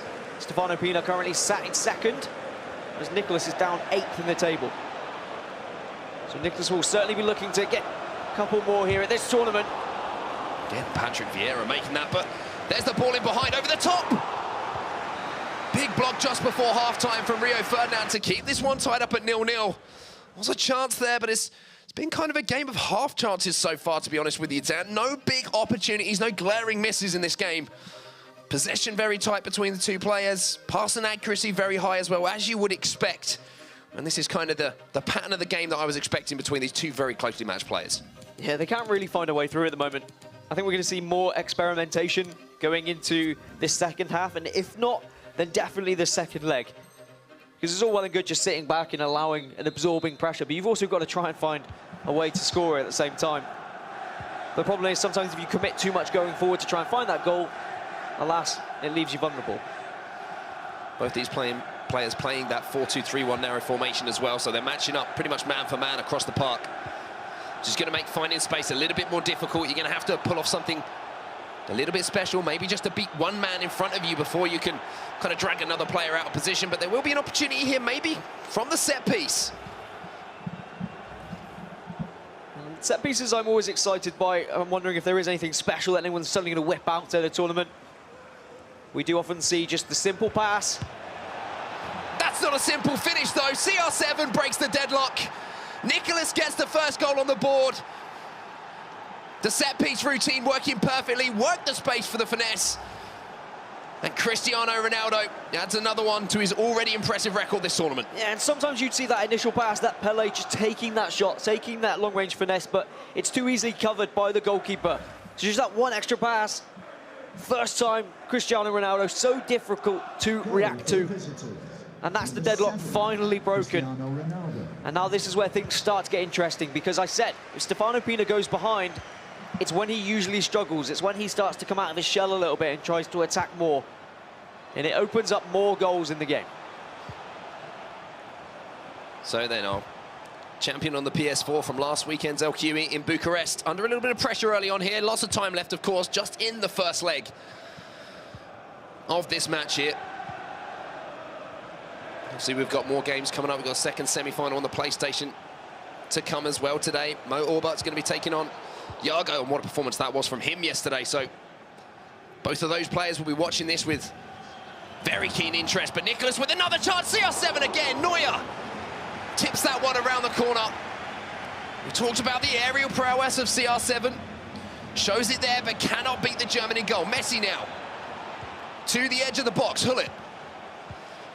Messi, fresh on the pitch as well. He was brought on at half-time, couldn't quite get that shot across, but again, a little bit of a nervy defensive clearance there coming in from Stefano Pina. Yeah, he needs to be very careful at the back.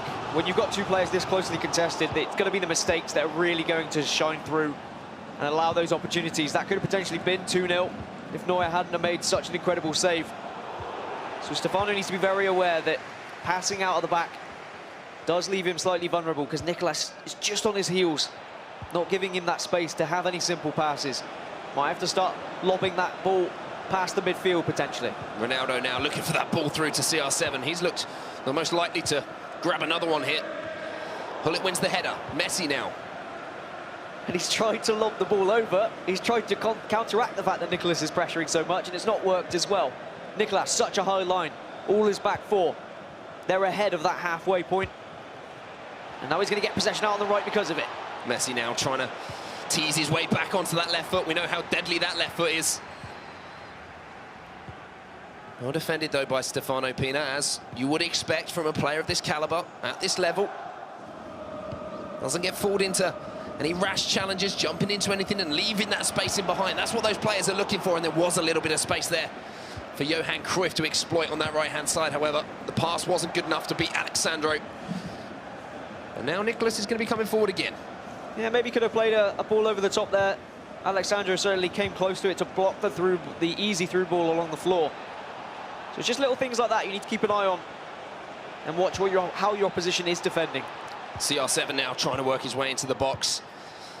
You're just feeling that Stefano Pina might be looking a little bit nervy when the ball gets around the edge of his 18-yard box. Not sure whether to commit, not sure whether just to cover the space or make sure that he's covering that pass to that player adjacent to the man with the ball. Such a difficult player to read in and around the box, Nicholas, has a lot of tricks up his sleeve. Never know if he's going to go for that shot or look for that extra pass. I've seen a lot of talk online about how the Xbox is dominating the side of things, and at PS4 maybe they're not up to the level. If you look at these semi-finals, all four of these players are absolutely insane, really.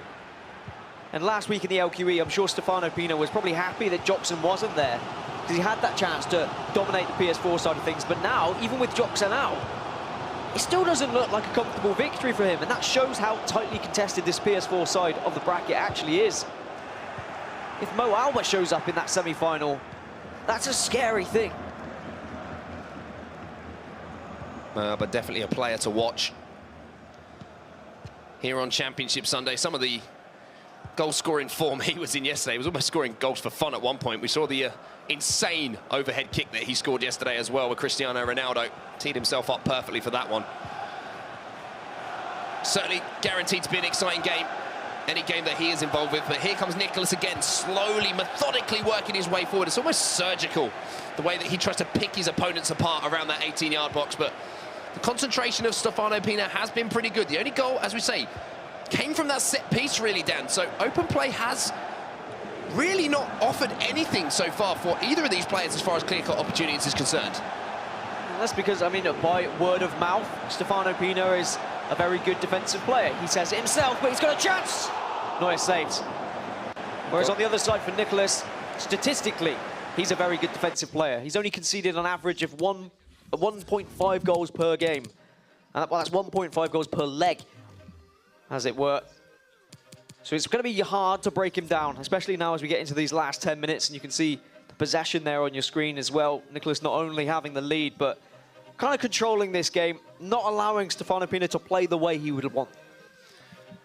Nicholas is going to be sticking with the same formation as well, and I love how he always tries to make sure that those three players just behind his striker always have as much chemistry as possible. Last season, when we saw him play on FIFA 18, he was changing his central midfielder, CDMs, at half-time towards the end. He was bringing on that team of the season Kante and, sorry, team of the year Kante into the midfield and making sure that he had the stamina to chase down those players and not get caught out of position. So, see stamina, something that he's very aware of from last season. He's bringing that into this year as well, making sure those 3 players sat just behind his big man up top going to be able to cover that ground and get in behind. And it's going to be Neymar joining the pitch and straight away joining the action as well with Eusebio. But look at this high press from Stefano Pina. Rio Ferdinand almost in a central midfield position by that point, but he's given time to track back, and that's important because he's going to need to. Might be a chance here. Ball in behind. Ferdinand just gets rid. Sends it into the stands. It's going to be a corner here for Nicholas. Pressure again from the Argentine. Yeah, second goal would be massive for Nicholas, but it looks like Stefano Pina is going to survive. And I imagine we are probably going to go into this second leg in just 1-0, unless there is something special from either of these players, because it really has been so difficult to break through. That's the thing. Stefano Pina, he's got the ball here. If he can just sneak one attack and find one opportunity towards the end of this game. Yes, he's kind of been dominated possession-wise, but he might have had an opportunity to send it in. Level 2, our second leg, but he does not get that one. Nicholas takes your first leg here in what has almost been more of a chess match than a game of football, Dan. Yeah, I feel like you've got to be quicker right at the end there. Stefano Pina, he had possession. There was a minute left. He had the option to play a very long and hard-through ball out to the right wing, but instead just played it short and gave the referee a chance to blow the whistle. There isn't going to be a chance for your opponent if you go and take that risk and you play that long ball. Here is a breakdown of some of those goals, and there was only one. Pele with those early opportunities. We saw a few speculative strikes at the start of the game, maybe testing each other out, seeing if that goalkeeper movement, they were paying attention, was on point. Probably the biggest chance of the game as far as the ones created from open play did fall to Nicholas there. Big save from Manuel Neuer, but second half, very, very quiet as far as chance creation was concerned. Well, it was in that first half when Stefano Pina got through with Pele and just put it straight at the keeper. You've got to be taking those chances, because when something like this happens and suddenly you fall a goal behind, you're going to be regretting not putting that ball either side of the goalkeeper. I get it, with keeper movement now it's very difficult to predict where you want to actually be shooting, but I'd really be expecting a player of this caliber to be actually choosing either side, whether it's finesse to one side or a low driven to the other. So we're set up beautifully for our second leg. It's going to be interesting to see if Stefano Pina can make his way back into this one. But Dan, I've got some good news for you, buddy. Okay. We've got a Twitch drop for everyone at home. We've got a Twitch drop for you right now, so make sure that your accounts are, of course, your EA account and your Twitch account are linked. We're giving away a 88 rated Rio Ferdinand. I've already got a 90 rated, it's okay. It's pretty decent. Thanks, though, I won't take it. Okay, I'll give it to someone else. See? Dan got beaten in the tournament yesterday because he didn't have his icons. But anyway, we'll leave that. There is that card. As you can see it there, 80 pace, 89 defending, 82 physical. Going to be a fantastic addition to anyone's ultimate team. So as you say, make sure your Twitch and EA accounts are linked to be eligible to earn that. And more rewards, of course, will be dropping throughout the tournament as we get towards our grand finals. But what are your thoughts on this next leg? Because it is set up kind of very tentatively for both players. Does Stefano Pina change things up early? Do you think he's going to play the same way? Because he really didn't create anything of note, to be honest with you, as far as chances were concerned across 90 minutes. And he's obviously got to score one to at least send it into extra time. So what would you suggest? In the games where there were high-scoring games from Stefano Pina, it was when he went a goal down, or when he went a couple of goals down. He kind of came out of his shell and had to push, had to get aggressive. I'm expecting more goals in this game. I think this is going to be a slightly more open at the back defensively, especially as we get to the latter stages of the game and people start pushing forward and going for that constant pressure, etc. But yeah, maybe a couple more goals. I think really for Stefano Pina, he has to focus on that possession stat. You can see only 44%. He needs to do better. He needs to control the game a little bit more. And once he controls the game and he has some confidence, then that's when suddenly Nicholas is going to be worried about every single attack that comes through. Yeah, going to be interesting to see how both of these players deal with the situation as that clock ticks down in this second leg. Best thing, by the way, I love that he wears an Under Armour as well. Hey, man. You don't want to wear the same shirt for 3 days. You can change that one underneath. 3 days the same PSV shirt. You got to wash that thing. I'd like to think at this point he probably has several PSV shirts. That's true. Maybe I'm assuming. But sometimes it would seem a hoodie is a better choice if we've learned anything from F2 Techs. And at the moment, this man on your screen, Nicolas, he has that 1-goal lead.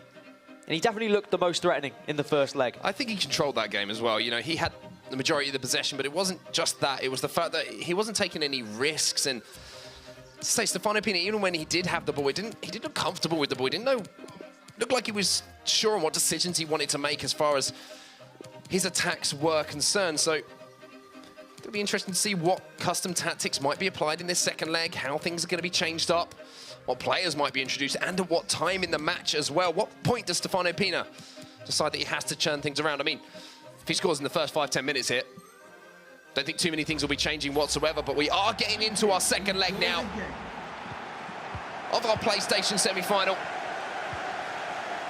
And I could see Nicolas just flicking through his tactics, just moving a few players. And he's got 3. He's got his 4-5-1, which I imagine is his more defensive approach to try and close out a game. He's got his 4-2-2-2, which is I need a goal kind of tactic. And then, of course, the 4-2-3-1, which is his standard go-to for the majority.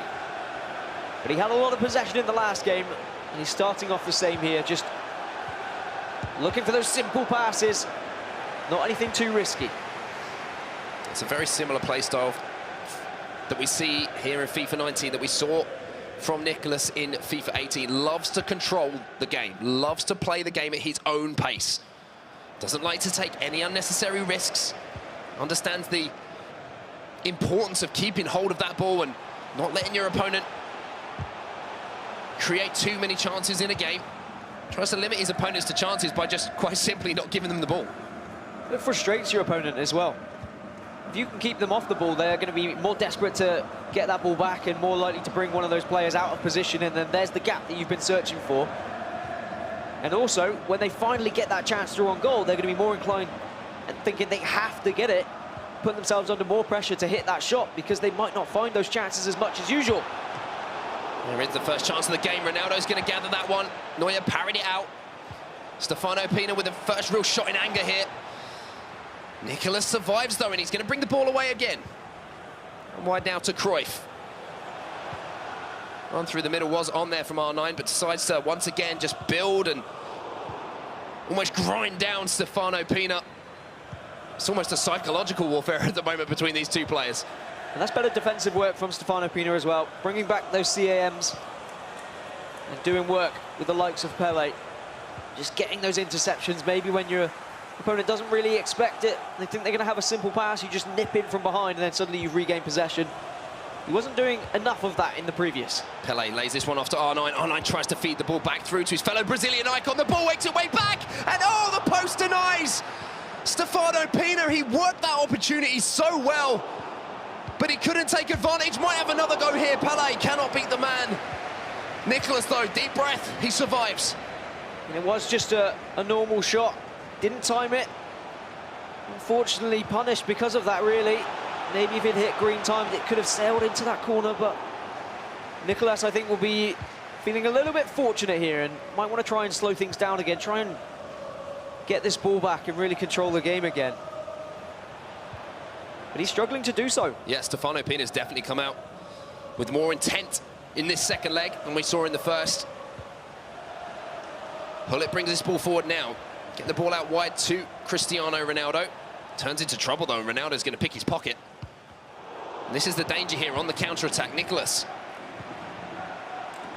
going to spread this one out to the right-hand side with Cruyff. Ronaldo now. Maybe just waiting for CR7 to appear in the box. Thinking about a cross. Decides to recycle the play once again. Hullet now. And this is where Nicolas has looked dangerous, but Cristiano Ronaldo decides to come back, help out his defence, and put in a tackle of his own. And Nicolas is kind of having a hard time getting past Stefano's defence. He's trying to work out... Look at this space. What's the best way to get through it? But on the other side, Stefano, he's finding a little gap here or there now, on the right and the left wing. He's noticing that there are chinks in the armour for sure.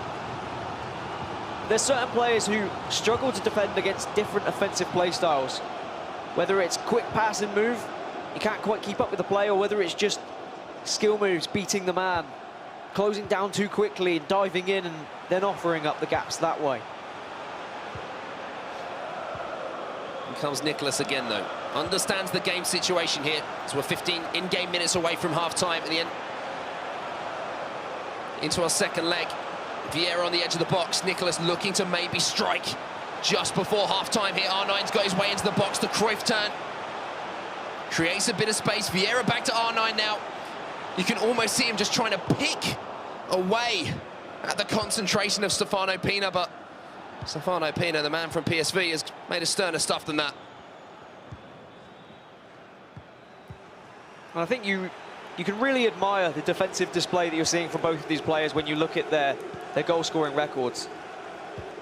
I mean, Nicholas was averaging 3.4 goals a game.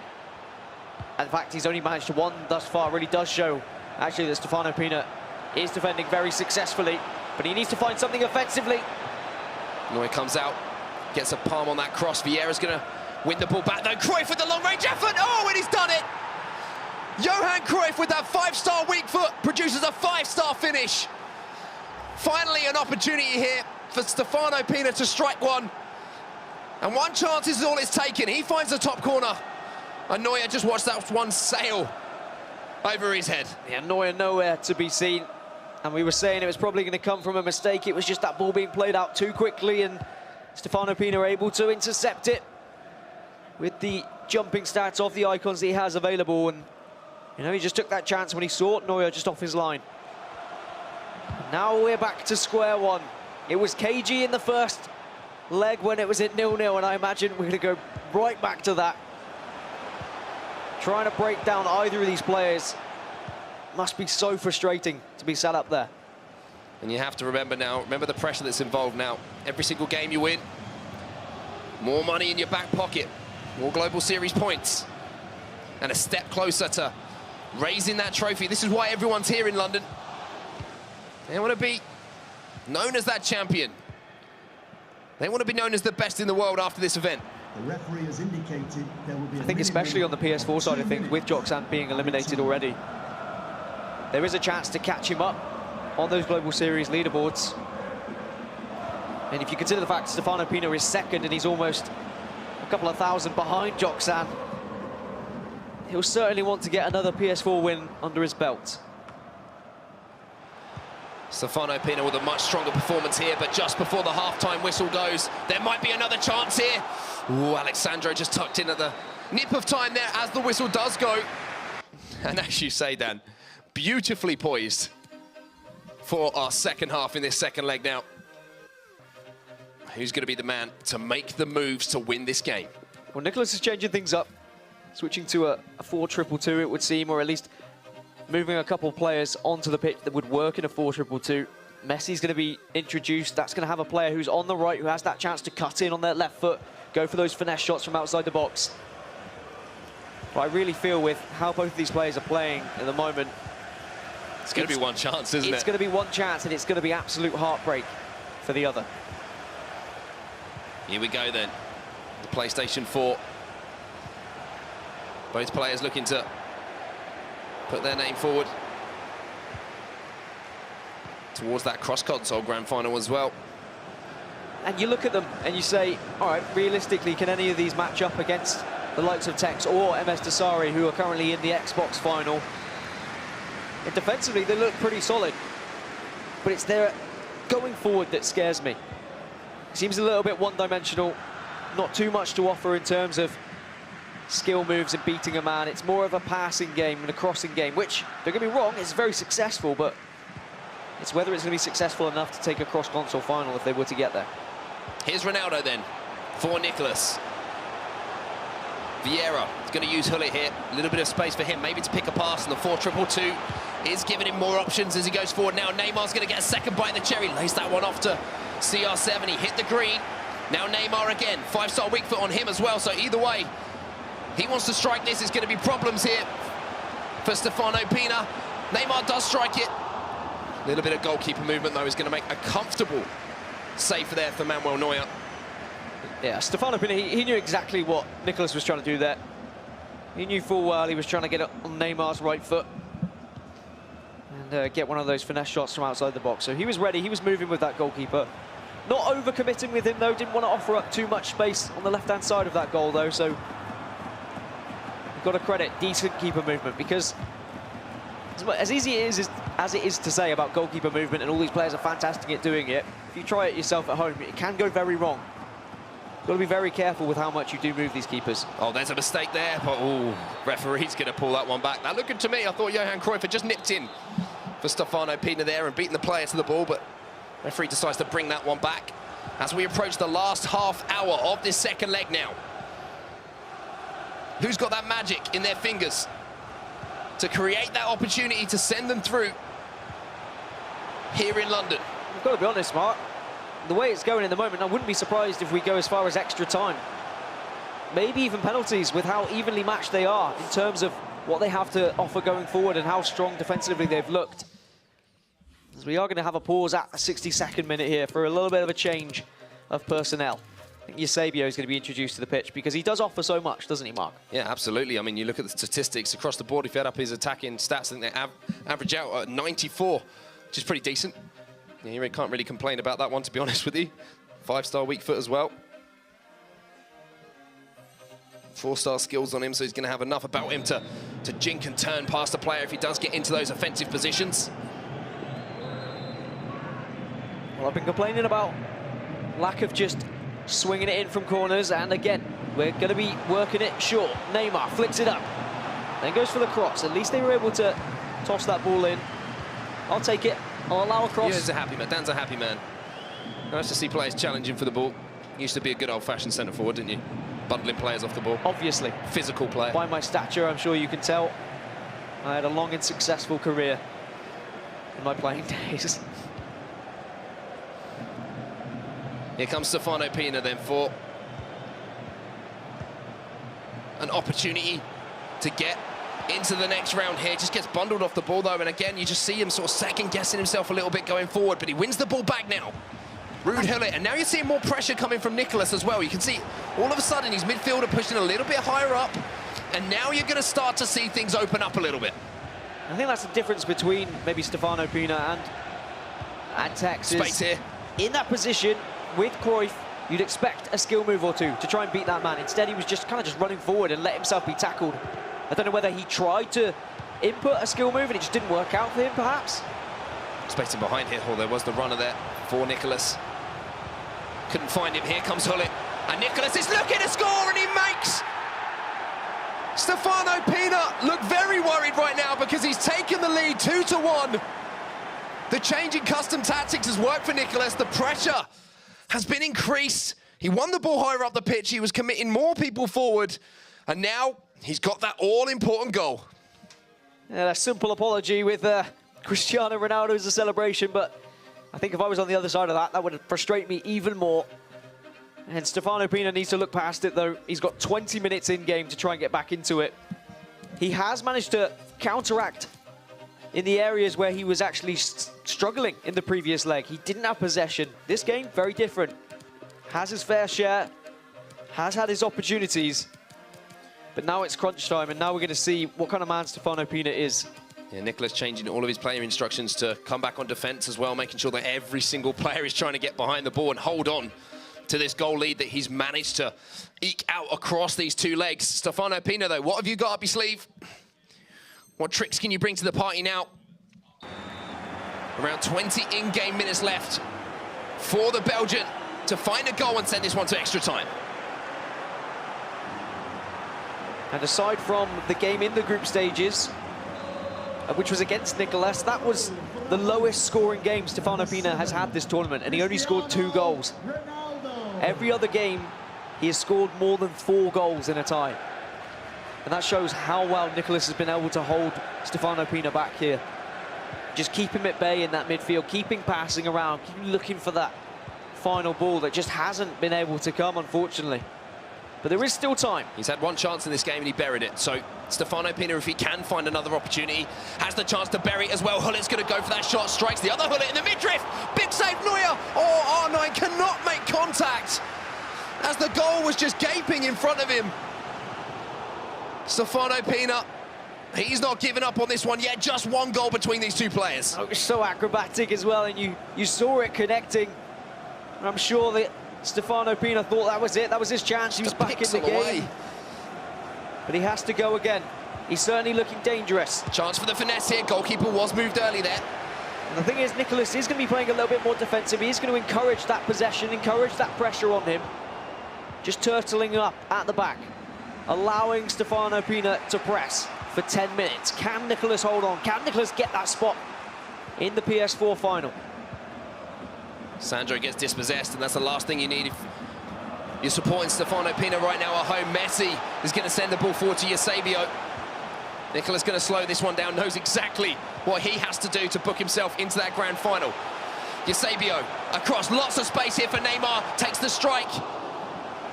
Stefano Pina is going to be pretty happy with that one. He's got possession back though, and now he can start an attack of his own. And it's whether he feels like he can get a couple of attacks in, or whether he now just assumes that every attack is going to be that last attack, his last chance. That's a foul.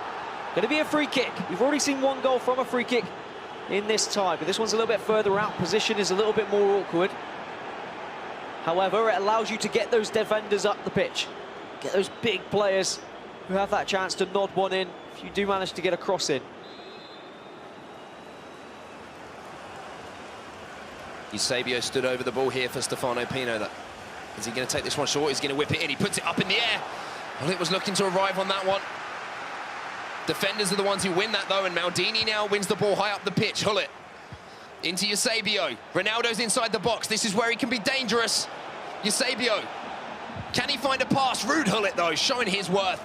Why he's top of so many pros' icon list of players they want in his team. Going forward, he's got it all. Defensively, though, that's where he excelled there. I'm sure Stefano Pina thought he had another chance there. It looked like a fair tackle to me, but the ref pulls it back, and now, as we get into added on time, it's just 2 minutes.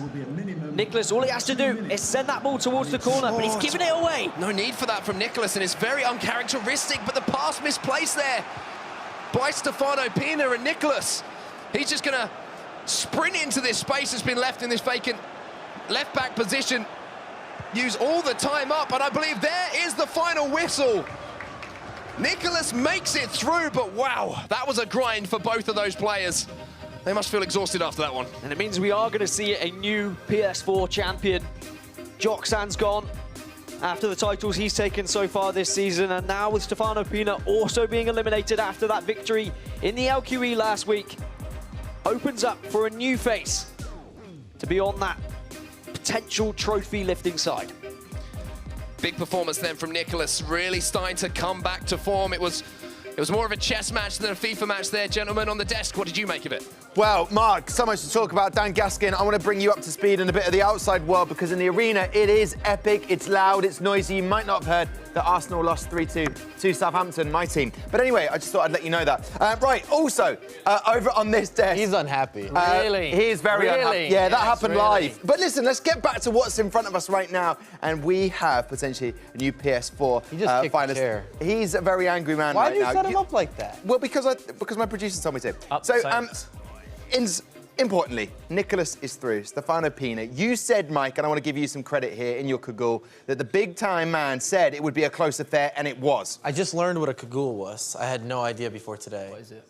Apparently a poncho, sort of. Wow. What is this a made-up word or is it a real word? Sounds like a... It's definitely a real word, cagoule. European dish. Yeah. Anyway, we're getting off track. The important thing is... Nasty appetizer. Nicholas, maybe an definitely appetizer. I'm glad that this went the way that I said it was going to go. We got Nicholas with the win, a very low scoring. It was a cagey affair. And you know how you've been getting phone calls. People are giving you some information. I got a stat, okay? Go on. These guys have met 6 times prior to this matchup. Yeah. Nicholas has won all 6. Wow. You didn't give that stat out beforehand, and I like that, because you kept it sort of like anyone could win this. It's going to be a cagey affair, but that is big. That's a big stat. 6 wins. Stefano Pina is going to be feeling a bit distraught with that. Did you notice things in his game as we're watching the highlights now, Chris, that you thought he had the minerals, he had enough in the tank, but just didn't get it done today? I can't say that he was really ever in control of the game, but having said that, I don't think he was really ever out of the game. Obviously, the scoreboard would tell you that, you know, on paper, but I think that there were moments where he was quite comfortable. I think the game plan going into it for him, and it worked actually pretty well, was I'm going to sit back, I'm going to hold my players in position, I'm going to defend like my life depends on it, and as long as I'm in the game by a goal or so, I'm going to get chances and I'm going to put them away. And that was the game plan. And I have to say, I have to call him out. It was a bit of a cheesy goal that made the equaliser, because as soon as he got on that wing, he knew that if he puts that ball in there, the keeper's likely to punch it out. Keeper punched it out, and he thought, as long as this goes somewhere near one of my players on the edge of the box, I'm putting that away. And that's exactly what he did with Cruyff, and he got back in the game. Would you say that that sort of play is indicative of what we're going to expect from the Moaba versus Iago game? No, I think it'll be very different. Anytime you watch Moaba play, typically there's goals. He's one of those guys that goes forward quickly and often, and he likes to whip in crosses, he likes to be aggressive, he likes to put pressure on his opposition on the offensive end. And sometimes he loses big, but often he wins big as well. I just think it'll be a more open match, a lot less cagey than this affair. And as an analogy, it's not a great analogy, but I was just thinking that Stefano, you know, he got a new pair of shoes. Okay. And he put them on the table. That's bad luck. Yeah, well, did he? Oh, yeah. If you put them on the table, it's bad luck. Yeah, don't do that. But the analogy, sorry. Okay, he's got a new pair of shoes, right? But he could touch the pair of shoes, but he never got to put them on. You know, in that game, he got a chance. He was always in the game. But we never felt like he was going to get that last touch or that last goal. At least I didn't have that feel. I was like, I think Nicholas is going to nick this. I think he's going to nick it. I think he's going to nick it. Well, I want to see the stats of the shoe that you're talking about right now, and they're in front of us, as you see here. Pretty split in terms of possession, passes, shots on target, obviously the difference there. But Nicholas did enough when he had to. He'll go through. Do you reckon he'll have an idea of who he'd prefer to play versus Moaba or Iago? I don't know, because he's going up against Iago, brand new. We don't have anything to base that off of. I can't pull my statistician in the back and say, hey, man, what's the scoop? Have they matched up before? I don't have that. And then at the same time, you say that versus Moalba, I feel like their styles are so conflicting that it could work in his advantage. I really do, but, you know. But don't forget, that trophy is what we're playing for. It's just down there, 1,500 Global Series ranking points, plus the money at the end of the day. That's what the trophy means to these guys. They're going to be going at it to make sure they give a good account of themselves. Would you say that Stefano Pina didn't give a good account of himself today? I thought he actually played better than he showed in stints yesterday. I thought to come up against Nicholas is no easy feat, and at 1-0, it could have gone either way, really could have done. It only took one moment of brilliance for him to be able to put himself ahead, and he'd be walking through into the final. But I think he's going to be disappointed with himself. I think that is going to be evident. Looking at the bracket, though, I want to just have a look at the bracket while you make your point, Mike. Go ahead, show me the bracket. I'm showing it. It's done. Look at that. So both players, I think, can take away from that match saying, hey, I think I played well, but I agree. Anytime you get to that point, you're going to kick yourself. Oh, I should have taken this chance, or I should have done something different here, or I shouldn't have made that mistake. But if you were going to watch that game back, there's not a lot of errors. Well, looking at the earlier on today, this is a little, not even a stat, it's just a little fact for you. Nicholas was warming up against Iago earlier on today, and that could be that PlayStation final. And do you read much into that and learning a few tactics when you're playing, when you're warming up against another fellow competitor? I think they probably play each other quite a bit. If they play often... Both Argentinian, they're both able to trade secrets. We saw that with the Royal and MS Tassari earlier on. It counts for nothing when you're up there. From my experience with training partners, if you guys play often, typically the guy that's maybe not as gifted gets an advantage. Because he knows what you're going to do. He starts getting used to some of your habits, maybe some of your special tricks, your intricacies in terms of your gameplay. And other people that they're going up against, maybe they don't have that same advantage. So you're able to fool them and so forth and so on. But obviously, you make sure you capitalize once you understand the weaknesses. Well, there it is in the screen right now for you at home, or wherever you may be. Moaba versing on Iago in that other semi-final. Chris, thoughts on this one? Sell it to me. I want to see a better performance from Moaba. I think it's a funny one, because yesterday I felt he was very unlucky in a lot of his games. Missed a lot of goals that probably should have gone in, hit the post a lot. And in the same breath, he's quite lucky as a result to be here, because either one of those games could have gone the other way. There was a moment where he was 3-0 down in his first knockout game against Houston, and he came back and scored 4 goals in the last 10 minutes. You've got to say, beads of sweat probably pouring down his head at that point, and you can't let that happen. It's that whole thing we were talking about earlier, the pedigree of a champion. That's not the kind of championship form. The comeback is championship form, but getting in that situation is not really something a champion would do. But you would say, looking at this fixture, which is coming up after the break, Iago is looking on fire. We don't know so much about him in the stats department, but we know that he has got some passion, and we saw a lot of goals from him yesterday. I don't think there's a more passionate player, and we've seen people yelling, screaming, celebrating. I think he cried after he scored a goal, and so much joy that he was overwhelmed with emotion. And to touch on Mo, his greatest strength, and I want to reiterate this, we've talked about it, also could be his greatest weakness, he's indifferent to how he plays FIFA. And what I mean by that is he doesn't get like too hyped this way or too down this way, and he just goes for it. He plays the same way no matter what type of opponent, and sometimes that leads to a lot of good decision-making and beautiful goals and things that we can talk about, and other times you're like, what is the guy doing? Just chill, control the game. Well, listen, Mo Albert is there in the shot right now, so is Iago. When we come back after the break, we'll have all the action for you. See you in a second.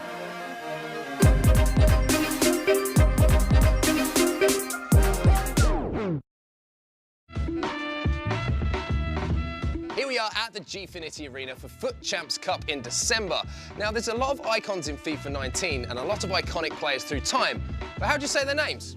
Let's find out. Oh, that's the German striker. Is it just how I... Close? Close. Miroslav Klose.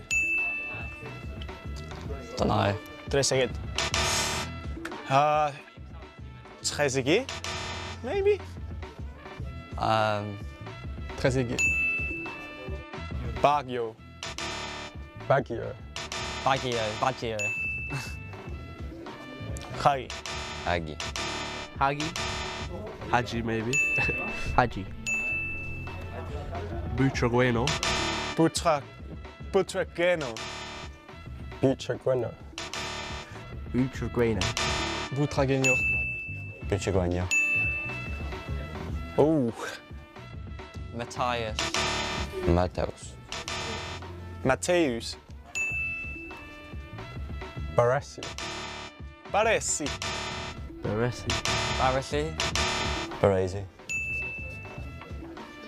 Oh.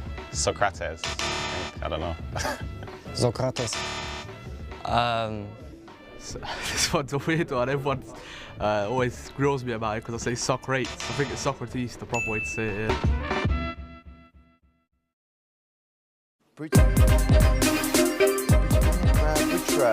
It's Butragueno. Just don't ask me, come on. Just the big B. Just call him the big B. The Spanish flair. Butragueno. Okay, I'll take that. I'm expecting a little next to me. Right, gentlemen, joining me on the desk, Chris Tan and your main man, Wonder Boy. They were watching backstage, but for everybody who may have missed that last game, oh, it was an epic one. Nicholas taking on Stefano Pina. It finished 2-1 in the end to Nicholas. When I say epic, it just had all the tension. Could your main man, Pina, get back into the game? Well, unfortunately, he wasn't able to. And Nicholas goes on through to the final. Gentlemen, what did you make from it from backstage? It was a very attritional affair, wasn't it?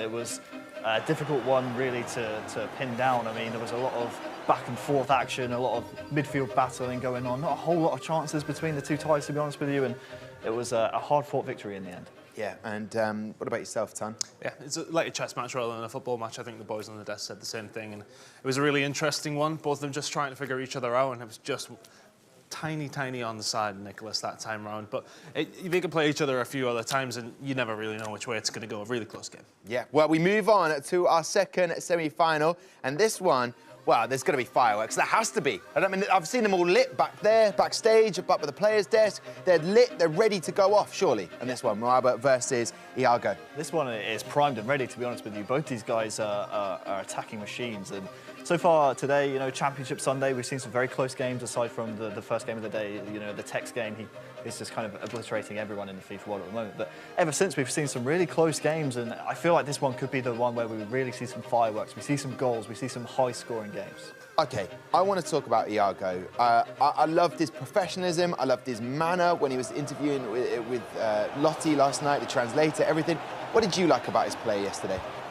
I just loved his attacking gameplay. Again, it comes back to these two guys that we're going to see up here on the stage in this game just being just pure attacking gameplay styles. And we see one of the things I love from the Argentinian that we'll see no doubt here against Mo Albert, not only goals like that, but the amount of emotion he shows and the passion that he has for FIFA is absolutely fantastic. And this is a guy, by the way, in Iago, you have to scroll all the way down the PS4 Global Series points rankings to find him. Guess where? He's not even in the top 400, 425th.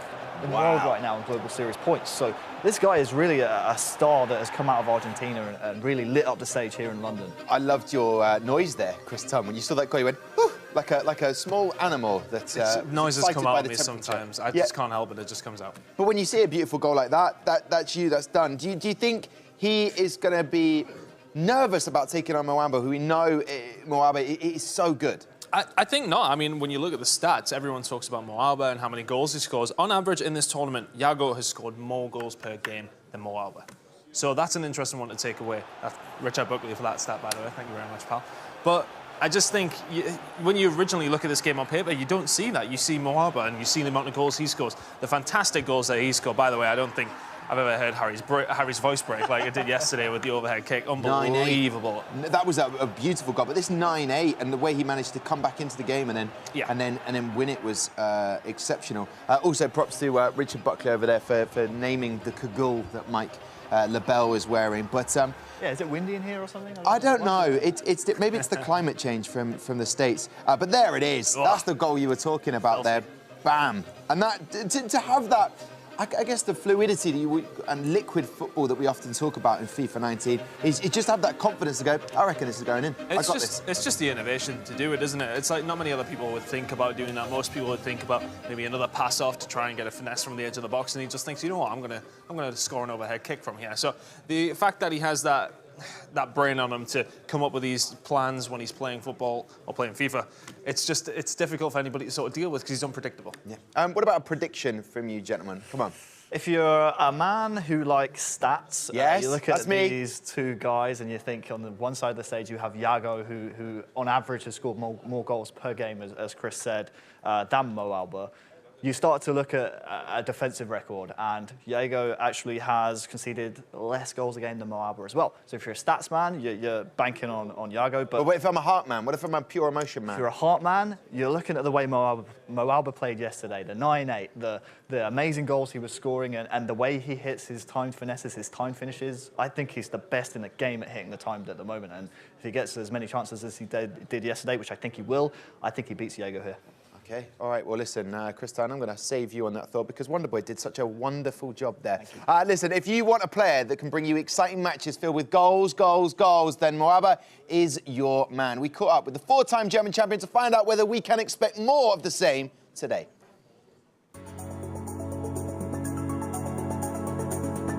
Well, I'm really happy. I made it under the top 4. I reached so many points for the ranking, and yeah, I beat some great players. At the end, I played really good, so I'm really confident. My first game with Uston was crazy. Then the next 2 games, I played Mikkel Jortbach and lost. Played good, but I lost, so I was confident to beat Uston again. Always when I play a tournament, I scored the beautiful goal of the day, so that was my goal. When you score such a goal, it's like more confident for you, and it's important to score a good goal. I always like now top 4 of my console, but in the end I lost every time, so it will be great for me and bring me some more confidence for my next tournament and bring some money for my mother. I love that. From Moamba, that interview was going on late last night when we were walking past. We were all just shuffling past, yourself, Richard, Brandon. You couldn't find 2 more passionate casters than these 2 gentlemen. And obviously there's some anger over that side, but they are. You know everything about this. You've watched the tournaments. Gentlemen, you look at this one. This has got electricity about it, hasn't it? It has indeed. You know, for a long time we were thinking, is there only one Argentine that is this good at FIFA? You know, Nicholas 99, who's waiting now in that console final. Then Iago comes out of nowhere, Richard. And we often say about some people, when they play in their first major tournament of the year, they just come alive. Yeah, you often talk about that surprise package. It seems as though we've had one every single tournament thus far on the PS4 side of things. In particular, you're looking at Tor, you're looking at the Joksan performance as well. It seems as though every single late stage on the PlayStation 4, you've got that surprise element that's coming out. On the Xbox, pretty much you could have predicted Tech to go far, Desari to go far, those sort of names. On the PS, it's anyone's game. Yeah, surprise packages happens to me a lot, actually. Definitely during the Christmas period. It's not through the front door. There's no note. It's been thrown over the back gate, and that is infuriating. But hopefully that won't happen today. Richard, Brandon, take it away and enjoy this second semi-final. Thank you very much, Tom. And here we go then. So, of course, the last semi-final of the tournament. Obviously, we saw how that first one went, Richard, between Stefano Pina, the Belgium, up against Nicholas. A 2-1 win for one of the Argentines that are in the last four. He is waiting, as we said, in that console final. However, this game here is certainly going to deliver up to that as well. Mo Alba, of course, once known as Mo Aubameyang, shortened it down this year. Just said, you know what, I don't really fancy Mo Aubameyang anymore. Mo Alba is what I want to be known by. And he's a goal machine in himself. You know, we think back to last week when he just made us speechless there with some of the goals he scored. Then the guys on the commentary desk yesterday when he scored that bicycle kick. Like, this guy knows how to finish. Edge of the box, time, finesse, it's always right. Different name, same player. Mo Alba, Mo Aubameyang, it doesn't matter what you call him. He scores beautiful goals, and he scores a lot of them. And at tournaments, he always seems to come alive. For me, as always, that Neely man, he's always a dangerous threat on the PS4, getting to quarterfinals, getting to semi-finals. I remember, I believe we were at the Draft Story Cup last year in March, and he won that tournament. Yeah. So he can go on and win a tournament, and he knows that winning feeling, but it's going to be a tough ask for him against Yago. By the stats, Yago concedes less goals in this tournament so far. He's scored more goals. Is that almost trend going to continue in this semi-final tie? The winner will face Nicholas in the final for 1,500 Global Series ranking points if you win that final. Well, here we go then. The last PlayStation semi-final before we move into those big console finals. Two-legged game as always, and if you're probably wondering, who is this Yago? Before there was only Nicholas around. I'll tell you now a little bit of information about it. Played last year in that TYC Sports, obviously qualifier, part of the Global Series in FIFA 18, and Nicholas says, I know this guy, I practice with him. And if they play each other in the console final, it's going to be an exact same situation of what we saw with the Royal winner MS Desai. However, Mo Aubameyang stands in his way. Semi-finalist, Continental Cup, the first event of the year. Then went 5-0 in Swiss-style format in the first major of the year in Bucharest. However, lost in the knockouts. Then last weekend, another top 8 finish for him again, Richard. Similar as though if you practice against Nicholas, you always seem to do well in tournaments. Looking back to the playoffs, Webb, he practiced against Nicholas. He was that sparring partner coming into the tournament. He made it through to the top 4. Here we go, edge of the box. Watch out for those finesses around that area that we know Alba loves. But the passion we saw yesterday from Yago, the run he had, he lost to Joxan, dropped down to losers bracket, then pulled himself through, beat SPQ Artur. That Brazilian, as you mentioned, there's the finesse, and there's the opening goal. Time to perfection for Mo Aubameyang, barring in. One of those that the keeper can't even get a hand on. I said watch out for it, and it hasn't taken long to open up his account. Yeah, he saw the chance open up as soon as it came into him from Eusebio, through the legs of Alexandro, in off the crossbar. It's the goal that we've seen all weekend long, all FIFA 19 long, that finesse into the opposite corner, and Mo Alba breaking the deadlock 8 minutes into this game. We saw how good he was back in Paris, where obviously we weren't lucky enough to be there. Semi-finals. Gaskin was there, and you know, he speaks well enough of how good he was at these, these time finesses, these shots from around the edge of the box that were just zipping in all over the place. He's carried it through with him. Could be 2-0 up now, all the way across. Cristiano Ronaldo, that's going to be headed away. It's not only timed finesse, it's just a timed finishing in general. He's perfect at getting it in green time and time again, getting that excellent finish, getting that great timing. Seems to be something that he's practiced, definitely. So easy for him, like muscle memory, as we say. These pros do it all the time. Here's Yago, it's time to have a finesse, and he tried to go to the other way. He could have easily went all the way across the goal, tried to just kind of bend it into that left-hand side, but Neuer matched that one up easily. Yeah, the predictable finish was into the left-hand side, so into the right-hand side, I should say. He mixed it up, went to the opposite corner. Should be easy to collect there for David De Gea. Yes, it is. He's a big match player, is Mo. We saw it against Houston. Backs against the wall. He scored 4 goals in 8 minutes to turn that tie around. And he started expertly well right here. We saw him last night getting a bit of food, very relaxed. I'll be talking about the person stood behind him, his coach, you could say. His girlfriend. That he doesn't need a coach. It's that calming factor, though. She travels around to all the events with him, and of course, is a fantastic support through Team Expert last year, and then he moved on to Werder Bremen, and now teammates with Megabit. What a team that is. Edge of the box. This is Yago now with Cruyff plays inside. Why did you not have a shot there? Yeah, maybe could have looked for that near post potentially, but probably a few nerves as well for Yago. Never really been this far in a tournament thus far. To Cruyff, all the way across once more again, and So about settling yourself in to a big game like this. Conceding early, probably the worst possible situation for the young Argentine. But anything a wake-up call though, Richard. We've seen he's full of passion, full of energy. He's definitely got enough to get back into this game. Just can't let Mo start to play his game, because you'll find yourself 4 or 5 goals down. Well defended there by Hullet. Fell back to Eusebio again, who opened up the scoring in this game. Both of these two went 6-1 in the group stages. 6 wins, 1 loss. Safe to say a very strong campaign for them both. The Mo Aubameyang, those games yesterday, Richard, against FIFA Houston when he was winning 4 goals up, or 3 goals up, sorry, FIFA Houston was. Mo Aubameyang turned it around in 10 minutes. Ball across, this is Mo Alba again, played to the back post. Anyone there for him? No, he's not going to clear it out. Iago just holding on, but you know, you don't write off Mo Alba. No matter what the scoreline is, no matter what the minute is, he seems to have just got magic in his fingertips. The way that he can just turn goals around, turn games around. Iago, lovely ball. Second time of asking outside the boot. Great save, Neuer. Iago knew what a big chance that was for him. He's so expressive, is Iago. People ask for personalities in competitive FIFA, ask for passion, ask for reactions. You got it right there in front of you. He's got himself a corner. Keeper's been moved off his line all the way to the back post. It was risky, but had to be confident. Yeah, easy picking for Neuer. Come out, claim that. I can play out of the back. No, that's a risky.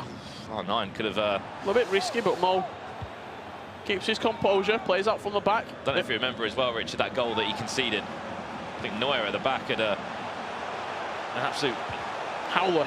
Literally, an easy goal for Houston yesterday. I don't know what happened at the back. Mo, the only representative left from Start Esports as well. R9 to Ronaldo. All the way through to the back post. Anyone there? That's brave to play back to Neuer and just drop it on his feet like that. They call him a sweeper keeper in real life. Got to say, tables to turn him outside the boot. Keeper just stood there, watched it. Did fly over the bar though. It's not going to worry him at all.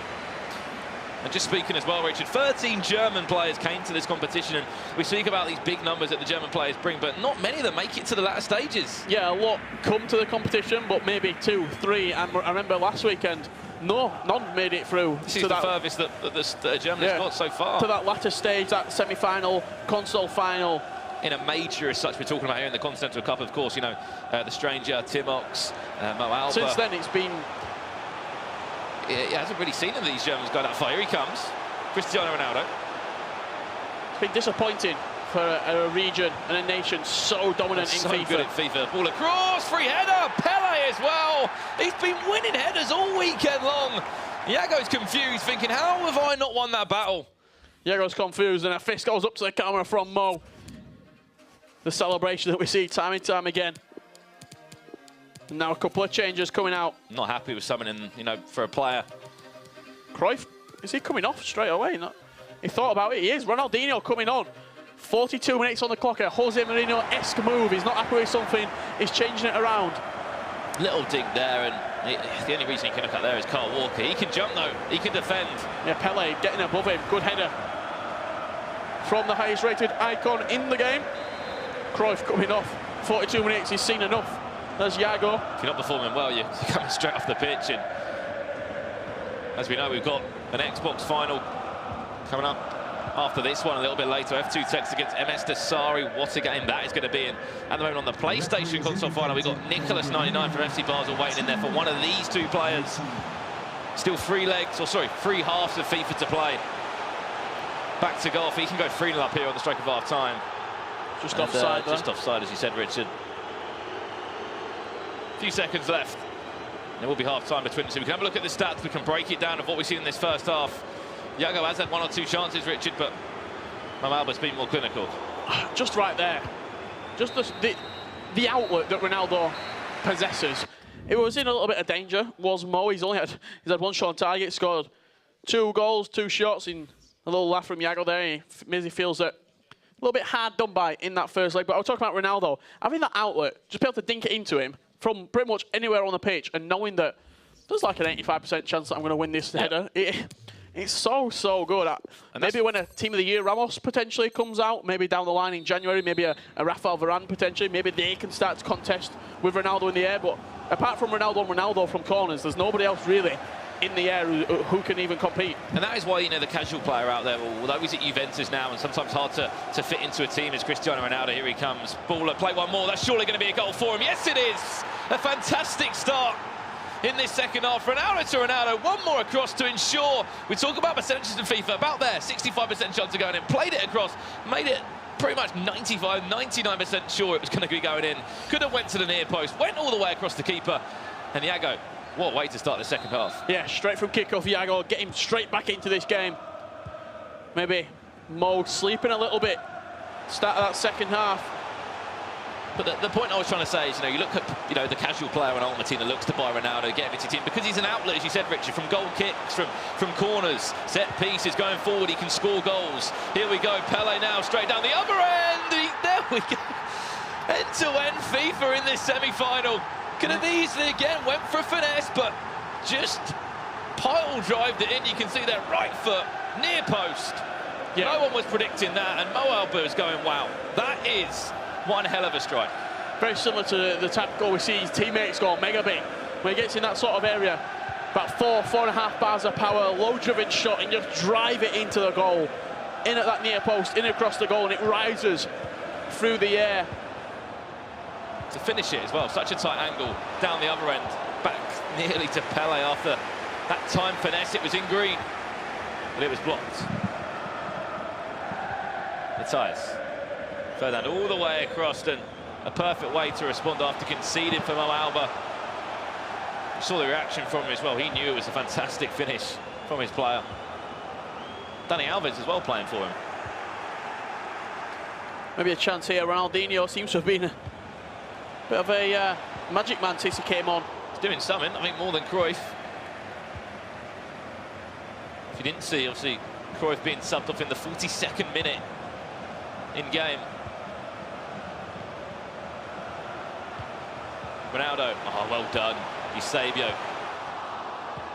Cheeky little skilled pass there. Just to switch it around, and Iago, that's an awful touch. R9, good awful running touch behind for him, but good, calm possession from Mo. Doesn't have to rush things going forward, doesn't have to force a through ball where it's not there. Attack, attack, attack from Mo Alba. He knows the angles Perfectly as well, Richard. Yeah, probably got a GCSE in trigonometry, did Mo Aubameyang. He knows exactly the correct angle to put it in from. And the time as well to finish it. Incredible. Maldini. It's risky though. You've got to be careful when you keep in possession. It was a 3-on-3 for a minute. Now a 3-on-4, goes for a finesse. Just rushed a little bit. Just looked too straight as well on the angle, Richard, to really bend that around or to make anything of it. Now he's got to defend. Kyle Walker's out of position. Cini's been very, very good with that back post cross, has Moa. That's what we're looking to set up there. You've got players in the box as well, they're making those runs. Cristiano Ronaldo, R9. Eusebio's free on this far side. The second half has really opened up. Pele, can he get around the right side of his man? No, he can't. Keeper has to clear, out for a throw in. The pressure is on for both players. Such an end-to-end game. I was saying... A little bit confused by that clearance from Manuel Neuer, but... What was that, Neuer? Seeing the substitutes here coming out from Iago. Plays for 9Z. Represented by that organisation. Ronaldinho, Neymar, the subs, and Pele coming on. 3 Brazilians are the 3 substitutions for Iago. He clearly knows when to implement these substitutes. Ronaldinho's already made an impact. Can the other 2 Brazilians do something similar to their countryman? Still on time as well left. Still a second leg to play. If you have just joined, back to goal. This is, well, Ronaldinho expected the run to be made there from Neymar, but can Pele win it? Yes, he can. The super sub to Ronaldinho on the... volley, it was time, but that had gone in on the timed green volley on the left foot as well. We've seen some fantastic goals. Neymar, Pele. There we go, lovely scoop turn there. Ball roll on two. Tried to, oh, why he could have had a front post finish there. Iago knows it as well. We didn't expect the keeper to move as he did. Yeah, could have fired that in at the front post. You see the frustration coming out of Iago. He knows that we're an opportunity. The goalkeeper movement. They were a little bit all over the place, was Mo there. He didn't commit 100% to one side, but this last 15 minutes have been all Iago. It's a 4-on-2. He's done so well to win it back as Mo Alba. And now he finds himself on a counter-attack. That was an unbelievable tackle from, I think it was Maldini. Back there. Keeps in. Good switch of play there. Jordi Alba picking it up. Jordi Alba, haven't really seen much of him in this tournament. Each to their own, obviously. Megavit was using Zanetti. Fullbacks are always, you could say, the main difference. One attacking player occasionally, one in the midfield. Oh no, that's a mistake there. Just time the tackle wrong. Play it inside if you can. Cristiano Ronaldo now, penalty! How many times have we seen penalties gave for that sort of thing during this weekend? Just lunging into it there, Rio Ferdinand. I thought he was going to play it across. I've been firstly disappointed with how the ball actually got turned over with that slide tackle. It sort of bounced off here, and now a penalty for Iago. Big chance to set him up in the second leg. Iago steps up, goes left, it's in. Cristiano Ronaldo, routine goal for him. Kept his composure. You get given a little bit of fortune. When you get given a penalty, grab it with both hands, score the goal and run away. Kept his composure from the spot and slots it in past Manuel Neuer. Big goal for Iago, 10 minutes from full time in this first leg. Will Mo extend his lead, or are we looking at a potential Iago comeback before that second leg kicks off? Jordi Alba coming down his left-hand side, ball whipped into the box, but it was David De Gea picking it up, and good delivery from David De Gea. We often see different types of delivery from the goalkeepers. Some decide to roll it, some decide to kick it long. Can be a mistake, can lead to goals potentially if you get it wrong with your goalkeeper.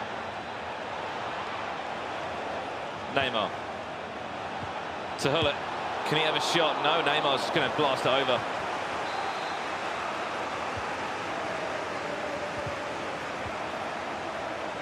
Into our last 5 in-game minutes now. It's like Henry up top potentially. Oh, lovely ball. Is he onside? He is. I think he is. It's Cruyff. To the back post if he doesn't want to. He's going to try and... Oh, now he's going to use the back post. Ronaldo was there. The timing of the run was slightly off. Through to Henry. On that finesse as always. Typical Mo Alba performance. Yeah, scoring goals. All came from the cross into that back post area. It caused a confusion. Mateus won it on the edge of the box. Into Henry. First time finish from the Frenchman. And now that scoreline extended once again. Two goals. Iago queuing applause, not happy with something, but we're only a couple of seconds left of the game. Not even sure if that pause will come off for him. Creating a little bit of chance there. Added time down. 2-goal advantage. You think going into that next game, he had that penalty. Iago was going to snatch that little bit of fortune. The mistake from Mo Alba. Could have only been 1 goal behind. Now he finds himself 2 behind. He's going to have 1 more attack. No, he's not. And there we go, Richard. A first leg between the two. We thought there'd be goals in it. There's been 6 of them. Mo Alba, 4-2 up in that one. Yeah, first leg going the way of the German. Maybe a little bit of an experience factor as well. Potentially playing his way. But talk about being clinical. Obviously, 3 shots on target. You're thinking, how's that happen when there's 4 goals? Obviously, the first goal was barring in. Tell you what, Iago will feel very, very hard done by. 12 shots, 9 on target, and only scoring 2 goals for him. You've got to be clinical. I mean, I don't know if you can. I don't know. I think it's just a little bit hard done by, to be honest. There, 2 goals as well. I think he scored late in the first half, late in the second half.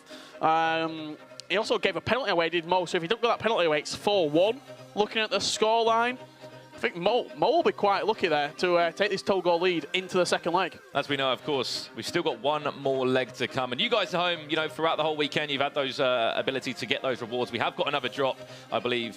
Premium Gold Players Pack. It's down below us in front of us now. Link your Twitch and EA accounts. And you never know, something might drop in your account. You might get something as well, Richard. You never know. Yeah, these are the packs, all players, 3 rares, 12 players in the pack. Usually cost 25k. He knows it so well. So, he's opened enough for them.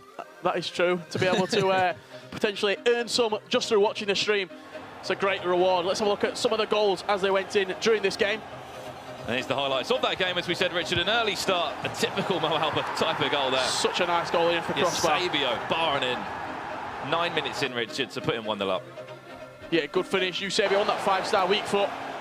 Can go on either side, so that's why I use him as an outside cam. Alongside Cruyff, both players, 5-star weak foot. Can play it into the left-hand side, you can finesse straight away. You play it onto the right-hand side, you can finesse straight away. You don't have to, there's no wasted motion when you've got a player with 5-star weak foot.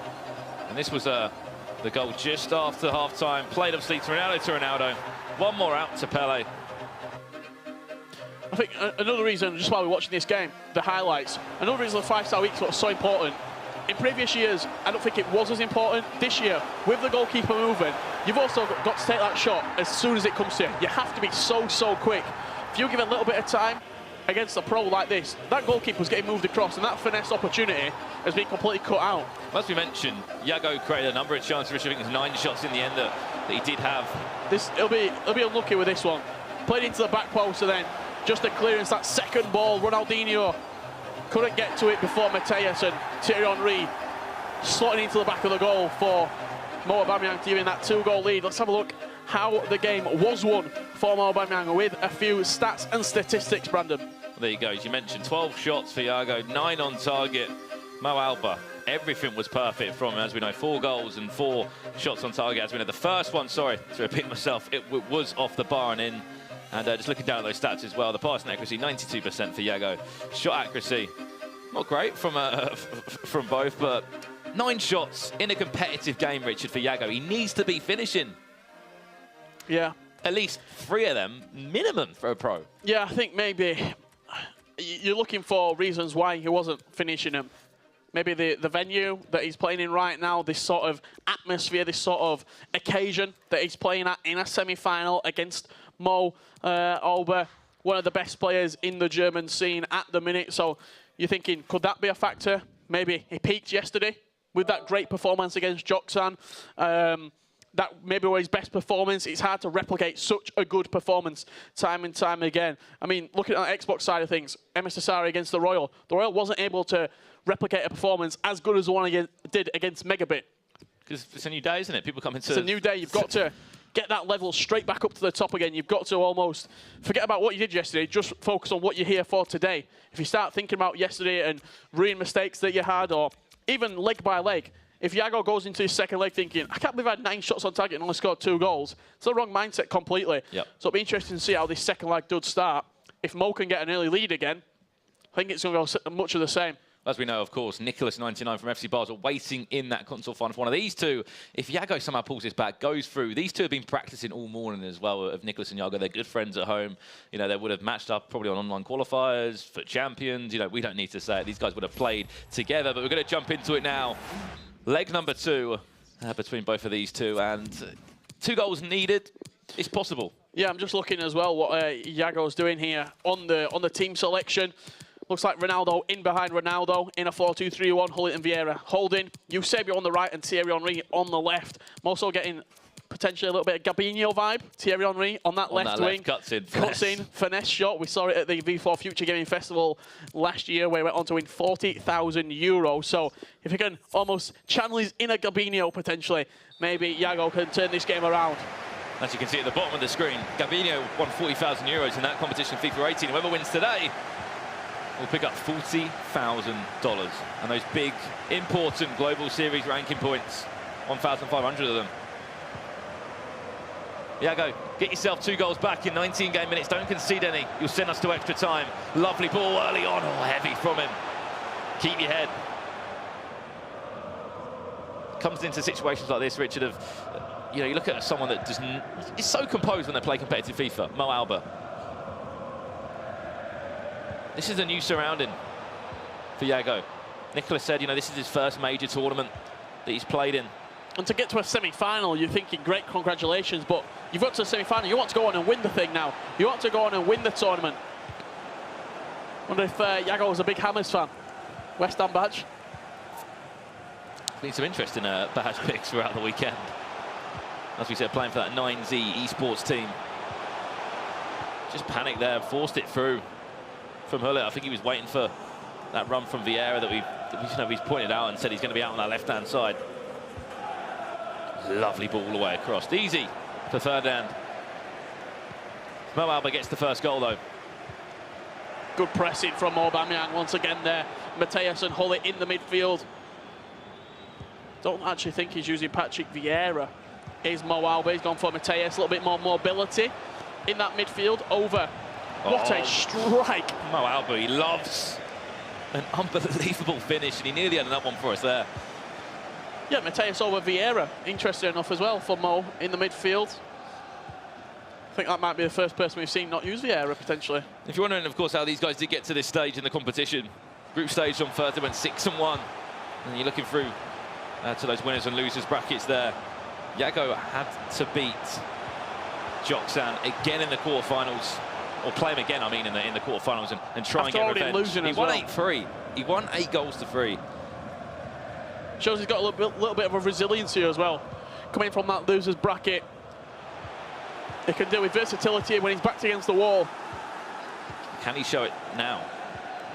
It's probably one of the best German FIFA players there is. Only time will tell. Hullet to Pele. This is Mo Alba on the attack. You see Pele there. You saw the power bar go up. Looked like it was going to go for a first-time finesse, but it did a fake shot instead. The little intricacies that you are paying attention to when you're playing this game. I'm going to say as well, Alexandra on the pitch now. He must be subbing on Jordi Alba. I remember seeing it in Bucharest on the 2 weekends that we were there and he was there. For like the 60th minute, I think he just freshened up that left back. Just seems like a routine way that he enjoys trying to play. Everyone has their own super subs. It's the ultimate team at the end of the day. It's a personal preference as much as everyone will, try and play with these big meta players everyone loves to use all the way across. Neuer. There we go. Back to goal. Cristiano Ronaldo. Again there. Didn't need to pass it. He could even got a shot away. The players backed off him. Hunting in for that ball in packs. Can he win the header? Yes, he can. Vieira to Ronaldo. Look at that run from Vieira. That he's going to use him through to Yesay, but this is a chance now for Yago. Well done. Zero reaction from Yago as well. This is business for him right now. Look at the run. Pulled off from the centre-back. I think Maldini was just about keeping him on when that ball was played. Good finish as well. Kept his composure. Just slotted it past the goalkeeper. 1 goal deficit right now. Yago with a potential final against his fellow countryman Nicholas. You can't write this sort of thing, but he's got to get past. Mo Alba first. For the first time in a long time out of the 4 events that we have had, including this one. We saw 3 Germans make the semi-finals in Paris for the Continental Cup. Other than that, we haven't really seen any German players go the extra mile to that full stretch of a console final. In FIFA 19, that is. Here he is, Mo Alba. Lovely ball roll there to open up that pocket of space. Hullet, defensive duties, pulling back inside. And out of all the possibilities here for an all-Argentine console final on PlayStation. Nobody would have predicted the way they it. avoided each other on the bracket, the luck of that, the way that obviously Yago was a top seed, Nicholas was a top seed as well, 7-0, the only player to do that in the group stages. And then there's only 2 Argentines that came to this tournament. They're going to be playing against each other potentially. Mo Alba's got different ideas. Hullet on the rebound. Can he finish it? R9 back doing defensive work there. As we said, that only can happen if Yago can turn this around. But Mo Alba, what a chance that was for him to potentially restore that 2-0 lead for him. Could have been 5-3. Yago straight down the other end. And he's offside, I believe, someone there. I think he's putting it back for the yellow card given against Eusebio. Either a throw-in or... I think it is a throw-in. Got Hullet trying to make a run, and you got Henry as well. Throw it to someone, he's gone to Henry. Watch out for Vieira on the edge of the box, he's going to pick that up. With all the time in the world, watch out for a finesse from here. There's the finesse, and nearly rippled against the back of the net. Just past the post. Quite a long way out on that occasion, but we've seen him flying from everywhere. I know New York City Chris scored one from about the halfway line yesterday. Of course, wasn't the time to score it though for him after losing that game. Still a fantastic run for him and picked up some important points. Has gone out of play. He gets a throw in deep in enemy territory. Matthias to Hullet. Pele. Watch out on the finesse. Goes the other way. Well That's played. fantastic. That is world class from the German. Could have easily taken the finesse on the right foot. Yeah, it baited him in. He looked for the first time finesse on the right foot. Just a fake shot back onto his left. Carl Walker was sold. The goalkeeper was pretty much sold as well. Sold all the team. Did Pele there. Mo Aubameyang, great composure. Cutting back on his left. Finesse into the top corner. Of course it was time green. Once again, that 2-goal cushion being reinstated for Mo. Fantastic goal from him as well. You know, we often talk about pros thinking one step ahead of their opponent. That's 2 or 3 steps there. He was trying to set it up in the first leg. I don't know if you saw, he kept on fake shotting. He kept getting marked out of the game, but on that occasion, perfect timing. That's a big tackle. It's a big goal kick. Referee plays on that. But close enough to going to be a free kick, but no, out for a goal kick. As you said, Richard, about him trying to tee it up in the first game. It's one of those things, you know, the time finishing, the finesses on the edge of the box. It's such an overused thing that everyone's seeing. So everyone expects it, kind of thing. So it's when you use it. Yeah, you're starting to see different variations of it now. The fake shot onto the opposite foot, the near post drive. Attack of the half. It looks like we'll go into half-time. That same 2-goal deficit between the two. Mo Alba in control, Richard. Still 45 in-game minutes left. It's only 2 goals that are needed. We saw 4 of them going in 10 in-game minutes. Yeah, this half ended the exact same way as the first half did, with 2 goals separating the two sides. And Yago, is it going to be a formation change from him? Looks like he could potentially be going narrow. He's going into a 4-2-2, so pushing them cams slightly further forward. Ronaldinho, Eusebio occupying the 2 cam positions.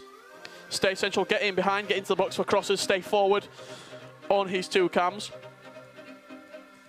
And also stay back while attacking on his fullback, so he knows that can't concede anymore, has to just keep his head, keep on working away, keep on chipping away at Mo's armour. It's susceptible to a goal, is Mo. He's got 45 in-game minutes to keep the dream alive as Yago. The first major he's ever competed in. NEA FUT Champions Cup. He's already done so well and his country proud. I'm sure Nicholas will come out and say as well what a tournament he has had, but he doesn't want it to end here. Mo Alba though, the class he has shown over these 2 legs. I think it just summed it up perfectly, Richard, in that goal that he just scored with Pele.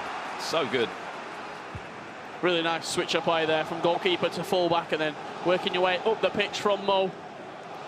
Has been hassled there and hurried out of play. Does it go ball for Yago? Is it go 4 for Yago, I should say? It is. Ronaldinho on as well, as we know. 4-2-2. We're trying to exploit those wings a bit more in this game. Eusebio on the right, Ronaldinho on the left. Mo Alba though. Oh no, and out to Alexandro. Expect that sub of Jordi Alba to come on in the next 10 in-game minutes. Just taking time over his passes now as well. He's every opportunity there. He stood for half a second and then played it. He stood and then played it. You can see the possession stat that's changed as well, Richard. 60% at this moment in time to Mo Alba. He's been in the position. He's won championships. He knows how to. There we go. This is a fantastic shot. Eusebio. Oh, again, he tried to trick the keeper. Went for that low driven at the near post. Dani Alves intercepted by the fullback of Alexandro. Looking at the minimap there, if he can spring this attack quickly, it's a 3 against 3. If he takes his time, Mo's going to get players back. Look at R9. He's done well.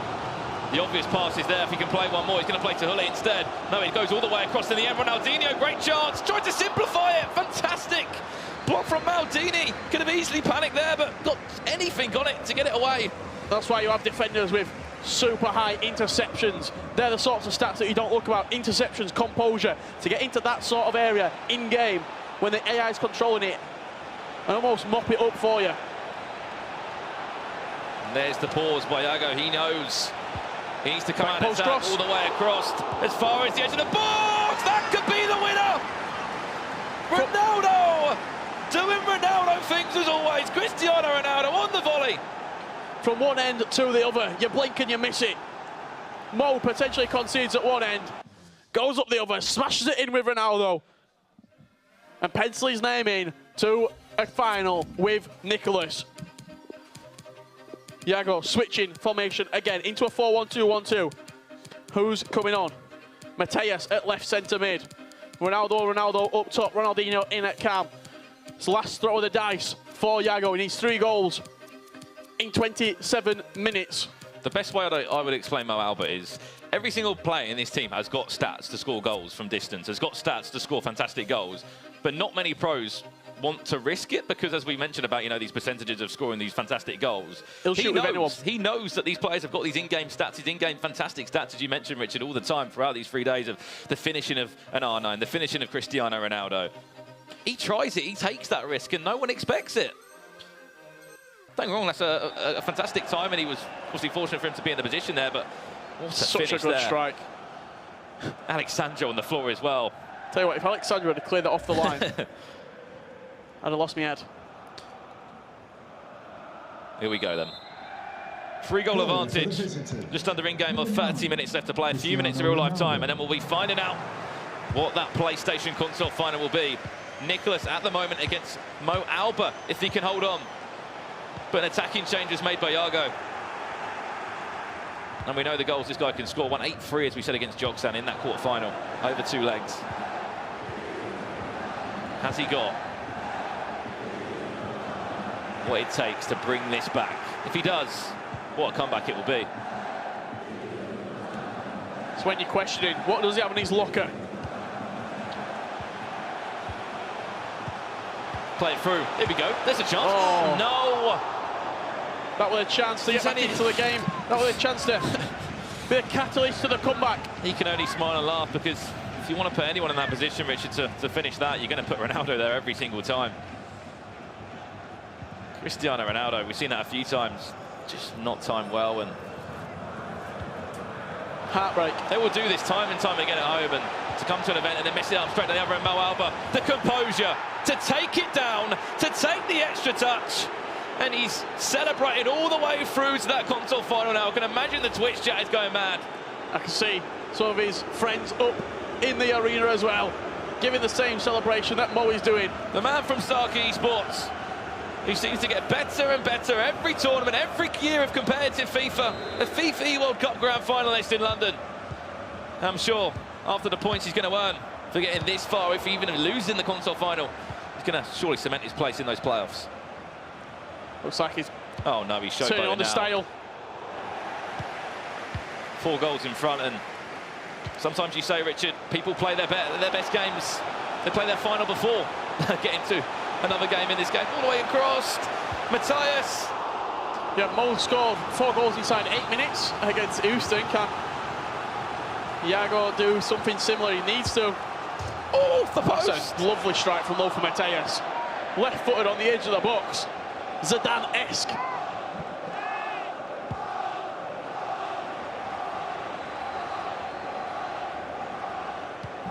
Smiles around from Iago. I think he knows this game is slightly over. 4 goals needed in the time. Yeah, don't get me wrong, we've seen it happen. We've seen a number of comebacks happen, but still, Richard, to get in the position that he's had to guarantee himself those Global Series ranking points, to guarantee himself $5,000. He gets 625 Global Series ranking points getting to this semi-final. It's going to help him massively. As we know, Mo Alba, 5th currently in those Global Series rankings. He's going to go up. He's going to be earning even more points. Also, as we know, Joksan, he'll be cemented into that first spot. Number 1. For quite a while, I imagine. He'll be over 2,000. It's going to be nearly pushing, be about just beyond the 3K. 3,000 points he'll be on roughly on those rankings. And we're just going to wait for this game to conclude now. He's done well. When the pressure's been on, when the questions have been asked from Alba, he has performed. Here comes Iago, though. If he misses this one, you're going to say that would be a little bit unfortunate for him. The composure for that, though. A ball roll around the keeper. I think it's just a little bit too little, too late for Iago. Good So finish, good. ball roll. So good from him. And then a slotted finish past him, but hardly seen Mo throwing this game away. I'm sure in his head he's thinking about it. He's probably thinking, I cannot lose this game. And he can smile, he can laugh. But he'll be just thinking to himself, I cannot lose this game. There's 16 game minutes left. Just keep hold of the ball, keep it till the 88th. I'm safe. I'm in the final. 3 goals are needed. You're not going to be giving away this. And I have a feeling, Richard, we're going to see more of Iago this year, this competitive year. We've still got, as we know, 4 FUT Champions Cups as we head into 2019. Throughout this global series, a number of tournaments all around the world. Mo Alba wants more though. He wants another goal. Not long left, and then we'll find out our final 4 in the competition. The console final between Nicholas 99 from FC Basel against Mo Alba. Unfortunately, the all-Argentine final will not be happening. But I'm sure, as any fellow countryman will, Iago will be behind Nicholas. He'll be cheering him on to bring that trophy home, to get his name on that FUT Champions Cup. Added time on 3 minutes. It's been a fantastic 2-legged game. We've seen 11 goals in it. Some fantastic finishes as well. You know, you think that's that Pele chance, Richard, that and got all the props. Iago will be feeling quite hard done by. In the first leg, he had 9 shots on target, only managed to score 2 goals, and then converted 2 of his chances. In his second leg, it's just been clinical finishing from Mo. There we go. Under the cosh for majority of the game, and then just scored whenever he needed to score. That 3rd goal in particular with CR7. A beautiful volley, puts him into the final with an emphatic victory and sets up an unbelievable clash against Nicholas. Was clinical when he needed to be, Richard, and congratulations, Mo Aubameyang. Well, Mo Alba is, as he known as now, from Werder Bremen. I'm sure Megabit, he's back in Germany now, but he'll be watching and keeping his eyes firmly on his teammate. And that's good, as we said, about this whole, you know, the German scene of all these players that make all these events. I think it was 16 players at the last FUT Champions Cup, 13 players here.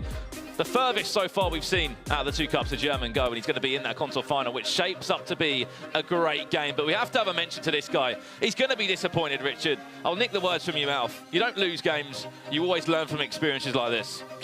Yeah, this is an experience that he will learn from. Iago, I'm sure we'll see him later on in the competitive year, but it was Mo Aubameyang's day. He's moving on to the final. Tom, what do you think of that final? Well, I think it's a massive final there. You've got to say it's going to be very interesting. Mo Alba doing enough there to go through. He's now standing, just enjoying himself, just taking it all in the arena. He's just above us right now.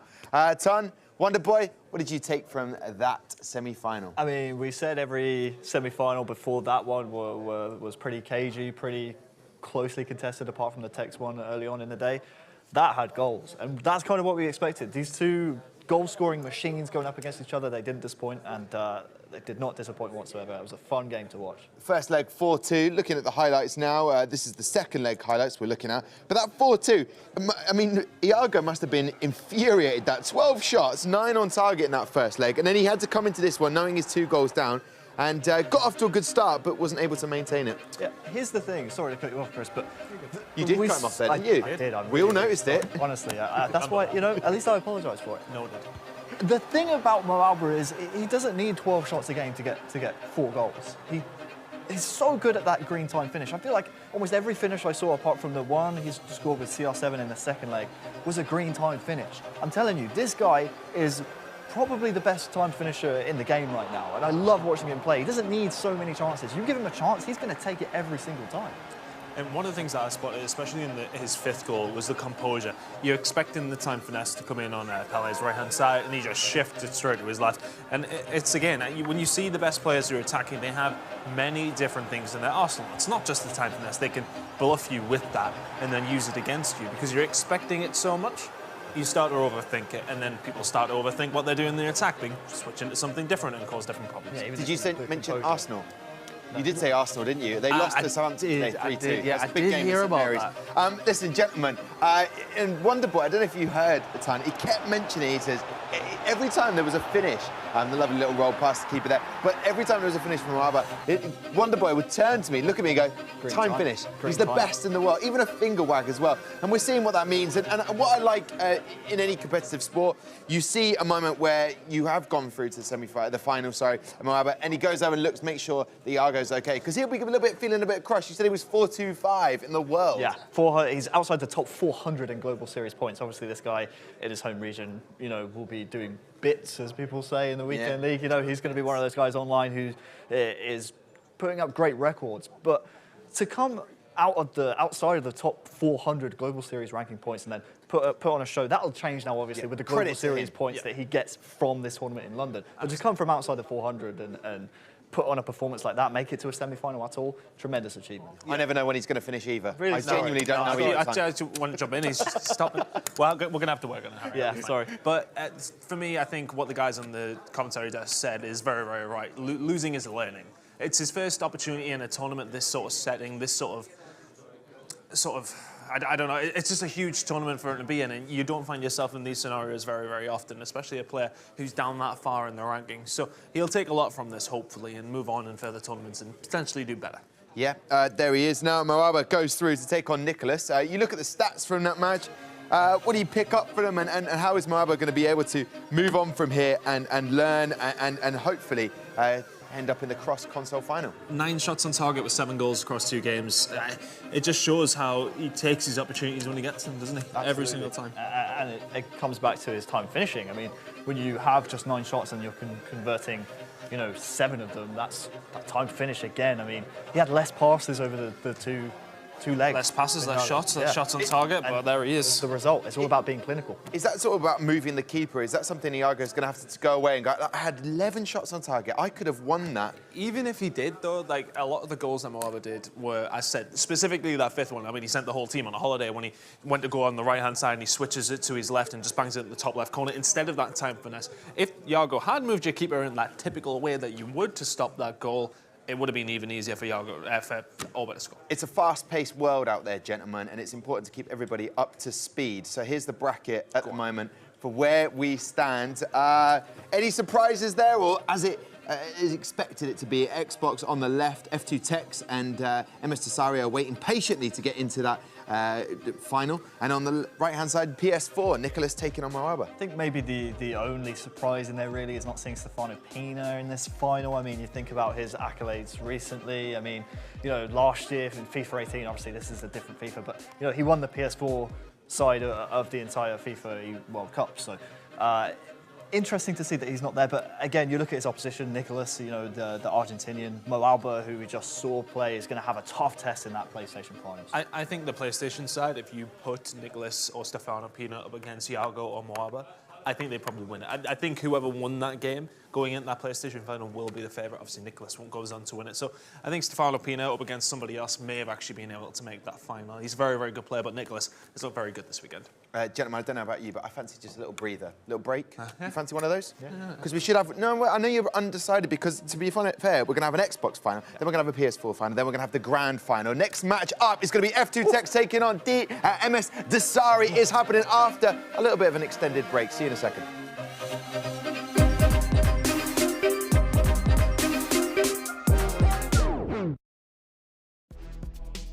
Oh my days! Go on, bang it! Bang it! Bang it! Are you dumb? It's you! The thing's on you!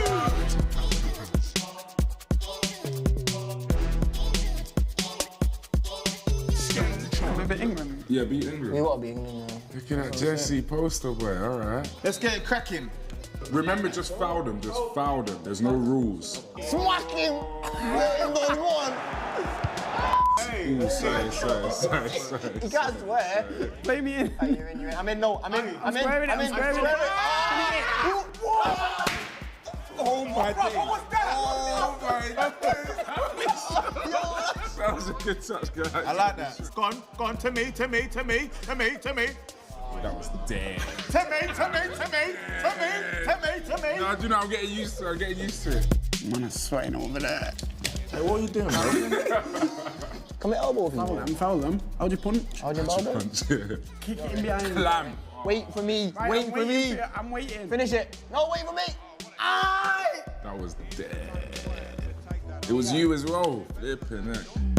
You lot actually in the Hey, we're game, winning. you're not performing. Clamp. Here we go. Jalen's on the run. Clamper! Jimmy. Bro. On that, bro. You should have clamped him, Dapper, bro. Do you know what you're doing? Bro. You should have clamped him, bro. Man's wearing deep heat. Hey, that stinks, bro. That's, bro. Why did you bring that, bro? This guy's so massive. Injury, you know, in case someone elbows someone, you got to just, you know what I'm saying? Just sort out the... Someone. What's that? That's because you sprayed the deep heat. In goes the corner. Look at that. We didn't score. Stop doing that. They didn't score. That didn't score. I look like it went in. Yeah, it didn't score. Wasting confetti. Melon. Go on, Dapper. Finish it. Ah! Lukaku. Finish it. Come on, bruv. Finish it. How's that? In your face, bro. Look, Dapper right there, look where I am. Oh, bro, through, oh, some, like that. That through ball, where? Chum. Some triangle, boom. Hold on, pause this. Pause it. There's tissue, mate, I'm sweating. The tissue. Yeah, you see some of this, man.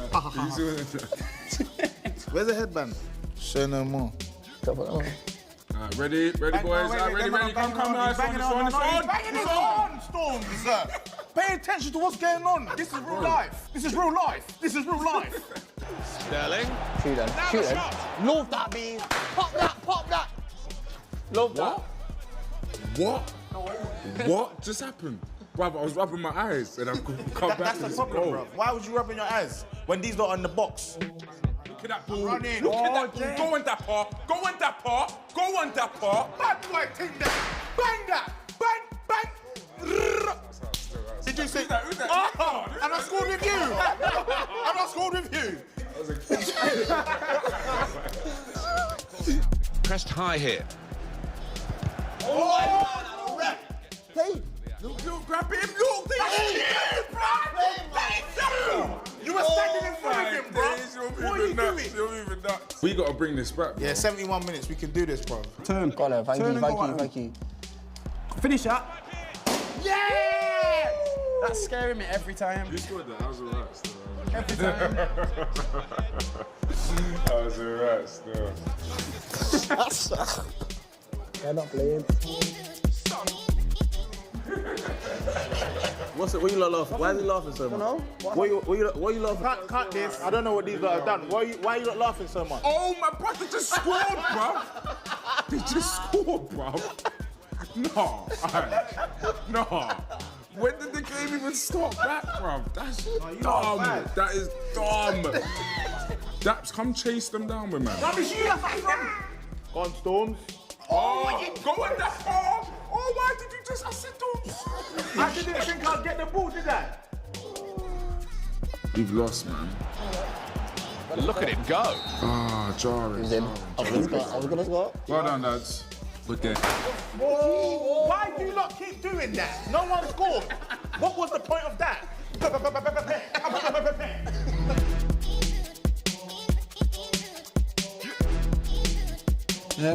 Yeah, I think we was the better players today. We was dominant. Worked well as a team. I think we got the result we deserved. In real life, of course I can. If you come and watch me at, yeah, thank you very much. I've done it before. We've not seen it back, to be honest, so we'll have to check when we get back in the changing room. Are you really gonna ask me if we were cheating? Hold me back, bruv. Hold me back. You're really gonna ask me if we was cheating? Off. No further questions. Thank you.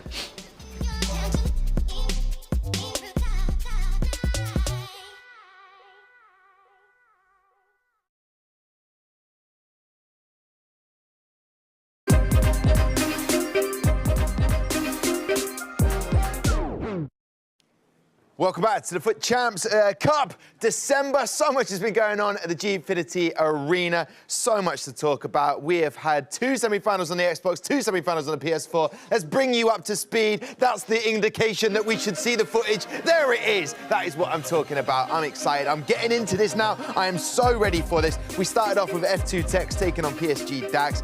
Close affair at the beginning, not really. 3-0 to F2 Techs, and then PSG Dax had it all to do in the second one, couldn't do it. It then went to the Royal versus MS Dasari.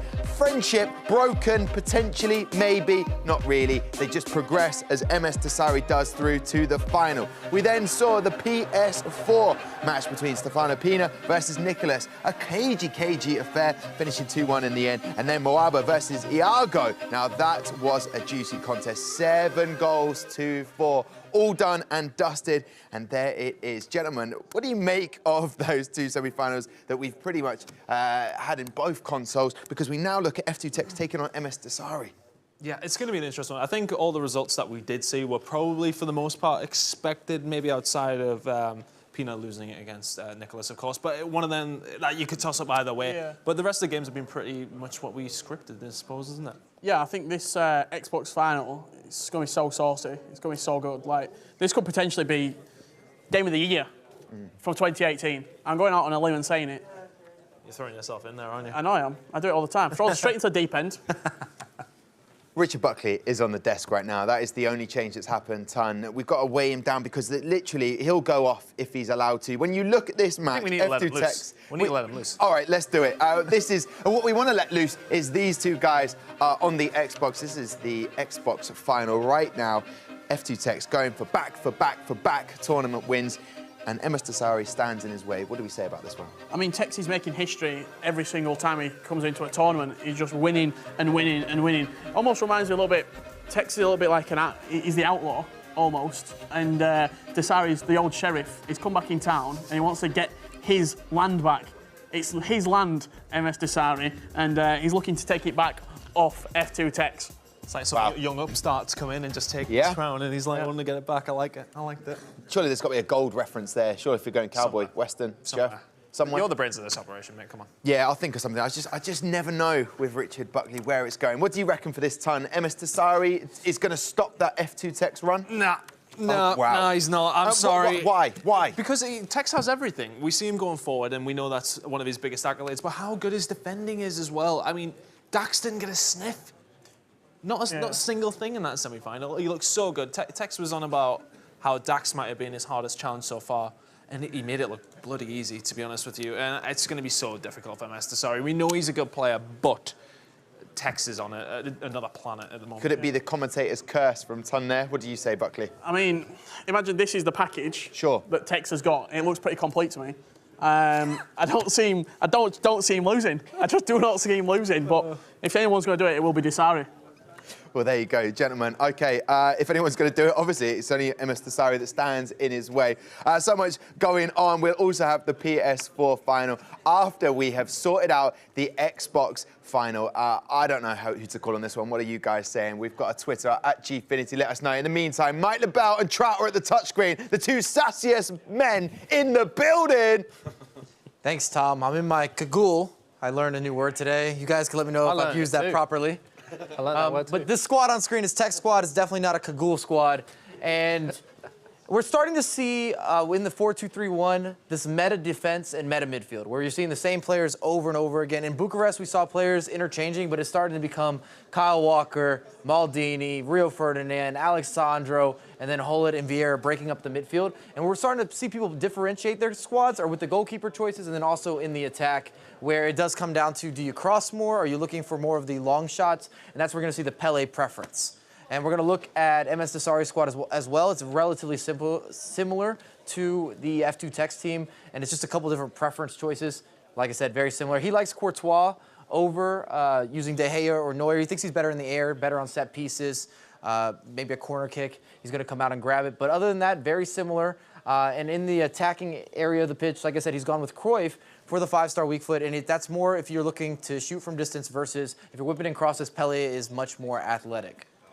Yeah, I mean, it's a very small change, but it's very dependent on your play style and, you know, how you go. And I think one of the other changes we see quite a lot is the substitutes. Obviously, with Emas Dasari, he's got Pele on the bench, so if it does get to that point where he has to switch up his game plan, maybe go for a bit more crossing, then he does have someone like Pele on the pitch. He's also got Thierry Henry and Ronaldinho, whereas you were talking to me about that kind of like that motivational player in Tech's team. He's got the prime icon Gerrard in there. Talk to me a bit about that. Yeah, it's a spiritual, virtual leader. So if Tex goes down in a match, you're going to see the prime Gerrard, which happened against Huge Gorilla. And also worth mentioning is that Tex and Dasari have played once before, and Tex won that matchup.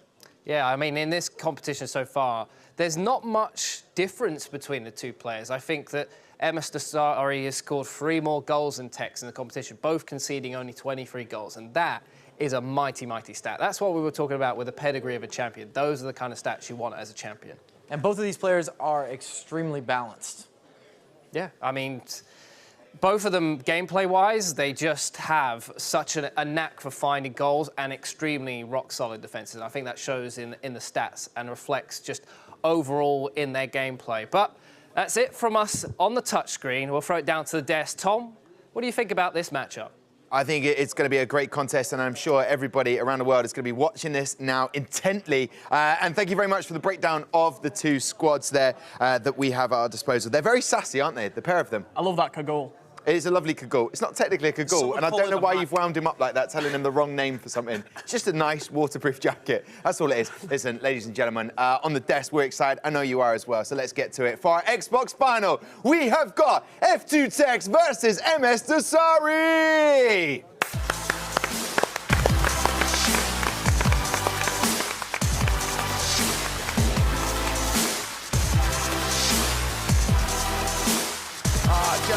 Gentlemen, lovely to see you, F2 Tex. Lovely to have you in the building. Listen, Emas Dasari, I'm going to come to you, F2 Tex, first of all. Obviously, getting through to this final, looking for the back-to-back-to-back. You wanted Emas Dasari. He's right here, right now. Are you still sticking by those words you said earlier? Yeah, people call him the best, and I want to take that throne, so yeah. OK, and does that mean the world to you right now if you were to take that throne from him, even though back-to-back tournaments already? No, I care more about back-to-back-to-back, but yeah, we'll see. OK, I hope you get that hat-trick today. Best of luck. Emas Dasari, what do you make of that? And also, I wanted to ask you about, in the previous competition in Bucharest, there was a group stage match. Is that playing on your mind at all in any way? You lost to this man already, or have you gone back, been on the grind, and then making sure that you know how to beat this man? No, now it's a final, so a different gameplay and a different match. It's more than a mentality match, so we will see. OK, yes, we do. That's your favourite phrase. I love that, Emas Dasari. We will see, and we are eager to see. Have you been impressed by him? Yeah, Tex now is one of the best, if not the best player in FIFA 19 yet, so he's 2 out of 2, so yeah. OK, all right, well, listen, best of luck to you. And one finally, F2 Tex, you were nodding behind my back there, I've been being told. You seem up for this. You seem calm, you seem relaxed. We know you're tired. I've been following your tweets. But you're still going to give it everything today. We will see. We will see. Listen, F2 Tex, head that way for me. Emas Dasari, head that way. And you can start getting ready, sorted for this. So listen, guys, the question to you is simply this. On our Twitter, @Gfinity, who do you want to see in the cross-console final? Let us know, A or B. Simple poll for you to get involved. And also, obviously, we've been doing the Twitch drops throughout the competition over the last couple of days. And actually, not I want to know if you have managed to pack something very exciting, then let us know. Send us a picture on our Twitter, @Gfinity. I'm going to head over this way right now. Come with me to the cameraman and to everyone. What's happening? I like that. There was a bit of playfulness and a bit of fight there from both people, Emas Dasari and F2 Tex. What did you make of it? I thought Tex sounded a little bit fiery at the start of things, then Dasari kind of brought it back down and kind of reminded everyone that, you know, it's just one game here. It's the grand finals. It's different to group stages. So I think Tex is really fired up. I think he's got a point to prove here. You could hear that from his words. But I think Dasari's got that quiet confidence about him as well. So very interesting. Yeah, and it seems like no bad blood. I'm just seeing behind here, F2 Tex is on one side, which will be cast on, and there's obviously Emas Dasari on the other side. So it's not favouritism in any way, shape or form. But who would you be going for in this situation? I think it would be strange to go against F2 Tex with how he's been playing, how he's been performing. But I think if anyone is going to knock him off that throne, Emas Dasari is quite rightly there to try and do so. Maybe this confidence from Tex, these questionable words. Complacency. Well, maybe it's nervous as well. Maybe he's just a little bit nervous coming into this one, but wants to seem confident against his competitor. Yeah, but the hood will go up. He'll be comfortable. They'll be setting up right now. It is game time. Gentlemen, couldn't think of two better casters to look after this one. You're in safe hands, guys. I'll leave it with you, Onset and Dan Gaskin. Thank you, Tom. And Dan, it is finally time to see two of the best and two of the best on Xbox in the world going up against each other now in our Xbox Grand Finals. Obviously, F2 Techs taking on MS Desari. We've heard from both of the players. Now, let's get your thoughts on what you're expecting to see in our Grand Final. You know, I was really excited to see this matchup back last week in the LQE when they faced up against each other in less pressured circumstances. It was only in the group stage, and Tex went down in the first leg. He lost that first leg, and everyone was kind of umming and ahhing and saying, hey, maybe this is it. Maybe this is going to be Desari coming back into things. Suddenly, Tex turns around and slaps Desari 6-0 in the second leg, really just like reassuring everyone that actually Tex is the best player. And I think we might be in store for that again today. He has got so many goals behind him, and I'm excited. It's interesting you say that, because you say, you know, in the second leg, obviously he turned it around. But if you look at the actual games they've played, arguably you could say it's 1-1 in games they've played as far as games as FIFA is concerned. So obviously across the two legs is all that really matters. But if you want to look at it that way for Desari fans, definitely some hope there for you. But let's look at their roads to how they've got here today. Obviously, you look at Tex. He took down Dax, and he was pretty concerned about that match. He said it was going to be one of his toughest matchups of the tournament. But he disposed with him with pretty consummate ease, to be honest with you, considering the caliber of player that Dax is. And on the other side, MS Desari taking down his fellow Saudi Arabian, his good friend in the Royal. I mean, it's been an interesting road for both of these players, but I really feel like this is a step up again in level for both these players. These are the two best players on Xbox, in my opinion, consistently across the last few years, and I'm just cannot wait to get into this game number one. And I feel like Tex was maybe concerned going up against Dax because of how well Dax has been performing with possession and how good he was on the ball, passing it around. Was Tex going to be actually able to get that ball and get into those shooting positions? He did. He very comfortably was able to dominate that game, and that's something that MS Desari does well. He controls games. He plays that possession-based football. He's happy to pass it around the midfield and look for those gaps. Is he going to find those gaps against Tex? Yes, there are cracks. He has conceded goals, but it's just, you've got to stop Tex from just smashing those goals in, because it just seems to be every time he's on the ball, players just panic. They drop off and they don't really know what to do. Is he going to pass it? Is he going to go for a long-range shot? Is he going to take it round me and then just cut it back? So much to offer going forward. That's so true. And let's talk about the evolution of MS Desari since the start of FIFA 19. You know, he was invited out to Paris Games Week, as we say. Didn't have the greatest of competitions, but then every single tournament that he's gone to, he's got better and better and better. And now he finds himself in our grand final. He's added all of those meta aspects that I know Mike Bell likes to talk about a lot. A lot of those time finishes, moving the goalkeeper. And now that he's kind of hit this level, this is a different Desari to what even we saw last weekend in Bucharest at the LQE. So what can we expect? I really just have a weird feeling about this game that it's going to go right down to those last 10, 15 minutes. Well, I mean, I talk about how much goals Tex is scoring. MS Desari's actually scored more goals and has a better goal difference in this tournament at the moment than Tex does. They've both managed to take one loss in the tournament thus far, so they definitely could lose a game here, but I think you're right. MS Desari seems to be learning and evolving every single tournament. And to be fair, he's learning from Tex. Tex is the front runner at the moment. He is displaying how FIFA 19 should be played because he's performing so excellently. And you know what? He's happy to hide away. And I don't blame him. Get into your comfort zone. One for the South Park fans there. And just Charlie's in a Kenny. Just focus. And I think that's the problem that some FIFA players have. When they get to this big stage, they do crumble a little bit. Pressure gets to them. Maybe they get the shakes. Whereas Tex, when he does have that back against the wall, he seems to perform even better. We look at... Has Steven Gerrard in the back pocket. We look at last week when he was down 3 goals by against Gorilla, and then suddenly he's able to crush Gorilla just in his hand. It was incredible to watch. Okay, well, of course, it's not just the Xbox that we have our grand final for. We have, of course, our PlayStation cross-console final to come as well. I mean, there's so many more exciting moments to be had so far today, and I always feel like if you win your console side of things, that's great. You know, you can kind of have that, but it's always a little bit of asterisk. It's a cross-console that really is the kind of the statement of you are #1 in the world at the moment. And that's why I think everyone's talking about Tex so much at the moment, because not only has he won his side, he's won the 2 cross-console finals as well. Do you feel there's anyone on that PlayStation side that could potentially take either of these players down should they make it to that grand final? Well, Nicholas seems to be another one of those possession-based players, which might struggle against Tex with how he's been playing. I think you need an out-and-out goal scorer who can really take it to Tex, and maybe that is Mo Alba.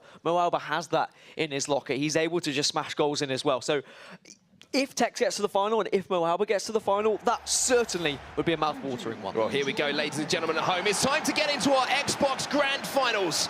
F2 Tex, no surprise there, taking on, no surprise again, MS Desari, our current FIFA E World Cup champion from Saudi Arabia, taking on the young phenomenon from the United Kingdom. We're underway here, and no surprise, F2 Tex once again sporting the Liverpool kit. A little quiz for you, Mark. Both players have had exactly the same amount of shots, 168. Who do you think has had the most shots on goal? Shots on target? I'm going to go with Dasari. No, actually Tex, 117 from his 168 this tournament. So definitely knows how to get the ball hurtling towards the middle of that goal. Both these players will be playing the 4-2-3-1 narrow formation to start things off, and it is MS Dasari with the first real attempt at getting into that final third here. Ronaldo, a little bit of space. Ronaldo strikes it straight down the throat of David De Gea, though, but a real warning there from MS Dasari. He is here to play. And I feel like you really need to know your opponent, especially in these early stages. Where are they going to be putting that first ball, their first shot? Is it going to be a finesse? Are they going to be trying to beat me at the near post? That one, fortunately for Tex, has gone down the middle. He held his ground, didn't move his keeper too much, recognised where it was going to be placed. But that'll be an early warning sign from MS Dasari to say, hey, you're being credited with all your out-and-out incredible attack, but actually I've got more goals than you this tournament. Well, MS Dasari is the player who's controlling the start of this game, and R9 using his strength to break away. Now he gets back in, and this is beautiful, quick passing play. Ruud Gullit with the chance to strike it, and Ruud Gullit puts it in the back of the net. MS Dasari is the man who gets the first goal in our Xbox Grand Final. Well, he had the space, and he was waiting and waiting and saying, should I hit this with Gullit?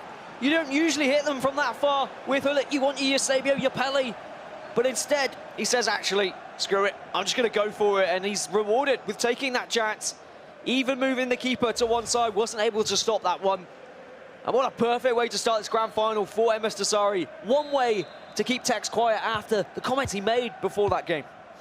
And the start of this game has been all MS Dasari, we have to say. He's had control of possession for the first 10 minutes. He's had the first two real strikes at goal with any anger, and he gets the goal as well. So now Tex on the back foot to start this one off, but exactly how Dasari would have wanted to settle into this one, having that possession, and just encouragingly for him as well, the ease of which he's able to get a couple of strikes off early on. We talked about Tex defense, but Dasari showing maybe he has the key to unlock it. Well, we spoke about possession-based football and just keeping Tex off the ball, not allowing him to have the crazy attacks that we've seen so much this tournament. Well, Dasari's done well thus far, but now we're actually starting to see some possession from Tex, and that is always the scary factor. What does he have to offer? Maldini gets in strongly there on Eusebio, and this is where Tex is dangerous. However, he just straight offside there. Linesman's flag will go up. Keep an eye on that left cam and that right cam for Tex, because that's where he does all the damage down. As soon as he gets in behind and he gets inside that 18-yard box. And maybe Dasari could use the offside trap. If he notices that there is a lot of play going down those wings, just suddenly switch that offside trap on, bring those centre-backs towards the middle of the pitch, and then suddenly it's going to be an offside flag and Tex is going to be halted. And that's one thing that Dasari does in his normal gameplay, does employ that offside trap, tries to push up and put pressure on the ball, and interesting to see if it is something, as you say, Dan, that does work and kind of stifles Tex in around the box. But here's R9 into CR7, goes for the Berber spin, ball is going to break away here. You can see the frustration there from Tex. It'll just be a goal kick, and Dasari now with a chance to clear his lines. I think defensively Dasari is looking pretty solid as well. He's not offering up those wings as much as some other players do with Tex. But then going forward, there's always that chance that one of those could head to the top corner, but Dasari would be more than happy just to see that going into Courtois' hands. But he's got those fullbacks on to stay back, I would presume, because it looks like they're not being pushed up too far on the pitch and leaving loads of space out on the wings. So it's good stuff from Dasari in the opening stages of this game. Yeah, and obviously putting those fullbacks to stay back and not get too involved in the attack, I think it's a smart decision, because that, as we say, they're the areas on the pitch where Tex has looked most dangerous throughout this tournament, throughout the last couple of tournaments that he's been involved with.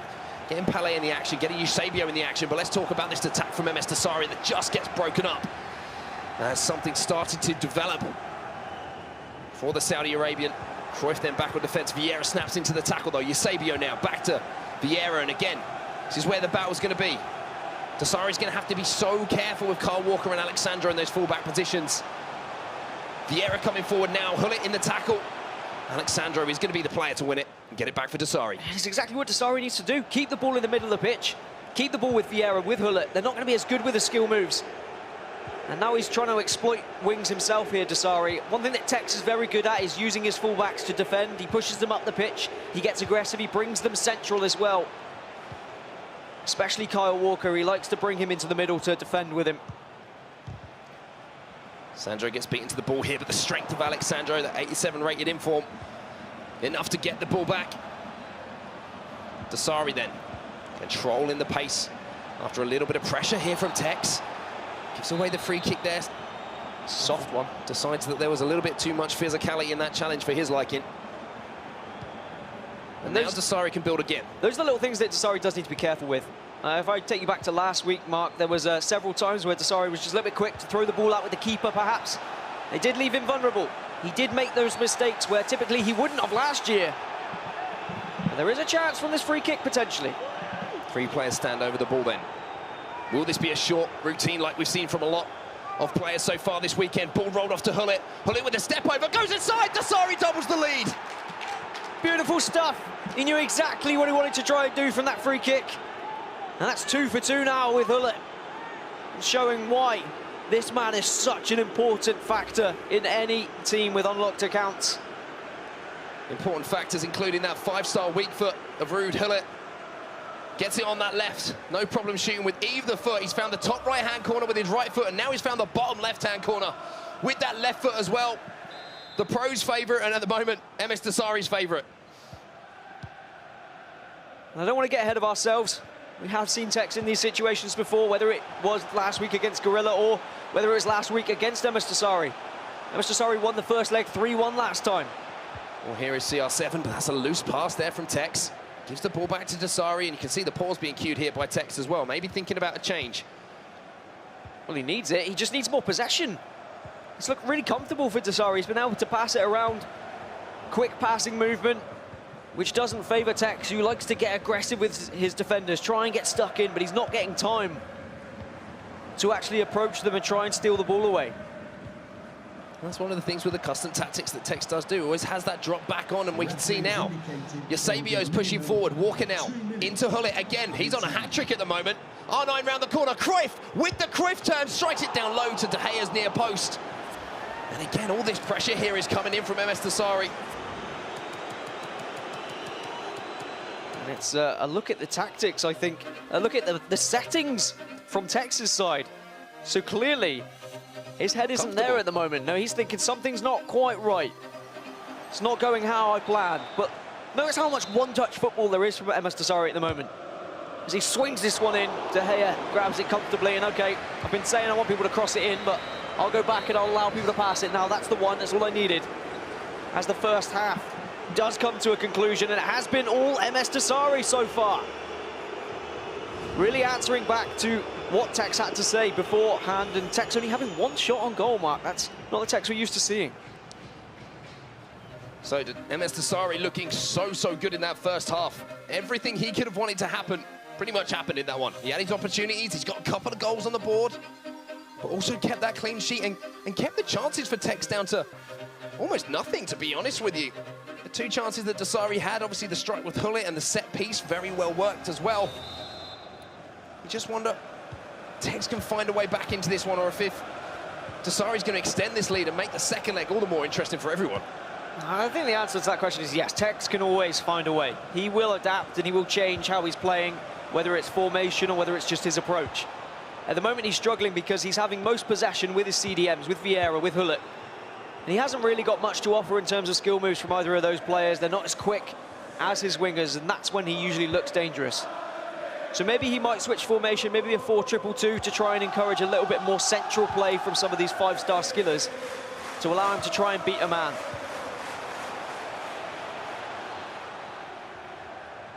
Here is Tex then. Again, Dasari using Hullet and Vieira just to marshal in front of that back four. He's found a little pocket of space between the two now. And that little second of hesitation there from Tex just allowed Dasari to nip in and win the ball back again. And now you can see the worry that he has, because R9 has burst in behind. Vieira's trying to get back, and Patrick Vieira does manage to get back and save Tex's bacon there, because things look a little bit worrying there. And Tex really takes advantage of players who, when they're manually defending, they dive in a lot. And they try and win that ball, they try and tackle off you. Well, Dasari's kind of backing off and he's not diving in that much, which means Tex is kind of just doing skill moves and then walking into a brick wall. So maybe a couple more passes needed from Tex's side of things before he starts with these skills. But here's the chance, into the box now. Fires it straight to Courtois' legs. I wonder if he was expecting Dasari maybe to just pull Courtois out, maybe just looking for that ball in across. But now the ball back to the edge of the area. It's going to fall to R9 Vieira. Puts up the shutters and doesn't allow him any further. Tex starting to grow into this one a little bit more.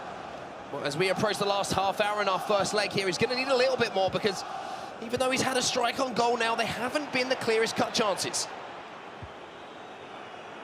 And the worry for me is Emis Dasari still looks dangerous going forward. He's finding and exposing those little bit of central defender movements from Tex. And saying, all right, I see that gap, I'm going to play that through ball. Yes, okay, it's a bit of a risk, but if it pays off, I'm rewarded. But Tex wins back the ball quite high up on the pitch. Pele now in behind. You can see, unfortunately, he's just gone a little bit too early. Changes coming in from Dasari as well. No surprise to see R9 being taken off. Stamina is an issue for that icon. These players want to make sure that they've got the freshest fresh legs. And speaking of fresh legs, here is Eusebio down this right-hand side for Dasari. 2-0 up already. Stops up inside the box and loses one. Ronaldo with the drag back. Well defended by Tex, and Vieira's just going to fire this one up to CR7, who wins his challenge. And Emis Dasari really exposing now Tex, his aggression with those fullbacks by playing those lofted through balls onto the wing. And it is catching him slightly off guard, but now Tex is reading them. Stops it very nicely with Walker. Again, it's all about adapting and recognising how your opponent's going to approach the game. This is one of the first times that Tex has even managed to get in behind Alexandro there. So interesting to see Dasari has kind of recognised how Tex is using those wings to create a lot of his attacks, and by not overcommitting with the fullbacks, he's really giving Tex a couple more questions to answer. But here is CR7 in the box, tries to drag back again. Dasari is doing such a good job of just standing up, not lunging in, not pulling players out of position. And he's managing to defend these attacks from Tex pretty comfortably at the moment. And I think what we're witnessing here is mechanically the best player in the world in Tex versus one of the smartest players in the world in Dasari, who every event just seems to change and switch things up and really learn from his opponents. I'm sure there's a lot of study, a lot of research and preparation that goes into these tournaments as he comes into them. 15 minutes left plus stoppage time at the end of our first leg. Tex is going to win the ball back in midfield, but Pele now dropping back. Ball's going to break here to Tex and CR7. Pele is going to spin in behind for the first time, really, but Hullet tracked that run. Tex starts again from the back here, just looking to pull the defence from side to side here by switching the play. Dasari's discipline so good, but that little dink over the top is going to take both Hullet and Vieira out. That's going to leave Pele with the chance to get into the box. The heel to heel, he's dropped. Referee gives nothing, though. Stone cold face from Tex, though, no reaction. He obviously thinks it was fair enough as well. As you can see, Emis Dasari, 52% possession, carrying on with his tournament form. Before coming into this, he had an average of 56% possession.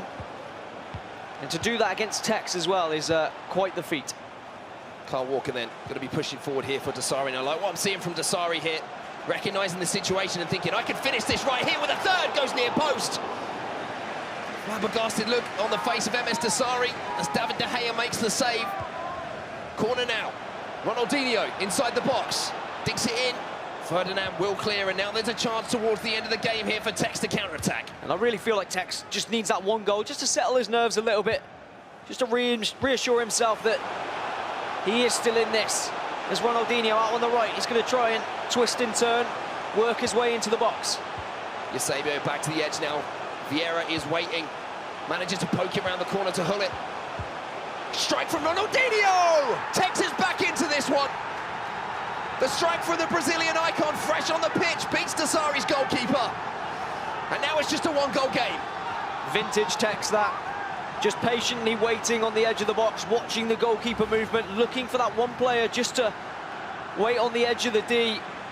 I've been watching him since day one of FIFA 19 when he's been streaming his FUT Champs, and that is just Tex all over. perfect green finesse from outside the box, and now he's back in to this game. And I'm sure he would be more than happy to go into the second leg with just a 1-goal deficit. One real golden chance in this game for Tex, and he has taken it. Still a little bit of time left in this game as well. Maybe time for one more attack here from the man, the F2 freestylers. I've got to say, the one thing that Emes Dasari did kind of lack at his previous tournaments was the kind of goalkeeper movement. And maybe Tex can expose that as we get into the second leg, but potentially one more chance here. Sandro then, back to the goal scorer here, Ronaldinho. Laiqните inside the box. Tex is trying to play with Dasari, but Dasari does not want to play. He's quite happy sitting on the sidelines and watching this one play out. Pele now tries to go forward for Dasari, but that should be the end of our first leg. And Rogues, Emes Dasari is going to take a 1-goal lead into our second leg. But we have been here before. Not quite the same pressure situation, though. Not in a console final, that's for sure. But last week, Tex did manage to come back despite losing a first leg. However, this doesn't look like the kind of comfortable Tex that I was seeing last week, and the comfortable Tex that I've been seeing in this tournament as well. Dasari really keeping Tex at bay and frustrating him, not allowing him that kind of crazy wing play that we see so often. It was only the latter stages of the game, the last 10 minutes, that we really saw Tex have any sort of possession out on those wings. And it was a very Dasari-like performance. No mistakes, very ruthless when he had his opportunities as well. As we do see the replays coming in from that first leg. That was the first goal with Ruud Gullit. Well worked position there, and Tex just backing off, maybe expecting a pass there, but Dasari more than happy to strike that one into the top corner with the finesse shot. Gullit put it away. And this was the second one from that set piece. Again, when you concede a goal sometimes on someone's right foot, you don't expect them to go back onto that left, even with a five-star weak foot. Dasari maybe recognised that, took the shot on that left foot. And that was the second goal of the game. Yeah, maybe Tex needs to be careful in those kind of areas, diving in and giving away free kicks. I know he is a player who usually is happy taking a free kick in certain situations and saying, look, I would rather them have a free kick a little bit further outside the box than just being able to play the ball inside the box. But thankfully for Tex, he was able to get back into the game. I was a little bit concerned that when it was at 2-0. I was thinking, maybe we finally found the match. As you can see, fellow Saudis just cheering along there for Emes Dasari. And I'm sure there is quite the fan base behind him. But this was the lifeline for Tex. Ronaldinho on that left foot. I think Tex said in an interview back in Bucharest he was one of his favourite icons as well, just because of the way that his ponytail moves when he's on the ball. But if he comes up with goals like that keep him in this tie and maybe propel him to another win here on the Xbox side of things, then he's definitely going to be up there for different reasons. Good finish there. Maybe questions of Courtois there in Dasari's goal. And Tex is going to take that every single time. Here's the stats from your first leg. A very tight game, really. It felt like Emes Dasari had more possession than that, but clearly in those late stages when Tex was pressing for that goal, he was able to put those numbers back up. The shots, well, I guess not really that important. What is important is the goals. 2 going in favour of Dasari. And you know what? I'm pretty excited for this second leg, Mark, because when we have seen Tex in these kind of situations, it is very scary. As his ex-teammate there, Emes Dasari, the Royal, great performance from him. Very strong stuff from him in the tournament. Now we go into our second leg. Both players, you can see, anxious to get into this one, much like we are as well. But surely, if you're Emes Dasari and you're sat there and you're up 2-1 against arguably the best player in the world right now, what kind of mindset does that put you in? Because you must be thinking, all right, I've got to go at him, I've got to score goals. I've seen what happened when players sit back after taking a lead. You leave yourself so vulnerable and exposed if you're just going to allow Tex to kind of come at you, and that's when he really starts to kind of produce these fantastic skill moments. Well, here we go then. Second leg underway then. Emes Dasari with the 1-goal advantage after a 2-1 lead in our first leg. Tex on the back foot here. He wants back-to-back-to-back. Dasari, he just wants to be back on top. Let's see how this one plays out. And the start of the first leg, it was all Emes Dasari in terms of possession. He's got the kickoff, so he can go for that once again. Just try and frustrate Tex. Maybe try and lure him out of his comfort zone a little bit. hope that there is a little bit, a lack of maybe discipline from Tex the further we get into this game, but he does have to be careful, Dasari.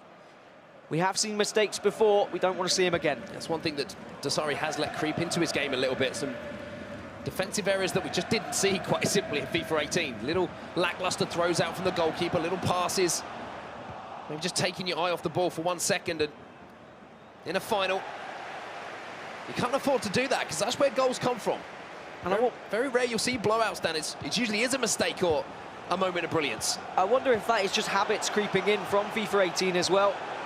As we are going to see a potential shot here from Ronaldo. Great block. He's just twisted and turned. Didn't really know where to put it. He's waiting for Tex to move his goalkeeper, and Tex isn't moving his goalkeeper there. He's almost waiting for Dasari to complete his strike before he decides. That was so interesting to watch for me. Just Dasari thinking, Tex has got to move, and Tex didn't move. I think when you look at FIFA 19 face value, you don't really appreciate how many little things there are that these players have to actually think about, especially now with the introduction of goalkeeper movement and timed shots. So many mind games come into play.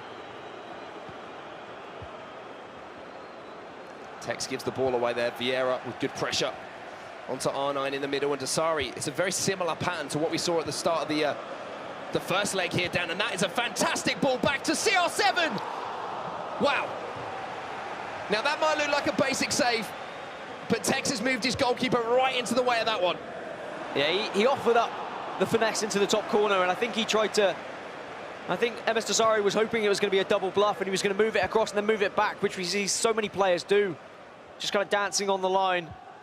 But Tex, he moved it and he held his ground. Again, it's such a mental game now, that goalkeeper movement. Psychologically, that save is huge for Tex.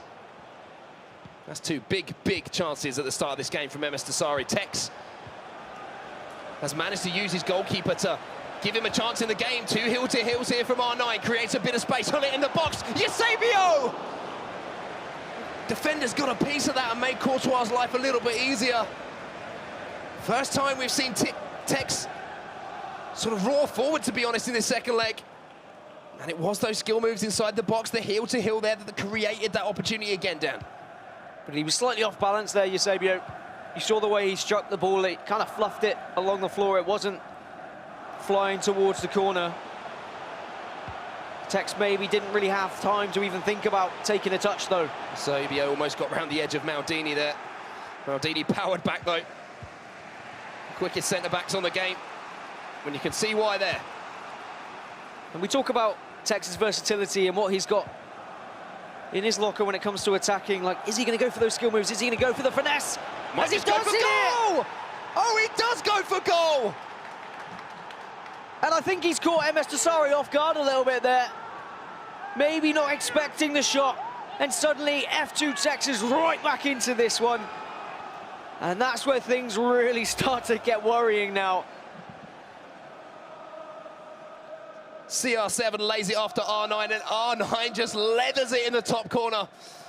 With that 5-star weak foot, we've seen a couple of goals so far from 5-star weak-footed players. Hullet in the first leg for Dasari. Now R9, the 96 rated icon from Brazil, shows his worth.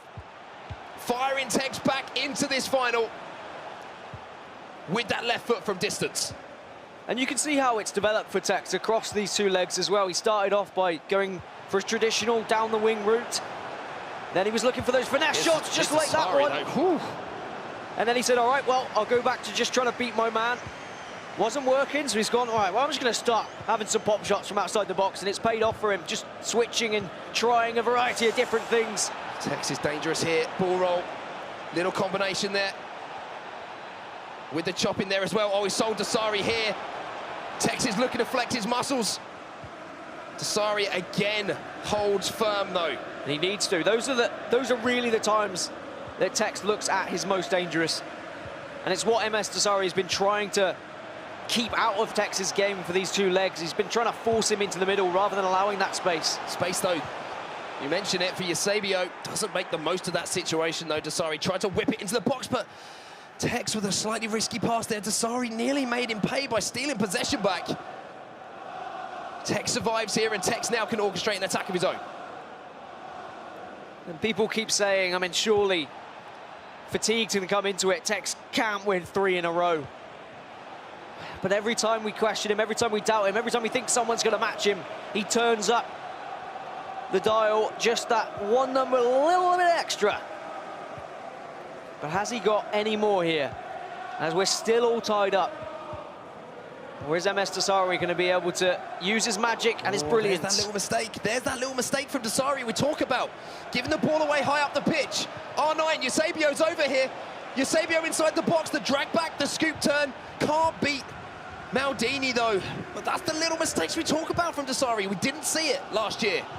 It has cost him games in FIFA 19, but he's got away with one there. Yeah, I've got to say, like, defensively, Dasari's done so well to stand up to that man who is trying to beat him with all those skill moves.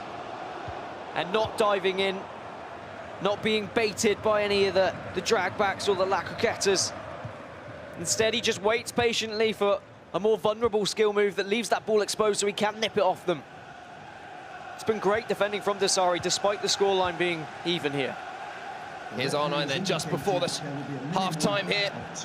Ball into the box, CR7. Vieira got across and got an important block on that one. And Tex is starting to grow into the game now. You can see the focus on the young man on the top of your screen. He looks fired up for this one, Dan. Ball's got to go forward there. Was the last push of the attack. Maybe if Cruyff kept running, he might have got a ball into the box. But either way, we're all tied up at half-time, and Tex is right back into it when it was looking like maybe he was going to struggle towards the end of that first leg.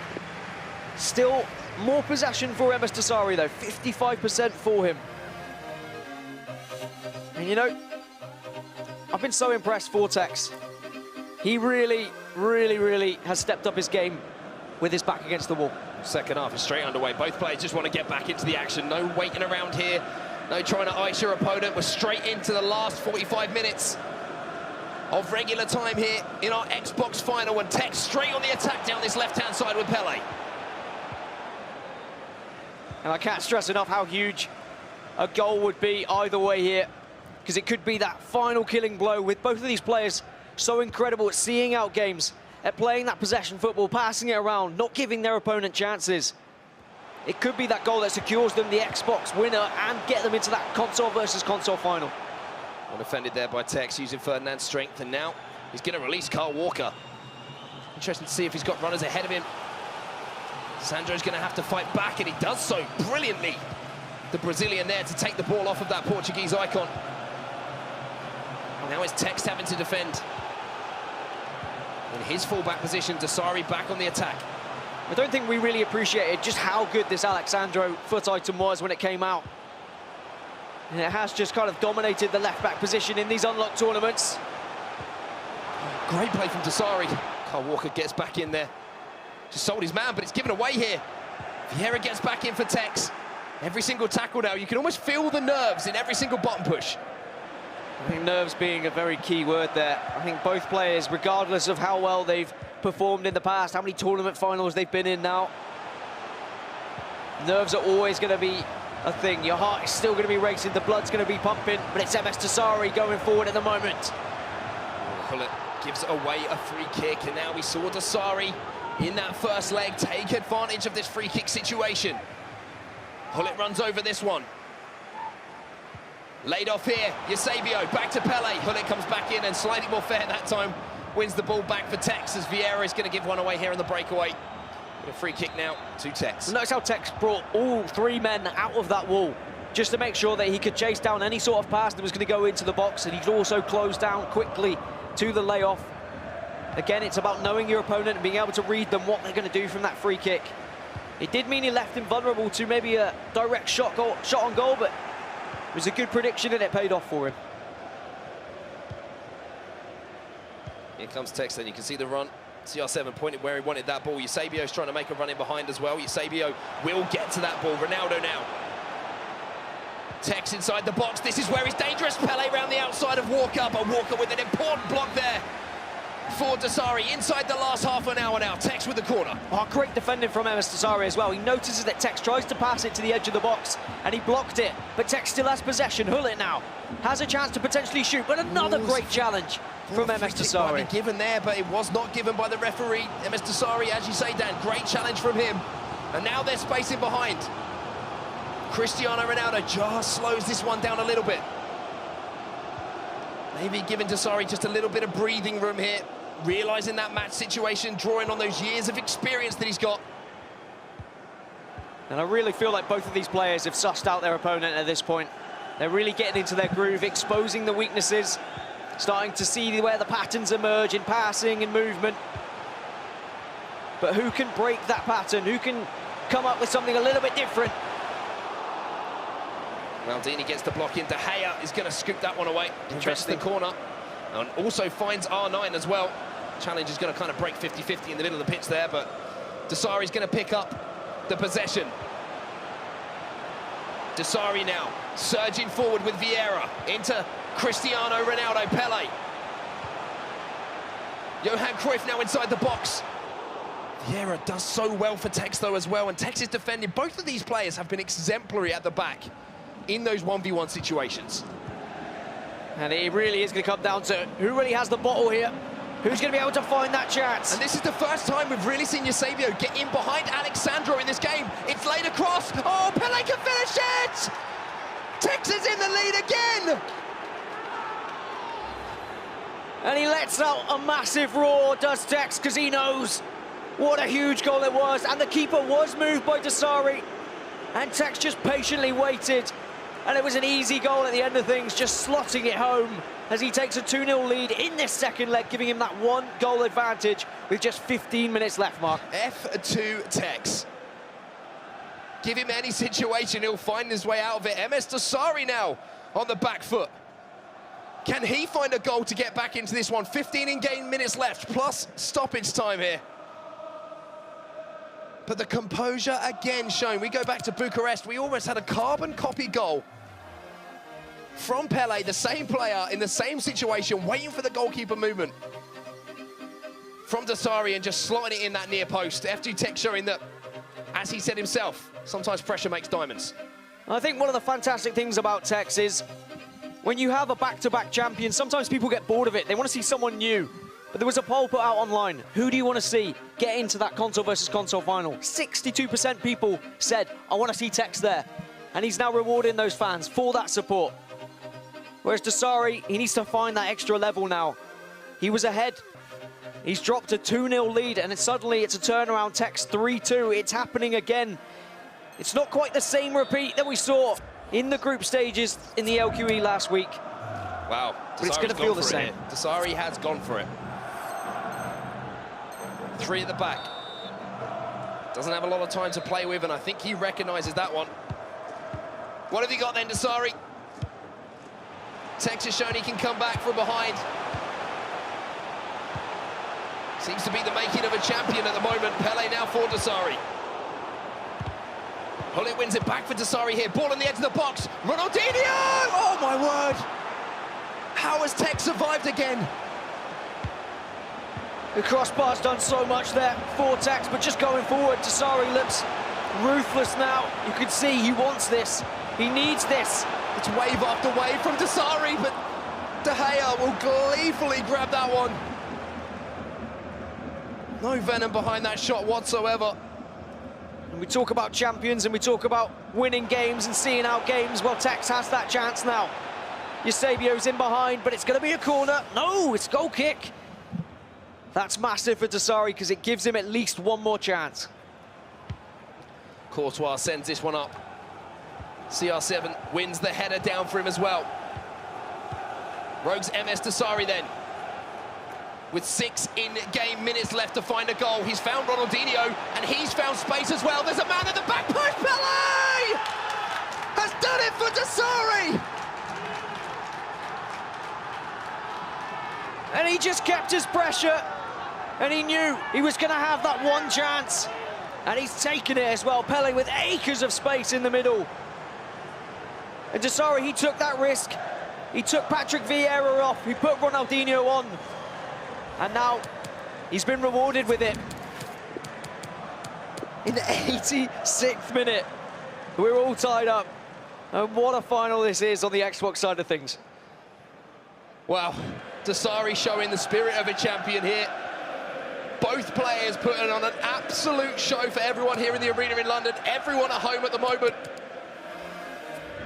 3-all. Just a few minutes left, Dan. Extra time? I love how you're so excited and you're like, extra time? Per chance? I think it's on the cards. It's definitely on the cards. They're so well matched. But my fear is, the further we get into this game, Dasari did commit by taking Vieira off. He did get very attacking. Suddenly he's going to be a little bit more vulnerable in the centre of midfield. A lot of pressure on Hullet to command that. And as if this game isn't exciting enough, of course, we've got the PlayStation final coming up after this as well. Nicholas versus Mo Alba. So make sure you don't go anywhere. Plenty of action to come still here from the FUT Champions Cup in London. Free kick then for Tex. A few minutes left. Is there going to be another twist in the tale of Tex versus MS Dasari? And just when Tex had thought he'd done enough, when he'd found that late goal, he just wasn't able to deal with the pressure from MS Dasari by committing so many men forward. You've got to feel like there is that potential one last chance in this game before extra time comes, Mark. Tex is waiting for it. Tex knows there's one more chance. He doesn't want to give the ball away here. He wants to make sure that that strike on goal is his. Eusebio's going to keep this one in. He's got in behind Sandro. Ronaldinho inside the box. Dasari's held strong. Vieira into Pele. Oh, no, it's at the post. It's gone wide. Goes for a corner. And he's going to whip it in. Hopes for a header, but keeper grabs it. And surely that's extra time. Let's have a break. Imagine if that had gone in. And quite rightly, a round of applause from the audience here in the Gfinity Arena, because what a game of 90 minutes that was. Well, Tex had gone missing there. I was looking at his player cam. I think he had his head in his hands as well. Can't believe that a white piece of steel has stood between him and being the Xbox champion once again. It would have been a harsh way for Dasari to lose that game. The deflected shot just agonisingly rolling towards the back of the net. But here we are, Dan. Extra time. And I wonder if Tex has spotted the lack of Patrick Vieira on the side of Dasari, whether he feels like there is a little bit of a weakness now defensively for him. Can he expose it? But it does mean that Dasari has more options going forward, more players that can hit those finesse shots from outside the box. They can use those skill moves to find their way into those shooting positions. So it works out both ways. What a game this has been between two incredible players. That was so fortunate for Tex. De Gea's come out and committed to it. Got enough of the ball, though, apparently, according to the goalkeeper, for that not to be a penalty. I think I agree with that one. And as you said, it would be a shame to see this game decided by something like a penalty or just a deflected goal. But considering they're so closely matched at the moment, you feel like it could end up going that way. Walker was so high up the pitch there for MS Dasari and needs to track back here. Doesn't want to leave himself vulnerable. Ball over the top then, trying to get in behind the fullbacks again here, Tex. Eusebio. Little flick over the head, Ronaldinho. Into the Portuguese icon. Vieira's going to use Hullet here. Drives this one into Pele. CR7 round the corner. Oh, Thibaut Courtois needing every inch of that 6'6" frame to keep that one out. Oh, we talk about goalkeeper preferences and who you can trust. Courtois, of course, has that power in the air, but also stretching that leg out. Tex going for the low-driven shot, hoping that maybe the keeper would move one way. Dasari not being sold one way or another at that time, as he still stays in this, and we get to the closing stages of this first half of extra time. Just won the header there against Ferdinand. Ferdinand. Oh, no! Oh, my word. I'll tell you what, I'm nervous. I don't know how these players are feeling right now. Every time there's that little bit of a mistake or a little chance, surely it's hearts and mouths kind of situation. There will be a minimum of It's a Steven Gerrard time for Tex. Pele now down this left-hand side. Does have some players in the box, but Carl Walker's not interested in that. Dasari wins the ball back, fires it forward now. Maldini sends it straight back forward. There is the half-time whistle.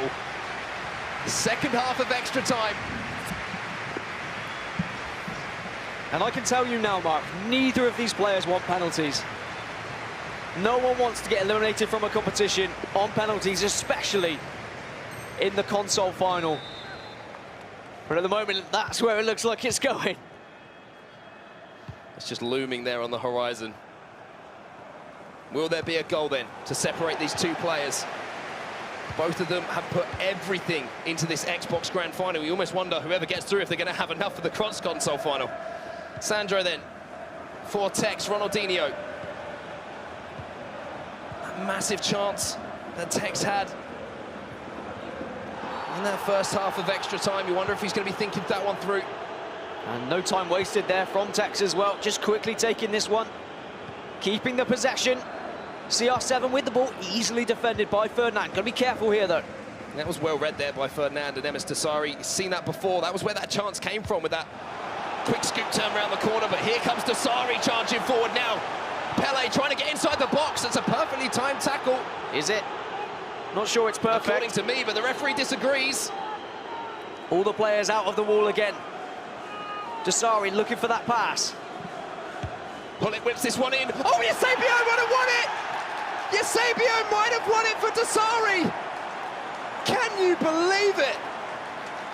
And I feel like Tex, he threw Rio Ferdinand into that challenge because he didn't want to allow Desari into that box for an easy goal.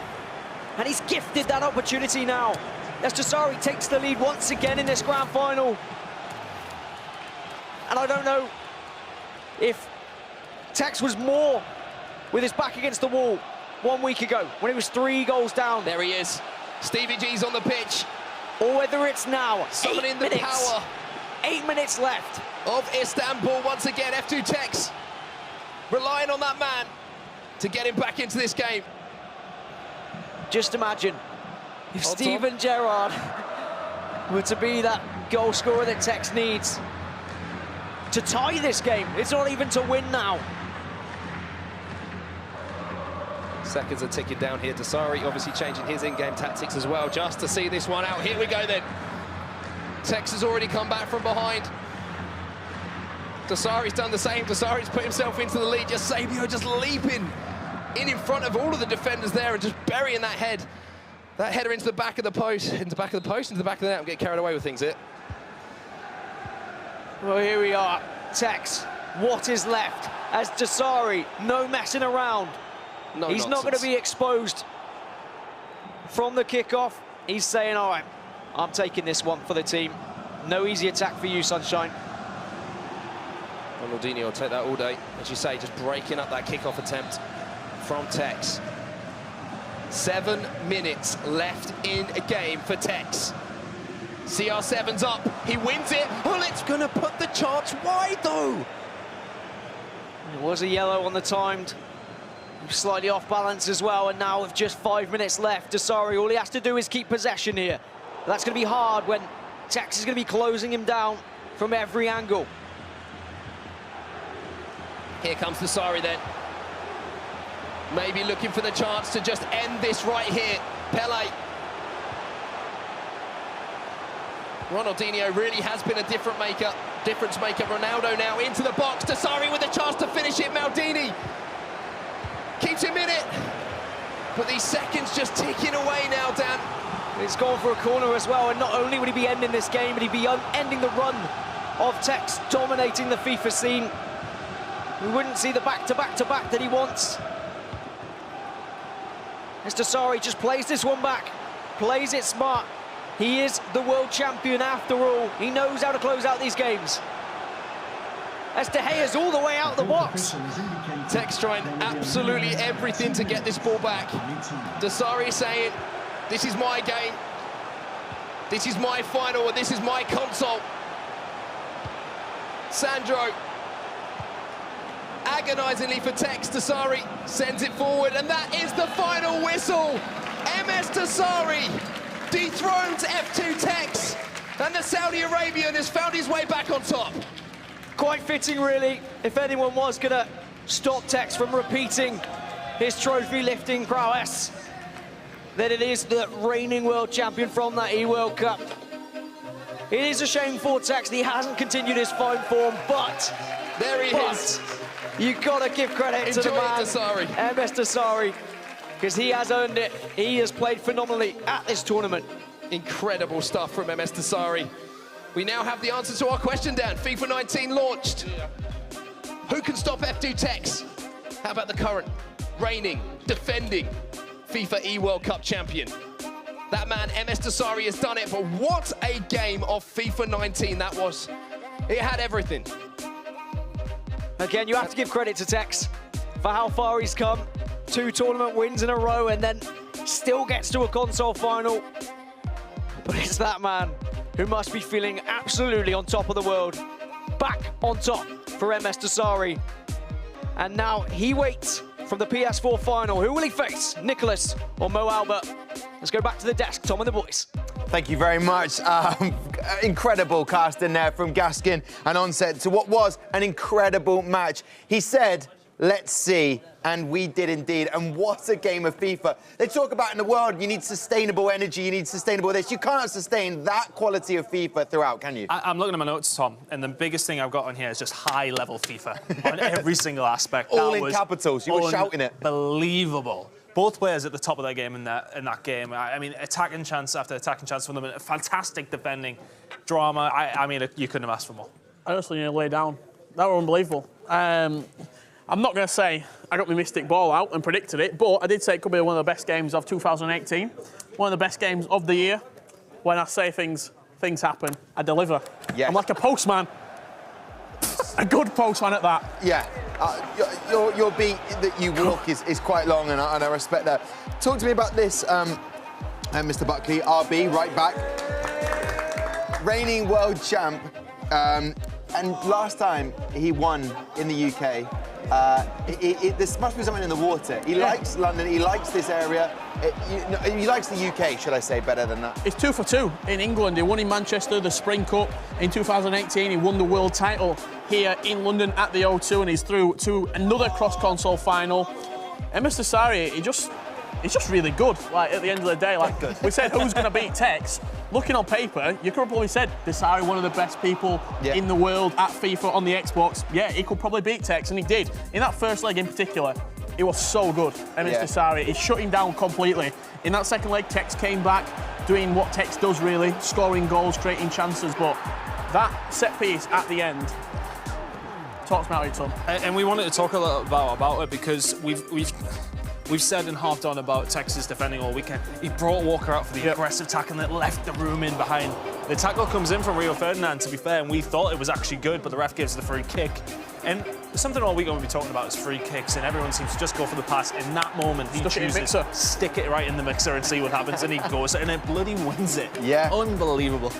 He put it right in the Pomo, position of most opportunity, and bam, back of the net. As Onset said, back of the post. But it felt like that. It was a powerful header, and it was crushing, and that is great to see the support of FIFA pros between one another, the Royal there in the crowd, and also for FDutex immediately applauding, saying, look, I got beaten by the better man.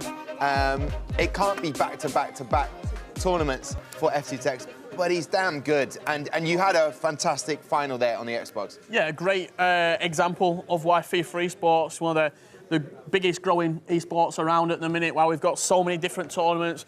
We've got these rankings, and looks like MS Dasari, he's not going to be toppling Tex on those rankings, but he secured himself 1,500 Global Series ranking points. Congratulations. Yeah, congratulations indeed. And congratulations to the man who's about to break down everything we just saw there. It's Mike LaBelle up at the touchscreen. Thanks, Tom. I mean, I'm almost for a loss for words. I could go over everything that happened in that game. Like, we could sit here for 15 or 20 minutes. Every single goal was way more complicated than what it might have seemed at face value. Like they said down there, in terms of their notes, high-level FIFA. So we're going to look at an example from Tex, and I also want to, of course, give credit to Dasari. Congratulations. This is one of those matchups where I felt like I'm definitely watching the best 2 players in terms of form at the event, at least on the Xbox side. So right here, what you're going to see is Tex has made an entry pass. He's got it with Ronaldo at the top of the box, but he's already a couple steps ahead. You've got Ruud Gullit, and then you also have 2 other attacking players with Pele and Cristiano Ronaldo. And what he's going to do here is going to open up a little more additional space by hitting Gullit, and then he's going to make that one more additional pass to Pele. And it's not done there. This is what I was talking about, where the play is just not simple. These guys have such a mastery of situations and sequences. You have to give so much credit to both of them for reading the game. I don't think I've seen 2 players read the game anywhere near how these two have in this tournament in any of the 3 days.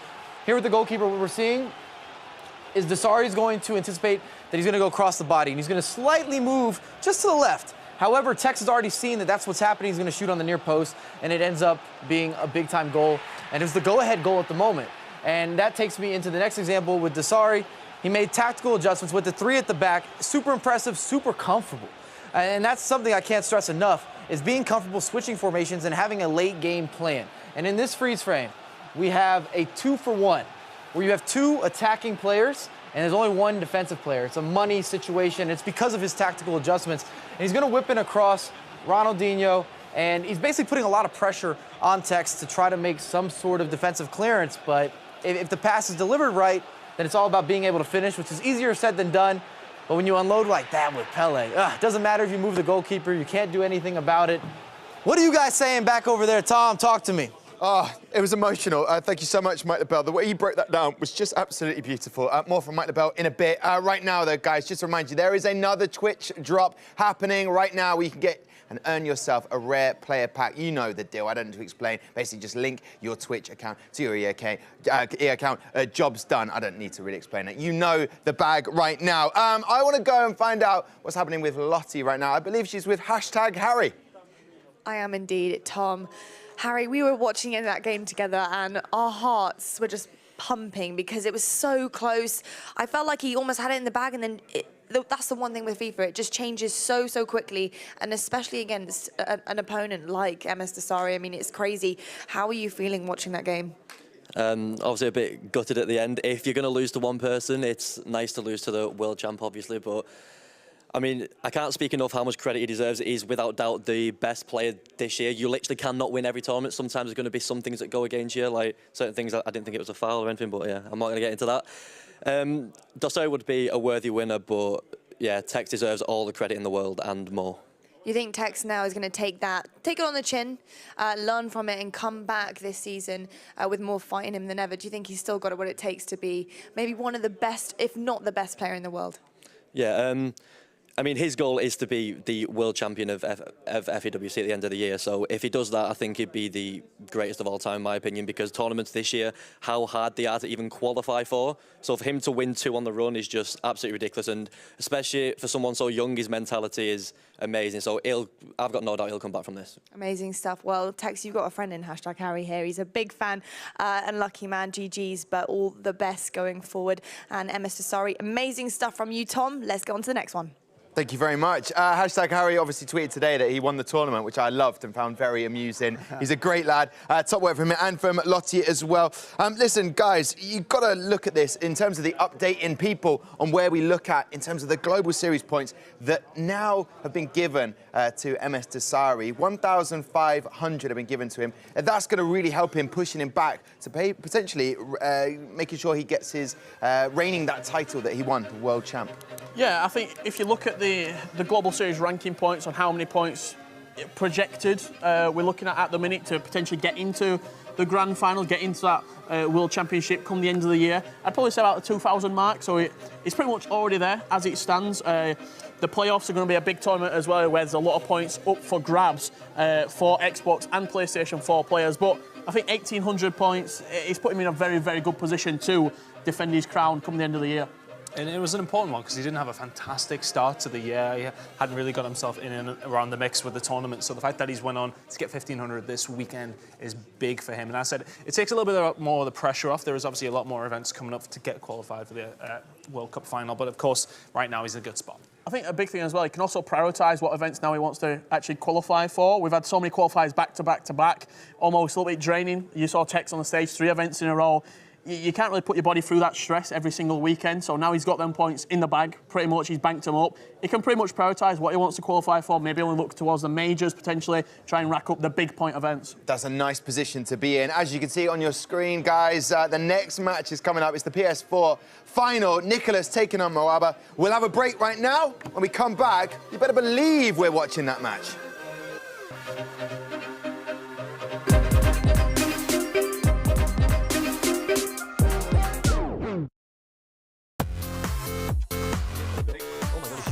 Sorry, cheating. Shoot! Oh, it's missed! Right, guys, we're here on the main stage for some blindfolded FIFA. We've got F2 Tex, the back-to-back champion. We've got MS Dasari, the current world champion. And unfortunately for them, we've got two hashtag boys behind them to guide them along the way. We've got Harry, we've got Ryan. Do you want to put the blindfolds on, boys? Yeah. Well, let's get into it. You're already struggling to get the blindfold on it. Shall I press play so you can actually get in the game? Tex has got kick off. He's got the ball. Wait, nah, he's in front of the goal. Oh my God, he shot. Right, good save. Sorry, he's cheating. He's looking at the side of his eye or something. Win it. Oh, good. Oh, gosh.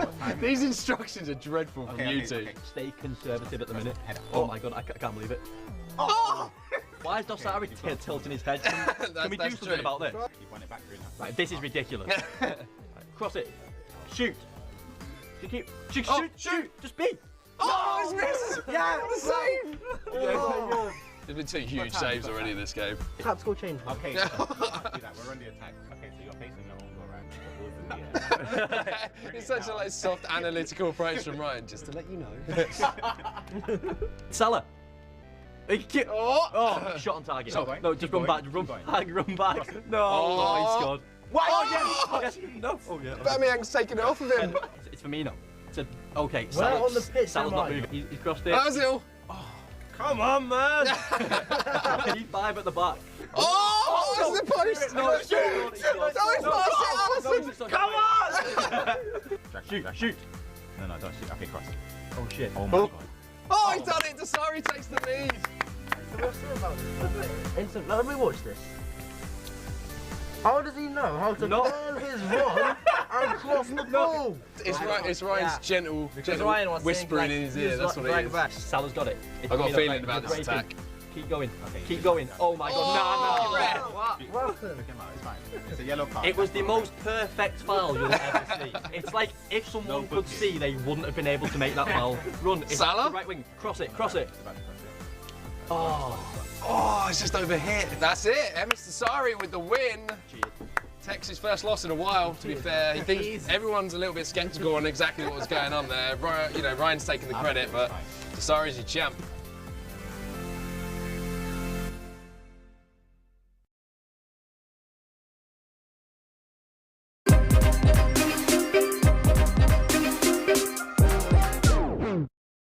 Welcome back then to the Gfinity Arena for the FUT 19 Champs Cup. And wow, oh wow. Honestly, words cannot describe how good that final was on the Xbox. I'm just going to show you in vision what happened and try and explain how good it was. The match between F2 Tex and MS Dasari. There was big talk when these players were standing at the bottom of the arena saying about what they were going to do to one another on the pitch. But unfortunately, MS Dasari, in terms of F2 Tex, he stopped him from getting back-to-back tournament wins. And wow, oh wow, that is that cross that put an end to it. And there was no extra time of more so when it went to penalties. So here we go then, ladies and gentlemen. MS Dasari talking to his friends, his fans that have come to support him. But that is the Xbox done. That is the grand final. Now MS Dasari waits in the cross-console final, but these two guys can potentially meet him in that cross-console final. Nicholas or Moaba. It is going to be an epic game. We know how good the football is on the PS4 side of things. So you know what, ladies and gentlemen? Let's waste no more time looking at Nicholas. He knows what he has to do. He managed to defeat Stefano Pina in that semi-final. And Moaba managed to beat Iago with lots of goals, so let's do it. Let's waste no more time. Let's bring them out for our PS4 final. We have got Nicholas versus Moaba!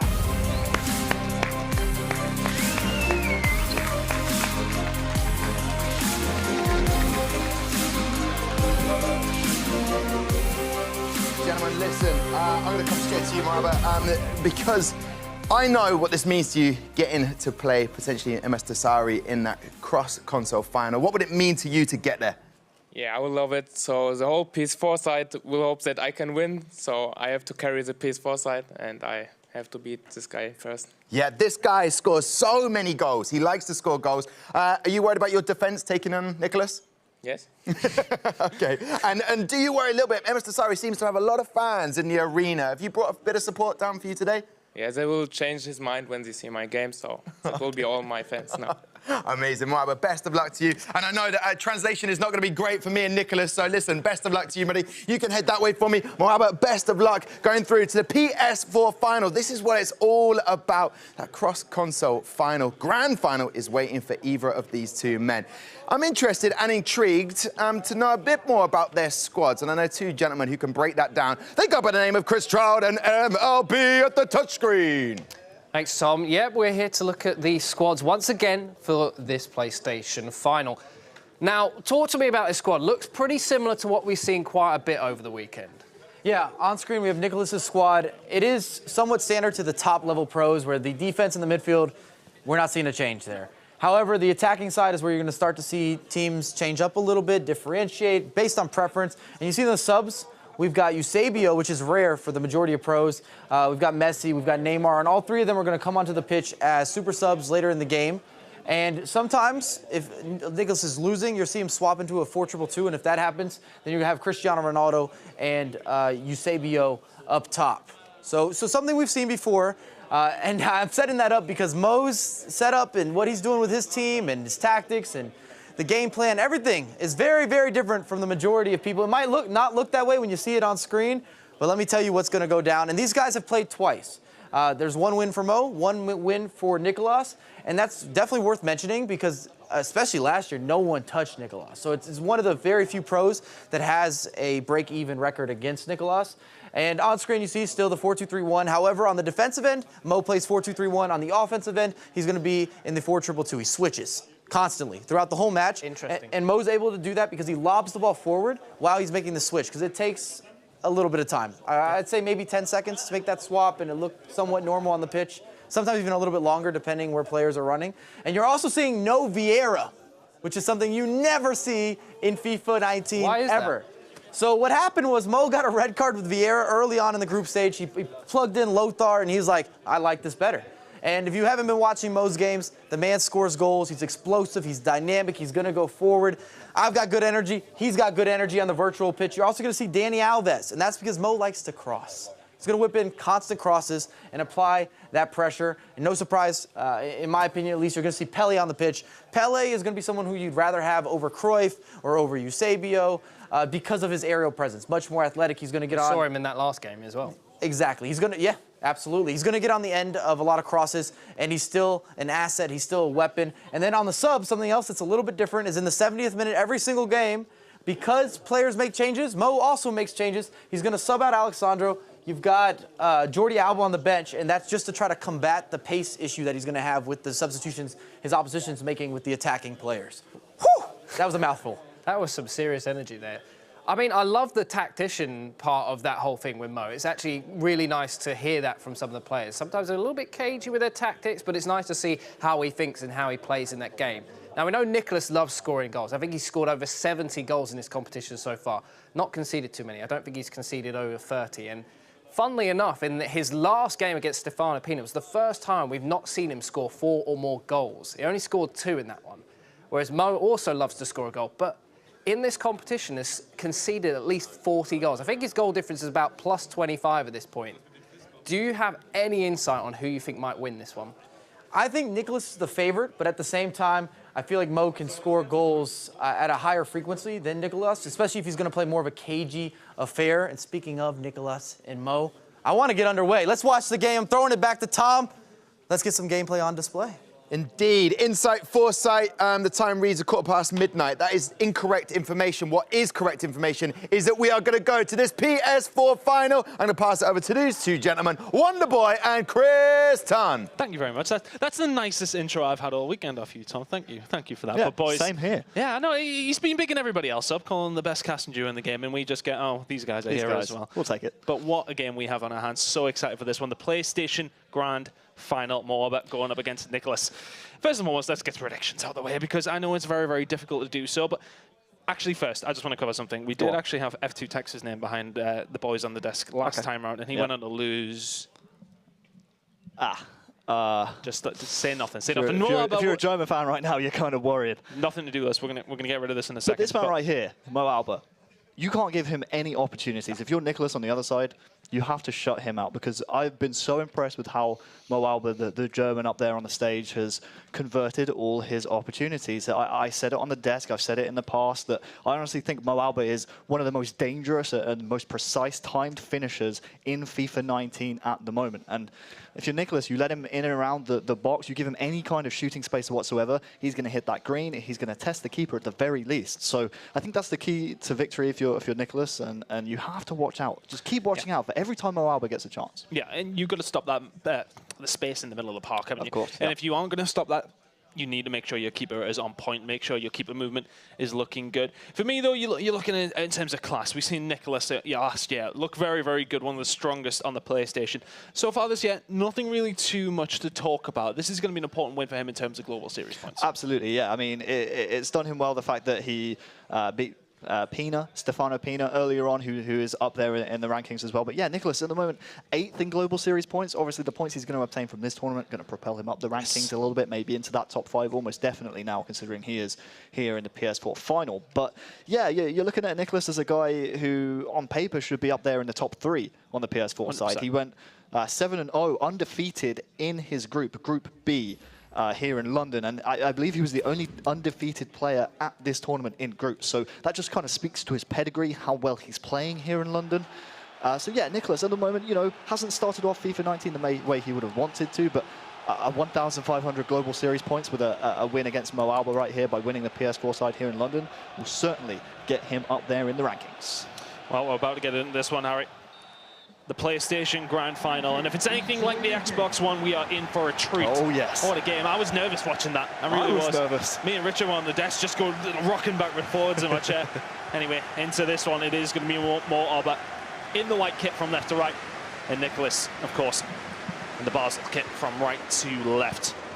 Harry, I really don't know who's going to win this one, but where Mo Alba can win this is in this sort of area. We know how dangerous he can be, and he's going to put a snapshot off straight away from Pellet, but this will be cleared easily by Nicholas. Yeah, a strong attacker is Mo Alba, and the guys up there at the touchscreen broke it down perfectly. The way he sets his team up is really attacking. You look at that right back position, Dani Alves for the man on the ball at the moment. Mo Alba is definitely a more attacking right back option. MLB up there, Mike LaBelle said he likes to cross the ball into the box, and Dani Alves is a perfect fullback to do that. So look out at the right back position for the German up here on the stage. Oh, Nicholas is playing with fire right now, allowing Mo Alba in these sort of positions. He is eventually going to get it away, but we know how strong Nicholas is on the attack as well. Both these players well storied in the art of scoring goals.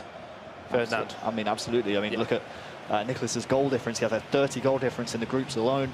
47 scored, just the 17 conceded, and that strong, stout defense might just be the counter here to Mo Alba. Let's see if it is. First attack for Nicholas now, developing. Hullet in the middle. He's going to feed Ronaldo. They actually have Vieira to his right-hand side. Chooses to go down the left-hand side, though. Good skill moves. He's going to manage to make his way into the box. Here with Pele, it's across. Goal! Oh. That's very, very close. And Nicholas, with the first big opportunity, is not able to take it. Remember that one. A good opportunity there. Is that the use of that flip-flap coming in right there from Nicholas, the Argentinian? Throwing a bit of flair on it. I like that early on. Just 10 minutes gone in the first leg. Obviously, we do play 2 legs right here, just as in the Xbox final. But yeah, both these guys up there on the stage trading blows early on, and I think one of the key positions as well is going to be the defensive mid position for Mo Alba, the German up there playing in the white kit. The guy said no Vieira for him. He's a mainstay as Vieira in most pro teams. Uses Lothar instead, so it's going to be one to watch out for. That might come back to bite him if Nicholas comes forward. Could be, but here we go. Ferdinand looking for the feet of Cruyff, not going to quite be able to find that one. Vieira will clear this one away. Good defensive work by Nicholas. Great covering by him there. Just shutting off the lanes where he needs to. And Ronaldo now this left-hand side is going to be a release him. Hullet just couldn't get there. Pellet putting the afterburners on, going to turn, put it back onto his right foot. Has options on the edge of the box, goes for the shot from there. He did have a couple of options to go for. That one's going to go out for a throw-in to Nicholas. Right in the corner. Very much so. Let's see, can anything develop from this? Difficult to try and find much from this sort of position, but let's see. Ronaldo with the back heel is going to find nothing, and Mo Alba will get this one away. Yeah, I like the patience honestly shown by Nicholas, the Argentinian up there on the stage. Obviously, when you have the ball, you're sometimes a little bit pressured to try and play a bit more direct, but I like the way he was recycling for that attack, waiting for that perfect opportunity with Pele. Maybe not the perfect opportunity, but the highest percentage chance for him to get a good shot away. It was a green time finish, in the end went out for a throw. Here's R9 on the offensive. This is where Moaba is so strong. Hullet, speaking of strength, trying to get past Kyle Walker, not going to happen. The pace helping him out there. Is he going to be able to retain it? He does, he gets it back. Ronaldo into the feet of Cristiano Ronaldo, flick up. And we've seen that before on the edge of the box, Harry. We're well experienced with Moaba's tactics from that angle. Don't remind me. The great use of the active first touch system there. Almost beating Nicholas, but Ronaldo's going to get a bounce. Good opportunity there, Neuer in front. Just a little bounce that might have helped him there. But Nicholas does survive a cagey start to this game. Yeah, certainly. I mean, both guys up there on the stage having a good couple of opportunities. It's what you like to see early on. You don't want to see one guy getting flattened. Both these guys giving it their all up there on the stage. And here's another chance for Mo Alba. Oh, it's a massive one. And that's a hair's breadth away from the left-hand post. Eusebio puts that one wide. Both players with a couple of slight opportunities, you would say. That might have been the biggest of them so far. Moaba wastes that one. Ronaldo to Hullet. Back to Cristiano Ronaldo now. It's a good opportunity for Nicholas to get some runners away, and does so. Vieira manages to turn Hullet. And Ronaldo feeds it into Pele. Slow, patient play by Nicholas. Something we've seen a lot this weekend. A lot of players at the top level take their time and wait for the perfect opportunity. That might be this one here. Tries to drag it across, but Ronaldo will retain it once again. Vieira, edge of the box, looking for the option. Yellow time, not going to help you from there, but Pele will get the ball back. Yeah, we use the term recycling attacks a lot as commentators, and what that means is just not being afraid to play it backwards if there's nothing on in front of you. Maybe Nicholas should have done it right there, and now that gives Mo Alba an opportunity. But yeah, you're right. Great patience shown by Nicholas in his attacks, and he's going to need to be patient. And honestly, that's a bit of a strange position to give the ball away if you're Mo Alba. I mean, maybe not just looking at the player that Nicholas was controlling in front of him, but yeah, a bit of a lapse in concentration right there. Could cost him. Yeah, he did actually have his fallback, Dani Alves, quite far up the pitch, but does survive. That slight scare, giving it away again. Sloppy from Moaba. Now there's going to be room down this right-hand side for Cruyff. Looking for a little bit of space to cross it in. He does have both Ronaldos in there, R9 and CR7. So deadly in the air. Hullet feeds in Ronaldo. Pele, you were thinking about the first-time shot, not going to happen. No, he is going to get a free kick. A little bit of a late call by the referee. And this is a dangerous position. It will be passed off, he thinks. But being covered here by Moaba, but that means the box is going to get flooded. Does he go for the shot? It's going to be with R9 on the edge. Goes to the ball roll, can't quite find the space that he wanted. Back to Ronaldo on the edge of the box. This time, turns inside. Not going to happen, and Hullet gets in the way once again. He does that so well, does Ruud Hullet. Just getting in the way of any opportunities, and he's such an important player for all of these teams. Yeah, you'll never see a team without Ruud Hullet in these kind of tournaments where everything's unlocked. He's the best defensive mid in the game, the best centre mid in the game. Possibly one of the best players in the game. We were having this conversation backstage before. It was like, who would you rather have, R9, Eusebio, Pele, or Hullet? And you've got to say Hullet is going to be at the top of that list, but Dani Alves down this right-hand side will feed Eusebio, who has broken through towards the back post. Surely this is the first goal. Moaba opens up the scoring here in the PlayStation Grand Final with a well-worked goal. Eusebio jinking and turning inside the box, finds himself with an inch of room, and R9's always winning that at the back post. It's not vintage Mo Alba.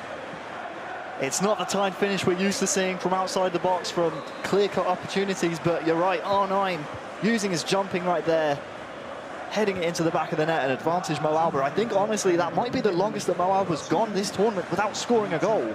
I mean, it took him the entire half. This guy's an absolute goal-scoring machine, and Nicholas's stout defense finally breaks there just before half-time. Could that goal open the floodgates here?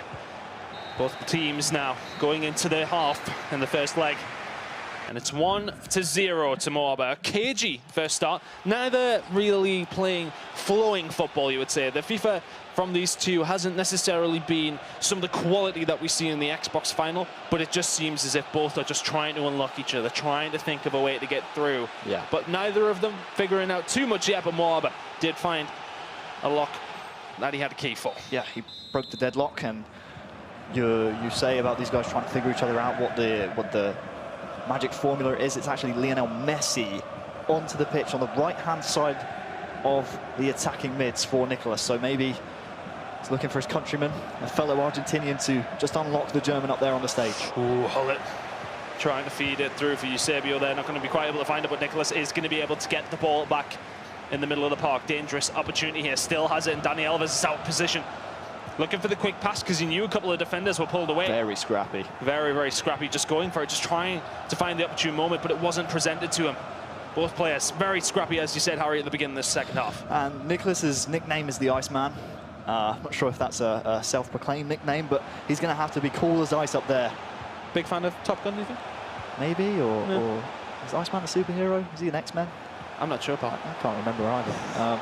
But yeah, he's going to have to be cool. He's going to have to keep his head up there because Mo Alba, if he gets into that third, fourth gear, he's going to make you pay. It's danger. Danger here, potentially Messi is going to get in the way of that one, and his pace down the right-hand side is going to be such a threat. Mo Alba is one of these guys who doesn't like to sit back and defend and take his time. He likes to attack, attack, attack. Flag stays down. Ronaldo down this right-hand side, looking for a little bit of room to try and find a teammate here. Vieira, edge of the box. Ronaldo there, back defending. But here it is to Messi, who is offside. And Nicholas not going to be able to find anything from that attack.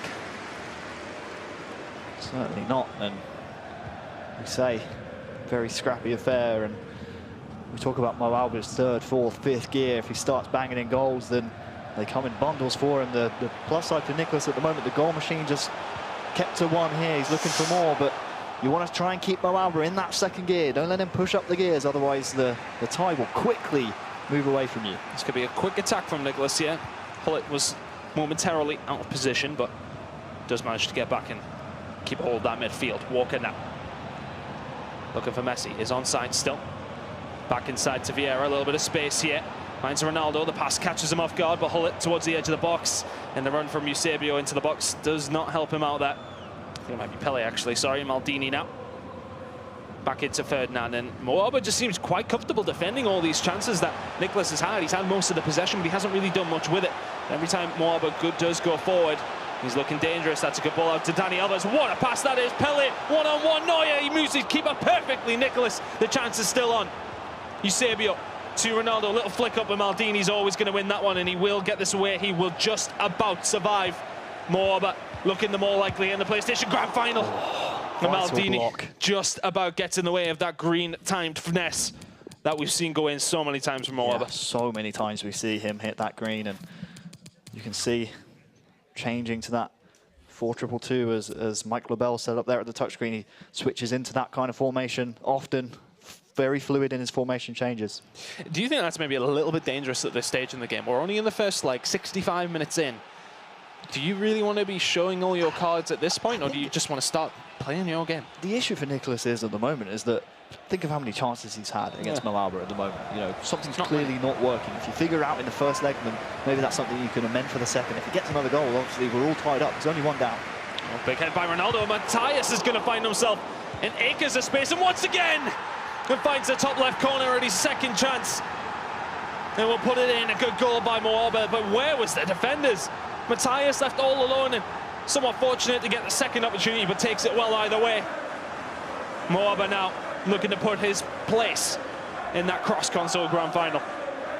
Looking to pick up the 1,500 Global Series points as well. We questioned leaving Vieira out of your team, and I think Mike Lobel again off of the touchscreen said that it was Mo Alba who got a red card with Vieira, and that's why he started using Matthias. But I mean, it's clearly come good there. I mean, he's put the goal in the back of the net.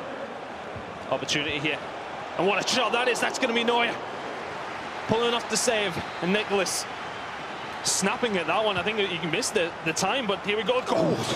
And the header in is saved by Neuer very easily. But there's times where Nicholas is rushing these attacks. I mean, that shot there from Ronaldo originally, that's got the corner, just came from nothing and did force a good save out, but you feel as if he's maybe snapping a little bit here. He is only 2 down, and we've seen bigger comebacks than that, but here we go. Mo Alba wanting to add to the tally now. Hullet into Cruyff, looking for the space, and does see it behind. Is he going to be able to get there? Jordi Alba does just that. Cruyff couldn't get the free kick, but chooses to play on. Hullet back to Jordi Alba. Good exchange of passes. Just trying to unlock this defense once again. Mo Alba so patient. He went for that time finesse we know he's so good at. Eusebio heading that backwards.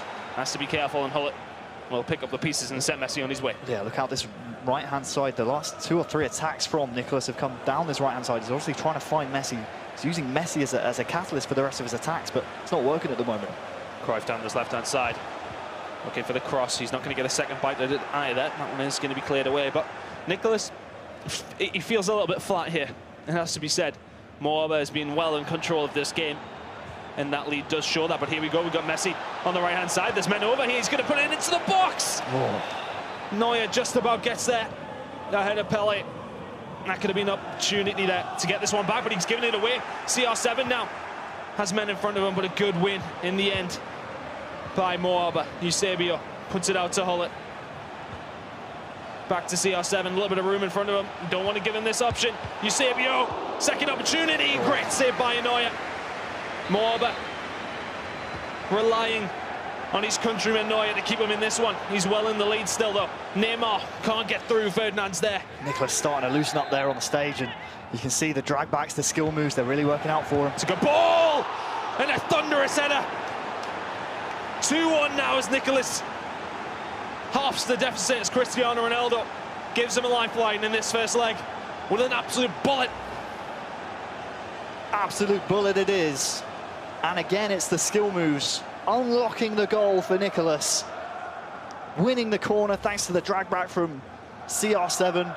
The shot, I believe it was from Eusebio, forces the save from Neuer, and then the goal from the corner. Maybe that's what Nicholas needs. Maybe he needs to start putting a bit of flair out there on the pitch. It certainly worked out for him then, and he gets that goal back. You might just feel like that could be a telling goal. Maybe Moaba looking to bounce back immediately here before the second leg even starts. Does that set this tie on fire? Cruyff now. Moaba looking for an opportunity at the back post. Ronaldo can reach it, but not quite get his foot wrapped around the ball. 87 minutes in, and the game has started to heat up a little bit here, Harry. Yes, it has, and it's no surprise Nicholas scoring a goal, and both these guys scoring, honestly, considering we know Mo Alba's goal-scoring pedigree. Nicholas obviously scoring those 47 goals in groups. That was a long time ago now, and he's coming forward again. Messi having a little look down this right-hand side, as he would expect. The pace causing all sorts of problems, but Moaba will get this one away. Jordi Alba, good flowing football from him. The German moving forward now with Cruyff. Can he add another goal to his tally before the second leg? Matthias, he's got options in front of him. Slowly walking this ball forward. Hullet, edge of the box, finds Cruyff, on mark, bottom left corner. Fantastic work by Moaba. He sold the right-hand side, finesse, empowers it into the bottom left. And that's a near identical goal, I do believe we saw from Moaba in the semi-final. That low-driven shot near post. Again, the green timed finish. Absolutely pivotal for Moaba in making that goal work, and that's the instant response he needed and he wanted, he was looking for at the end of that first leg. And Nicholas, that's unfortunate, but you're still 2 down. It's tough. It's very tough. It was a very tense... the first leg. It was just the first leg. Just the first leg between these two now. A very tense game, as we can see by both players, how they'll play more, but definitely seeming the looser of the two up there. Not feeling the pressure as much, whereas Nicholas seems to be playing a little bit tense. Did sort of loosen up, as said, towards the end of that game. And that's where he was finding most of his success, right? I mean, you think about the goal that he got, thanks to the corner, you know, there were drag backs, there were skill moves being used before then to open up the opportunity. Maybe that's where Nicholas is feeling Mo Alba is a little bit susceptible as we look over the highlights of the first leg. Obviously, the second leg still to come, but maybe that's something you look to exploit a little bit more from Nicholas. Wonder if there'll be any tactical changes, any personnel changes, but we started off with breaking the deadlock just before half-time. It was a big spell of play with no goals from either side. The first half almost entirely goalless until this one. You can see the instant relief going into the half from with the lead there from Mo Alba. And what a ball that was, by the way. Tremendous, and that's why you use Dani Alves. I mean, and just to speak on that, sorry to interrupt you, you seen when Neuer moved over to the left-hand side, he went for that instantly. Next time round, which we'll see with more of his third goal, he sends it to the bottom left instead. So thinking back to opportunities then, this one was fortunate, we'll give him that. Very fortunate, yeah. But Matthias does find the top left corner with a second opportunity with a good finish. But as said, he thinks back to moments in the game where a save came in from Nicholas, and that time round he sells him that and he puts it in the bottom left. Real good composure and mind games from Moaba. Absolutely, and this is Nicholas's goal. It looked like a header at first, by the way. It completely caught me off guard. Well, most goals from corners nowadays are headers, but so I don't think anyone's going to begrudge you. And right there, if you're Nicholas in that kind of moment in time, 83rd minute, you get yourself your goal back, you think, okay, let's just see it off. And here it is, like you were talking about. The goalkeeper cheating to his left. Mo Alba finds his left, the near post with that low driven, and it's a near identical finish, Chris, to the one that we saw in the semi-final from Mo Alba. So he's obviously using the same tricks, and it's working out for him here in the PS4 Grand Final. Well, the German, well in control of this tie. Has some support in the crowd as well, and hopefully we'll have plenty of that support for our Grand Final, the cross-console one. But right now, the PlayStation 1, Mo Alba has the lead. He's looking relaxed up there. Yeah, he's looking very relaxed. He's chilled. He's looking at home. 3-1 up. Sailing in, sailing. Cruising. Has to stay composed though, because yes, absolutely. If there's a man who is king composure, it's that man on your screen, the Iceman, the guy who has beaten Stefano Pina in groups, beat him in his semi-final as well, if I'm not mistaken. And it was, you know, a cagey affair against Stefano Pina, and he can't afford to get into another cagey affair here against Mo Alba, because we saw in the first leg it was certainly benefiting Mo Alba, the German, because it seemed for me, Chris, that a lot of the periods of play in that first leg, Mo Alba was getting fortunate. He was getting the rub of the green, so to speak, and a lot of 50-50 balls bouncing his way. And if you're Nicholas, that's not the game you want to play. You don't want to leave it down to those 50-50 balls. You want to be playing clear-cut football. You want to be playing your own brand of football, obviously representing FC Basel up there on the stage. You want to be playing the Basel way. Well, we are is that a thing? I think you might. It is now. You're welcome, Basel. There you go. But we are about to get into this game. Anything from your perspective that Nicholas could change up? Do you think just maybe, I mean, it's easy to say play like you did in the final 35, 25 minutes in game. Is it as easy as that, or is there something that he maybe needs to do differently? Because he was having a lot of luck with Messi down the left-hand side, maybe concentrating on doing something else. Or right-hand side, is, of course. Do you think he just keeps going down that route, or does he change it up? Does he try something else? Because that was the only thing that seemed to actually be working for him. Yeah, it's tough to say. I think he's looking at the custom tactics at the moment. We'll wait until we head into the game, but looks like he's opted not to go for the 4-2-3-1. It looks like it's going to be the more attacking option, the 4-2-2, those two attacking mids behind the two strikers. Seems to be favourable, and maybe that's how he changes it up. He was playing for, I believe, most of the second half in the last game with that formation, with Messi on that right-hand side. Not sure if he's gone with him again. No, it's Cruyff to start, so it's going to be interesting. Like you say, Chris, how does he change the game? Because obviously the first half of this entire tie, the first leg, was won by Mo Alba, and that can't happen again. It can't, and an early goal would be good for Nicholas here. He's going to, as you said, get that little rub of the green. And that is exactly the start you want if you're a fan of the Argentinian man on the stage right now. Second leg, 1-0, Mo Alba pinned back a little bit here. 3 minutes, 30 seconds in game. There's that rub of the green, you said. Fortunate 50-50 ball that was more often than not in the first leg falling to Mo Alba, now falls to Nicholas. And this tie is blown wide open. That 2-goal advantage down to just 1. It's halved by Nicholas. Not a cagey start to this game whatsoever. It's exactly what we wanted. Sandro now down this left-hand side, back into Hullet. Mo Alba wants to answer back instantly, restore that 2-goal lead that he found at the end of the first game. Sandro now, he's going to actually have Ronaldo, and we know this is where Mo Alba can be dangerous. Eusebio, he faked the shot, back to Ronaldo. Good patient play by Mo Alba. Once again, the German not able to pay off this time.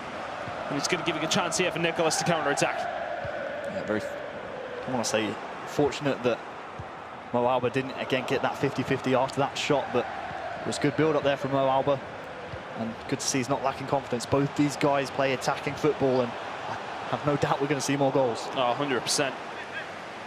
Nicholas will start to have to throw a few more men forward as time does go on, but plenty of FIFA left to play. Vieira here in the middle, going to find a good pass to Cruyff, actually went for the shot from there. Is it going to be retrieved by Nicholas? It is. Pele into Hullet, good flowing football. Finds Ronaldo, can't quite get past Ferdinand there. To be in the story, I mean, the centre-backs, Ferdinand has been the mainstay for a lot of these guys, and he's been fantastic for everybody so far this weekend. And great card. If you got the coins, I don't. I do suggest a Rio Ferdinand in your team. This is one of the things I thought that Nicholas might try and exploit when Dani Alves is pushed up the pitch there for Mo Alba. Try and get in behind him on that left-hand side, and that was the case right there, and instead he's flipping it over to the right-hand side. I like this a lot. There we go with Kyle Walker. He's going to have to push his full-backs up the pitch if he wants to try and get a goal back here. Nicholas, he feels that way. Cruyff to Ronaldo. It's a good move. R9, edge of the box. The green finish came in. Oh, he's going to get it again! Yes, he is. Another opportunity. Another rebound goes in his direction. And Pele, with a goal at his mercy, is always going to score that. 3-3 in this tie. And it is really starting to heat up now. All tied up thanks to that shot, and it's like you said, sometimes the balls bounce in your favour. Wasn't going his way in the first leg. Here in the second, 2 goals within 20 minutes in game for Nicholas, the Argentinian. That is going to tie this entire tie up 3-3, 2-0 in the second leg, and the momentum well and truly in favour of Nicholas. 100%. He's being so much better in this second leg. He's passing fluidly. The runs have been fantastic. The shots have been great. As said, finding that little bit of luck, but not much luck needed for this opportunity. He built that all himself, but a good save out of Manuel Neuer. The corner precedes it. Cruyff, Sandro's going to put it up in the air. Who's going to win this one? It will be Mo Alba. A little bit of respite for him as Neuer gets a hold of the ball. Bit of a wry smile from Mo Alba up there as he just feels things aren't going in his way at the moment, and with it all tied up, if you are Mo Alba, this 4-2-2 for Nicholas has been really the difference maker in the second half of the first leg and the first half of this second leg. 4-2-2 is doing him all kinds of wonders at the moment. It's been fantastic for him. He may well run that one out and does. At what point, if you're Mo Alba, you can see him right there just taking a little second to compose himself. Do you make a change? You make a change. Do you maybe mirror the 4-2-2? Not sure what Mo Alba really has up his sleeve. Obviously, Nicholas adapting very well here in the PS4 final. Oh, Mo Alba's making too many mistakes here, though. Giving the ball away. R9. Oh, turns inside. Maldini does read it very well, and the German will try and get this one away. He's been pretty much camped in his own half here. Through no fault of his own. Yeah, it's great pressing, great pressure, honestly. But that's what happens. This is what happens when you send so many men forward. Nicholas, he drew it up, but Ronaldo can just give Mo Alba the lead once again. The defence just nowhere to be seen. They vanished. And Mo Alba takes the opportunity with lethal precision. Hand slaps all round from R9 with the celebration. And honestly, if you're Nicholas, you move the keeper the right way. You're thinking the keeper maybe does better right there, but that's again Mo Alba using R9 to great effect, restoring his lead. Nicholas forever chasing the game, but because he was chasing the game, the pressure from the defence left that quick 1-2 passing, and look at this again. Oh, unfortunate not to get the touch off there with CR7. This is back and forth. Both defences just choosing to not be playing in this game, which makes fantastic FIFA. A great game so far between these two. Here we go again, Mo Alba now. He hasn't had many opportunities, but when he has, he's looked very dangerous, and he's going to be giving this one away here. Nicholas Pele running forward. He thought the shot could have been on, but Hullet will dispossess him. And potentially an opportunity for a counter-attack. I think Mo Alba maybe just with Pele right there, use the finesse, use that time finishing that he's done so well. Is he onside here? Yep, flag stays down for Cruyff, so another recycle of the attack. Vieira now. Can't get past Hullet. Cannot get past. Not many can. Walker back to Vieira. Second bite of the cherry, getting past Hullet. Succeeds this time. Pele finds its way back to Vieira. Just building. Just waiting for that opportune moment. That wasn't it. Pele finds the pass to Hullet. And a break is on from Mo Alba here. We've seen the last break was devastating. Free kick going to come in. I think that should just be a yellow for Rio Ferdinand. I hope so. We don't want anything to spoil the tie too much. Yep. Wouldn't be surprised to see anything more than a yellow, and it is a yellow in the end. But we speak about Mo Alba's clinicality. Again, is that a word? I know I just made it up. We're going to go with it. His clinical nature. You don't need to get so many opportunities if you're Mo Alba, because he is so clinical. We saw in the semi-final against Iago, he had less shots, he had less passes completed even, and it doesn't matter, as long as he gets his one opportunity, he's gonna take it. Ronaldo does have CR7 in front of him, but Hullet to his right-hand side. Cruyff going to be dispossessed by Alexandro. An opportunity for Mo Alba to get this one away. Good pass forward to R9. There's white shirt streaming forward here. He chooses to recycle the attack. Dani Alves, we've said, can be one of these players that divides opinions. We've seen his attacking prowess is fantastic, but his work rates do let him down a little bit, and that's why a lot of players don't play with him, and they stick with Kyle Walker.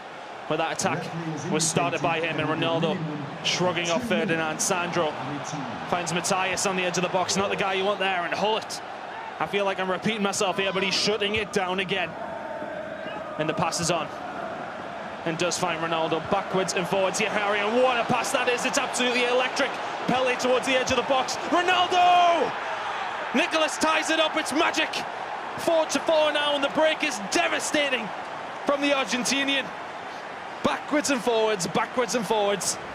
Who's going to get an established lead, Harry? This McGeady spin right there, absolutely key. Although it doesn't fake out the defender, it allows the passing option to be available for Nicholas. And what a pass it was to find the man who sticks it in the back of the net. That man, CR7. We're all tied up going into the break. The referee surely will blow his whistle now. Oh, baby. Well, how do we separate these two? Nicholas has been dominant in the second leg. And you could say that about Iago in the semi-final, and it was Mo Alba who defeated that Argentinian. He has another man from Argentina to defeat here in the PS4 final. I'll tell you what, this is, I'm out of breath, to be honest with you. Stick with a 4-2-2 if I was Nicholas. It seems to be working much more. Yes, you are leaving yourself really at a disadvantage at the back, but his football going forward has been sensational. He needs to stick at it.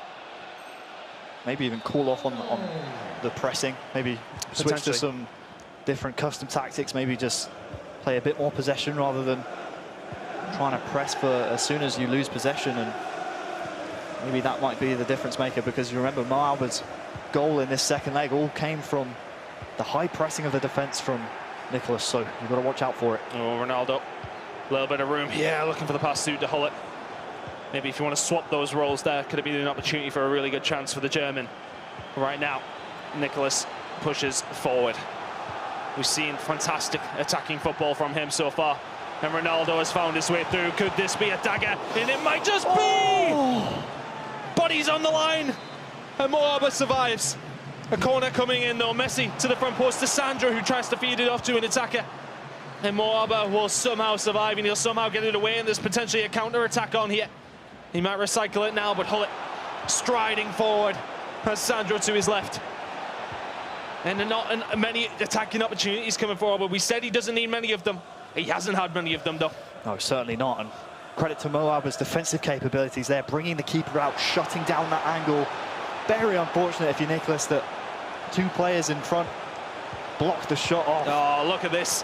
He can't get through. Ferdinand is there to shut it down. Messi's pass into the centre was fantastic, but Neuer... So much pressure. Shuts this down. Indeed, it's just so fast. Mo Alba can't react to it at times. And the 4-2-2 has been an absolute revelation for Nicholas. Really has. That pressure is the difference right now between the first tie and the second leg. A chance there for a first time. You can see Nicholas shake his head. He's expecting a better opportunity than that, and that is the difference though. I mean, look at this, it's 3-1 right now here in the second leg. The first leg was mostly Mo Alba. Nicholas really struggling to find his feet, and now, like you say, this 4-2-2, the pressing high up the pitch, not giving Mo Alba time to build his attacks, might just be the solution here for Nicholas. Hullet in the middle, challenged by Hullet. Cristiano Ronaldo will win that ball back in, try to push forward, but Mo Alba now wins about a little bit of a scrappy affair in the middle.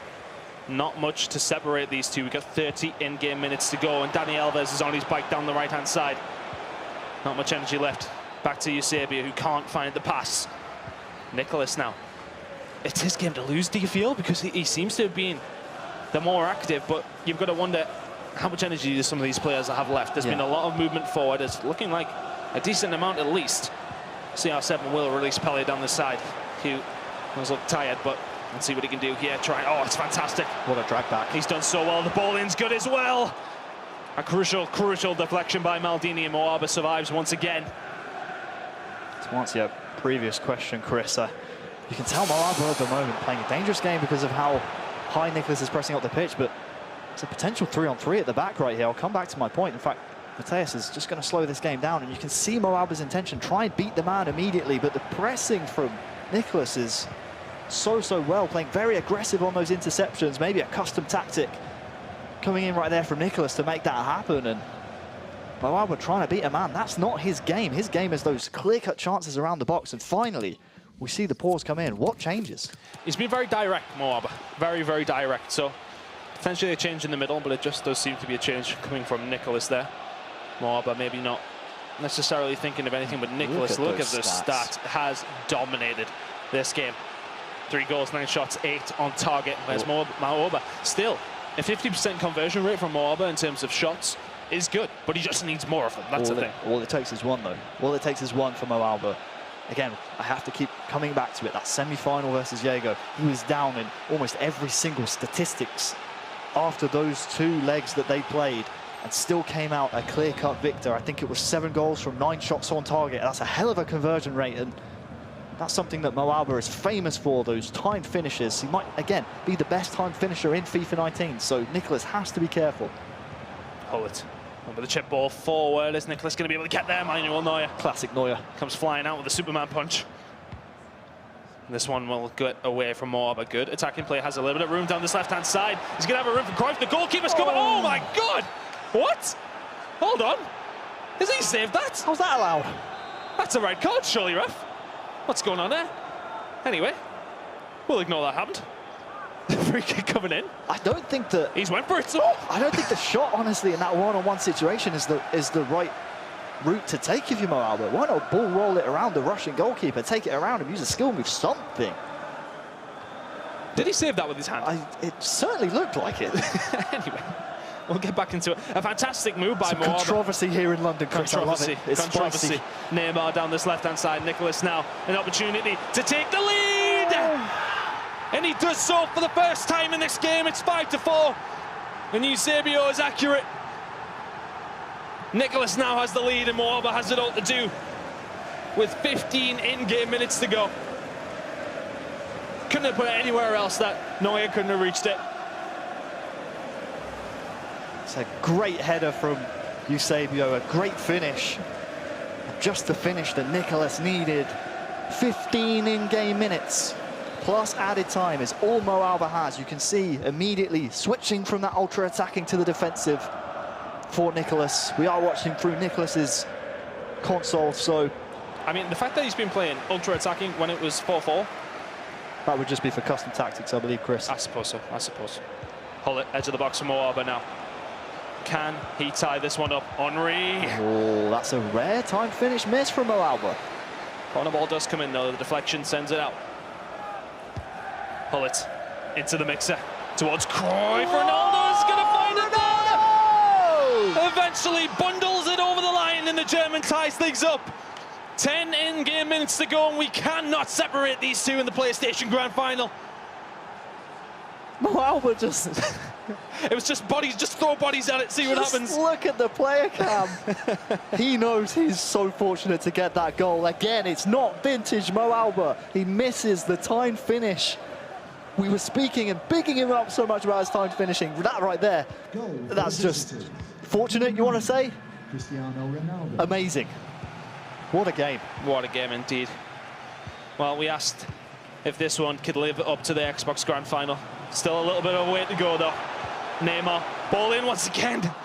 Eusebio is there. He's been so dangerous going forward. With the headers in the box, he's only little, but a hell of a jump on him. Sounds like me. I don't know if you have a jump.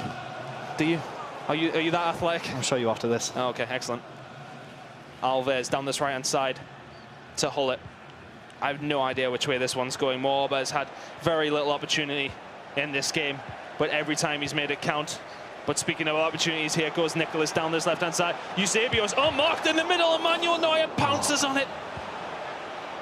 Backwards and forwards, end to end. I just thought that might be another goalkeeper blunder if Neuer doesn't pick that ball up. Luckily he does, and it's safe as houses for Mo Alba. 2 in-game minutes. Is there a final twist in the tail? Cruyff. Back to Ronaldo. Mo Alba. It's perfect, FIFA. Oh, the movement from Nicholas is vital. Unbelievable. Pull it to Jordi Alba. Not long left. We're in the dying seconds. Maldini fires it across. There's nobody there. Nicholas is able to get a goal kick. And there's 3 minutes remaining. Harry, I'm out of breath. These grand finals have been sensational. But it might not be over. A potential opportunity for Nicholas, but Mo Alba will snuff this one out. 1 minute to go of normal time. And there might be one more stab at it. Messi, Eusebio, to Ronaldo, to Neymar! Nicholas steals it from the death. We're not far from King's Cross here in London. And he's come straight out of platform 9 3/4 because that's absolutely magic. Absolute scenes in London. In the last breath of the game. Nicholas with the goal that will see him be your PS4 champion. Mo Alba punts it up the pitch, but it doesn't matter. The Argentinian Nicholas with the 1,500 Global Series points. We thought the Xbox final was good. The PS4 final just stole the show. Oh my God. I'm sweating. What a game. If we're sweating, I don't even know. They'll be dripping. Some very moist hugs going up there on the stage. What a game. What a game. Looking at the stats here, I mean, Nicholas, 12 shots, 11 on target. You can't say it's not deserved. 5-2 in the end in the second leg, and we know these two put on a show and have incredible goal-scoring form, and boy, did they show it. What a sensational game. Tom has Mike LaBelle and Trout with him. Try and break it down, because I need to sit down. You have a good sit down, Mr. Tunn and Mr. Wonderboy. They looked after the casting there of that game. You stand up. He's sitting down, I'm standing up, you know. My energy's high, man. He's got a lot of energy, Mike LaBelle, and I tell you what, you need a lot of energy to continue watching that, because it was end-to-end. It was back and forth, 7-6 on aggregate over those 2 legs. Talk to me about the highlights of that match. Were you not entertained? I was thinking after the last match, I was like, there's no way they're going to be able to follow this up. That's going to be the one. I can't believe we saw such a back and forth, so many goals, too. Typically, especially in Nicholas matches, I know we talk about his offense, but as games get farther on in tournaments, people start to get a little more cagey, less mistakes, and Nicholas is the type of player who wants to play FIFA where every pass he makes, every shot he makes is 100%. He looks for that type of structure, and Mo is the absolute opposite. Yeah. He wants to disrupt what you're doing. He wants bodies going everywhere, and you saw it. I don't know if you noticed, he's throwing guys, it all in the mixer. What's funny is backstage, he was saying that in a different way. He was saying that Mo's winning this and he's great because he's throwing himself out there. And Nicholas is too precise and he's holding himself back. And now you're like, yes, Nicholas is exactly I think he was talking to somebody else. Yeah, he must I have don't been. think that was me. That doesn't sound like me. Here's the replay of that second leg we went into. Nicholas taking on Mo Alba in the PS4 final of the FUT Champs December. Listen, the thing is, Trout, do you think he missed Vieira today, Mo Alba? You highlighted him before the game. He's got a different squad lineup compared. He's done so well to this point, but you know, there's something in the meta there with the players. I don't think so. I don't feel like the goals he conceded, Vieira would have done anything differently. It's not like Vieira's height or a physical presence was a difference, and that is the reason why he conceded the goals he did. I think it just came down to Nicholas took his opportunities, he played them so damn well that it doesn't matter who you had there, it was going in, and that was kind of the story. I feel a bit bad for Mo because I really thought he was going to do it. He played some awesome FIFA, really made the most of his opportunities, and in the end it was just so unfortunate that he couldn't get over the line. But hey, listen, didn't get across the line. He still picks up some Global Series ranking points. However, talk to me about what Nicholas has achieved throughout this tournament. And now he picks up those 1,500 global ranking series points. That's just a great goal. That's just perfect FIFA. He knows exactly what he wants to do there. And I think that is why Nicholas is going to go on. I think he's going to win the whole thing. 6-5. You've got him beaten Desari. Yeah, I think so. I mean, this is the matchup that the people have wanted for a while. Last year, everybody was like, Nicholas, Desari, World Final, PlayStation, Xbox, put that on the books. We want to watch. And it didn't quite go that way, and now you're getting that. Right now, early on in FIFA 19, and I told you guys like days ago, both these guys are starting to grow. I see it. I'm seeing the changes. They're adjusting to the meta. His face. What, hashtag Mike knows. Put that somewhere, on a shirt maybe. Hashtag Mike knows. Listen, let's look at the PS4 global rankings at the moment as they stand. As you can see, Joxan right at the top, but Nicholas picking up this 1,500. That is going to help him throughout the long journey it will be to get to the World Cup right towards the end. What do you make of those top 5 players? I mean, at the end of the day, they just want to make sure they get in the top 60. I don't know what that point total looks like, what's going to be the minimum amount to get in the top 60, but I feel like this top 5 right now, surely you're thinking they got to hit. There's no way they're not going to make the top 60 overall. So I think they've solidified themselves. I was going to say, probably the best 5 on that console as well, and arguably within shouts for the top 5 across both consoles. Yeah, people were loving that. I feel like in this arena, and I don't know if you're feeling it at home as well, that MS Desari was getting a lot more love in this crowd. It helps when you bring down a posse of people that back you up, support you. One of his crew is the Royal. He's looking forward to this final in the cross console, as we are too. But he is currently with Lottie. Is he looking forward to it? I think he is. We were just having a quick chat, and I said, has your boy MS Desari gone? And he was like, yeah, of course he has. I mean, he's been playing so well.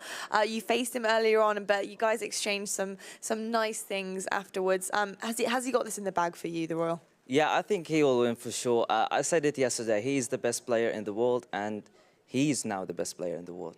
How do you think Nicholas is going to fare against him? We just saw quite an incredible game there, very back and forth. Do you think Nicholas is going to be able to even score a goal, or do you think MS Desari is really just going to sort of go through this one like a train? I think MS Desari and Nicholas has the same play style. It will be a tough game, but let's hope it goes for MS Desari. Okay, and I'm going to get a prediction. If you could predict what the end score will be out of the 2 legs, what would you say? I would say 6-3 for MS Desari. Love that. Love that. That's a good score, I think. Well, thank you very much. And you're going to be rooting for him all the way. Yeah. I'll let you get back to all your mates and all the fans up there and let you watch this incredible grand final ahead of us. Tom, it's back over to you. Thank you very much, and thank you to the Royal sticking around to support his buddy. Lottie's saying there, he's... I've told you once before. You told me to hit the table. You told me to hit... I said it. They didn't like it in production. Okay. They don't like that. Lottie's saying that MS Desari is going to be like a train, potentially going through Nicholas in the grand cross-console final. But if it's a British train, it's going to be stops and delays, and we don't want that at all. However, Chris... Then 2 will come at once. Exactly, and then there'll be leaves on the line. We don't want that. Chris, I've got a question for you. What does TD stand for? TD, come on, come on. Twitch drop. There's a Twitch drop right now, not Tom Deacon. So listen, guys, you know what to do. Link up your Twitch account with your EA account, and then simply you could possibly earn yourself a rare mega pack. That is simple. It's just below right there. I can't believe you didn't. That's such an easy question. TD. I'm not good at these puzzle games. Oh, never mind. Doesn't matter. What is going to be a puzzle is working out what is going to happen for the cross-console final, the grand final between Nicholas and your main man, MS Desari. When we come back after a break, we'll have all of the analysis from these 2 guys, or maybe some more people, maybe even the crowd. Who knows? See you in a second.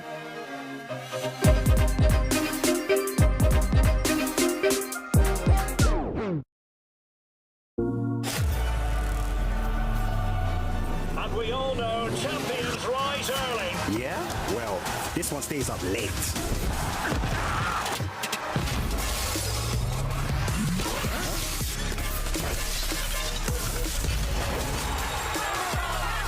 They all want to meet Neymar.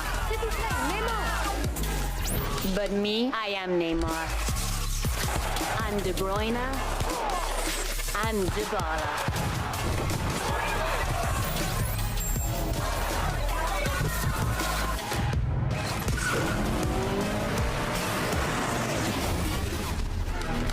And my Mbappe is more Mbappe than Mbappe.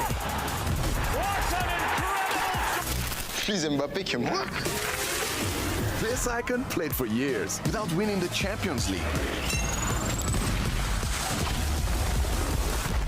But I've already won it. Twice! Ronaldo's the best striker in the world.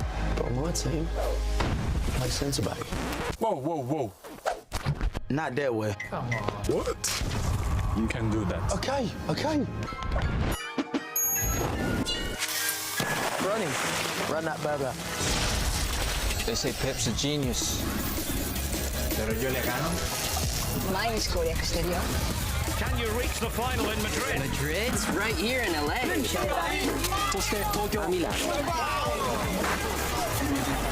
So here it is, the biggest game of the year, the Champions League final. That's right, James. Cool. What's going on here, huh? We'll take it from here.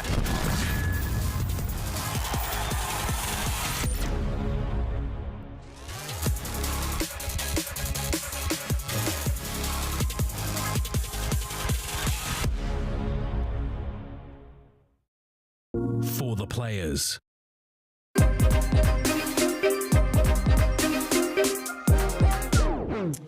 Welcome back to the Gfinity Arena, where we have held and witnessed some beautiful FIFA throughout the day. Just to bring you up to speed, we obviously had 3 epic Xbox matches. We kick-started with F2 Techs taking on PSG Dax. That happened earlier on today. Then we moved in to the Royal versus MS Desari. What a great game that was. F2 Techs taking on PSG Dax. Ended up being 4-0 to F2 Techs on aggregate across those 2 legs. Then we did move into that Royal versus MS Desari. 2 mates taking in on each other. It was all smiles until they started to play. And then actually, to be fair, there were a few more extra smiles as well. But eventually, MS Desari going through 4-3 on aggregate. And then we had that juicy final between F2 Techs taking on MS Desari. And what a final it was. On the desk with me on set, and Dan Gaskin. It was an epic final, that one, for the Xbox. It nearly ended us. I think at one point it was just back and forth. You know, Desari came out on top, obviously, towards the end. But, I mean, if you want an indication of how close that game was between those 2 players, look at the last kick, pretty much, of regular time. The ball rolling agonisingly towards Desari's goal after a deflection, hits the outside of the post and goes behind. I mean, it was insane. If you haven't seen it, please go and watch him back. It was a special one. It was indeed. And extra special that F2 Tech said he was going to take that win quite comfortably from MS Desari, and he said, let's see. We also had PS4 matches today. We had the 2 semi-finals, plus that final of the PS4. We kick-started with Nicholas taking on Stefano Pino, and then, scenes in that one, the 2-1, cagey, close affair. They said on the desk, do not expect that for the Iago versus Moalba game, and they were correct, because they are the experts. That's why they are here in the Gfinity Arena. That one finished 7-4, and then we went to the final, which is just moments ago, and goals galore, and almost extra time again, but Nicholas said, not today. He would have said it in Argentinian, to be fair, but I understood him. Dan, what did you make of it? Two incredible console finals, and you could see what it meant to Nicholas there. A shame for Moalba, who has performed exceptionally well in this tournament thus far, but Nicholas, right from the group stages, he's really showed pure class, and we did kind of question ourselves, like, I think we could see him making it to the final this time, and now he's made it all the way. It's just so exciting for him, because he's got that chance at trying to take that title that everyone wants of the console champion and the overall champion. Indeed, and both of those winners have now led us to this moment now for the grand final, the cross-console final, to be precise. And it's going to be such a good game. I just feel it, because MS Desari is coming into this, and he wants to make it 3-3 out of UK competitions, doesn't he? Yeah, London's kind of become a second home to Desari. He has a very good time here, a very good winning record as well, but I feel like the man in front of him is the man that could take this. I don't know why. Nicholas, I think you look at momentum going into finals, he's just come off of the back of that last gasp second winner against Moalba, and I mean, that kind of sets you up. You just want to get into the next game, you want to get ready, but you know, Desari's the man who's just beaten Tex as well. Tex, we were talking about all tournament long, how good he was. Desari's just beaten him, so it couldn't be set up any more beautifully. I feel like Nicholas took full advantage of the goalkeeper movement from Moalba. And I don't think there's as much on the side of MS Desari, and that might actually help him, because there's not as much mind games that Nicholas can kind of play around with. The other thing for MS Dasari is he's got to defend that kind of Xbox title. We've seen Xbox dominate for however long and however many tournaments. I'm sure some of the analysts and maybe even Richard and Brandon might be able to give us a more exact amount, but he's got to do it for the Xbox players. They've all been saying, is Xbox better, is PS4 player better? Well, MS Dasari's going to defend it for us. He is indeed. And what we've noticed from Nicholas throughout this tournament here in London, in the Gfinity Arena, is he likes to score goals. He's offensively incredible, but will he have enough defensively to hold back MS Dasari? Yes. And the head nod from onset says yes. I mean, you talk about the attacking play from Nicholas, but I always look at him as a very solid defensive player. He builds from the back. He's very methodical in the way that he goes forward. It's only when he's sort of forced to change his formation. If you see him go into that 4-2-2-2, that's when things will change. That's when he becomes more offensive. But usually, as I say, very slow in his build-up, surgically precise in his passing, always looks for the best possible high percentage opportunity before pulling the trigger. So it's going to be a good clash of styles. First-time shots as well, finesse. I mean, he didn't look happy there. It's like his coach came in and went, "You are playing. This is. You're going to the final." And I feel like a player like Nicholas needs that someone behind him to give him a little bit of momentum, because I think he doesn't often show passion. You don't really see it from him. He's very calm, just focuses on the game. But then when he got that final goal, yeah, he let it all out. Oh, it all erupted, and it was great to see.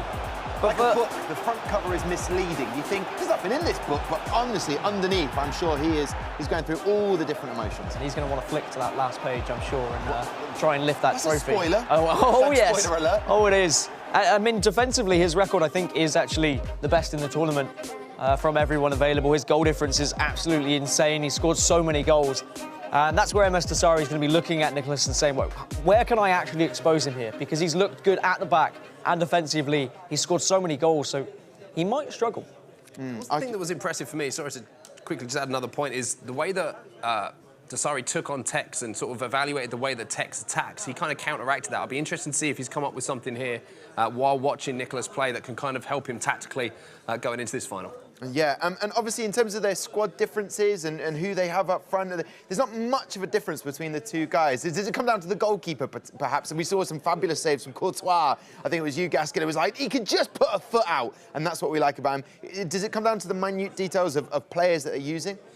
I don't think so much. I mean, you know, pretty much if you look at sort of the 13, 14 players that are going to be either in the starting lineup or in the squad on the bench, it's pretty much going to be the same.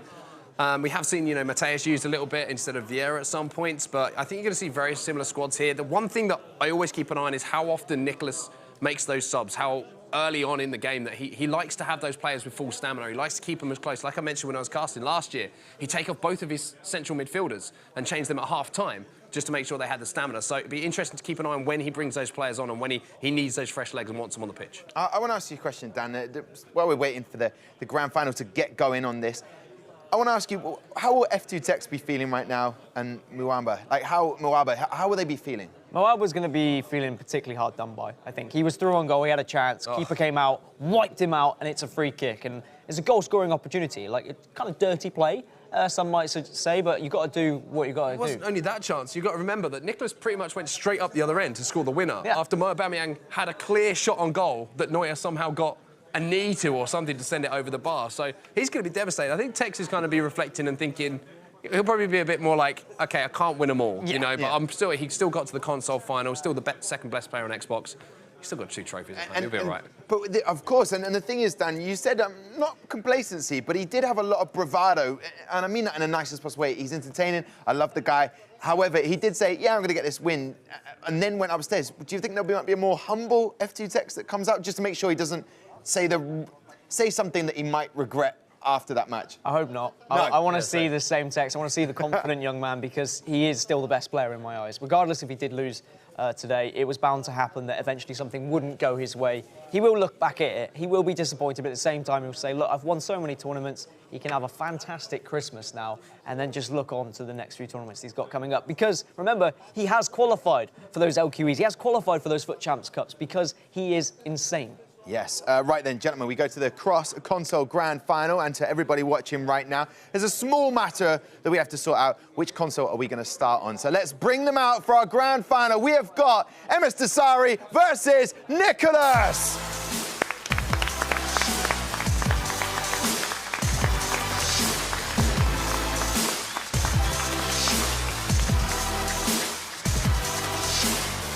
Nicholas, to my left. Listen, buena la suerte for you. Yeah, that's almost. He's just in his own zone. MS Dasari, talk to me about this. You put F2 Techs, that conversation to bed. Now, potentially the grand final. Are you going to say to me, let's just see what happens again? Nah, I wished I played Nicholas in FIFA 19. In FIFA 18, he was one of the best, and he's still in FIFA 19 one of the best. And let's see. Of course. Now, you have got some amazing support that have come along. The Royal was bigging you up, saying how good you are and how far you can go in this competition and potentially now win this. What would it mean to you, 3 out of 3, coming to the UK and dominating?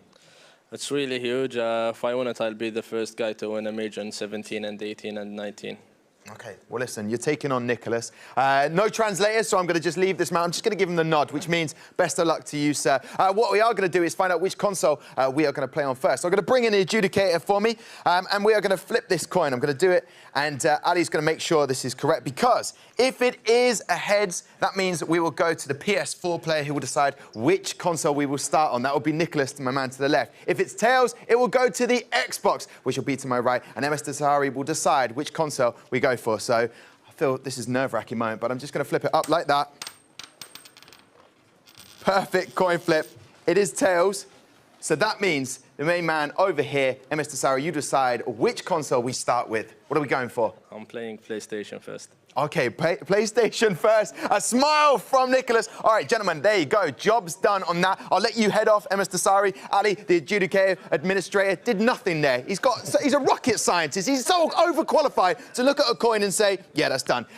Nicholas, you can head that way for me. MS Dasari, you can head that way. Perfect from you two, gentlemen. Right, let's get down. Let's break it. We need to decide what is happening for this. We're going to start with the PS4. It's going to be our first console we start with, and then we will find out what the guys on the desk think. On set, Dan Gaskin, what do you think for that? I loved Ali's contribution to it.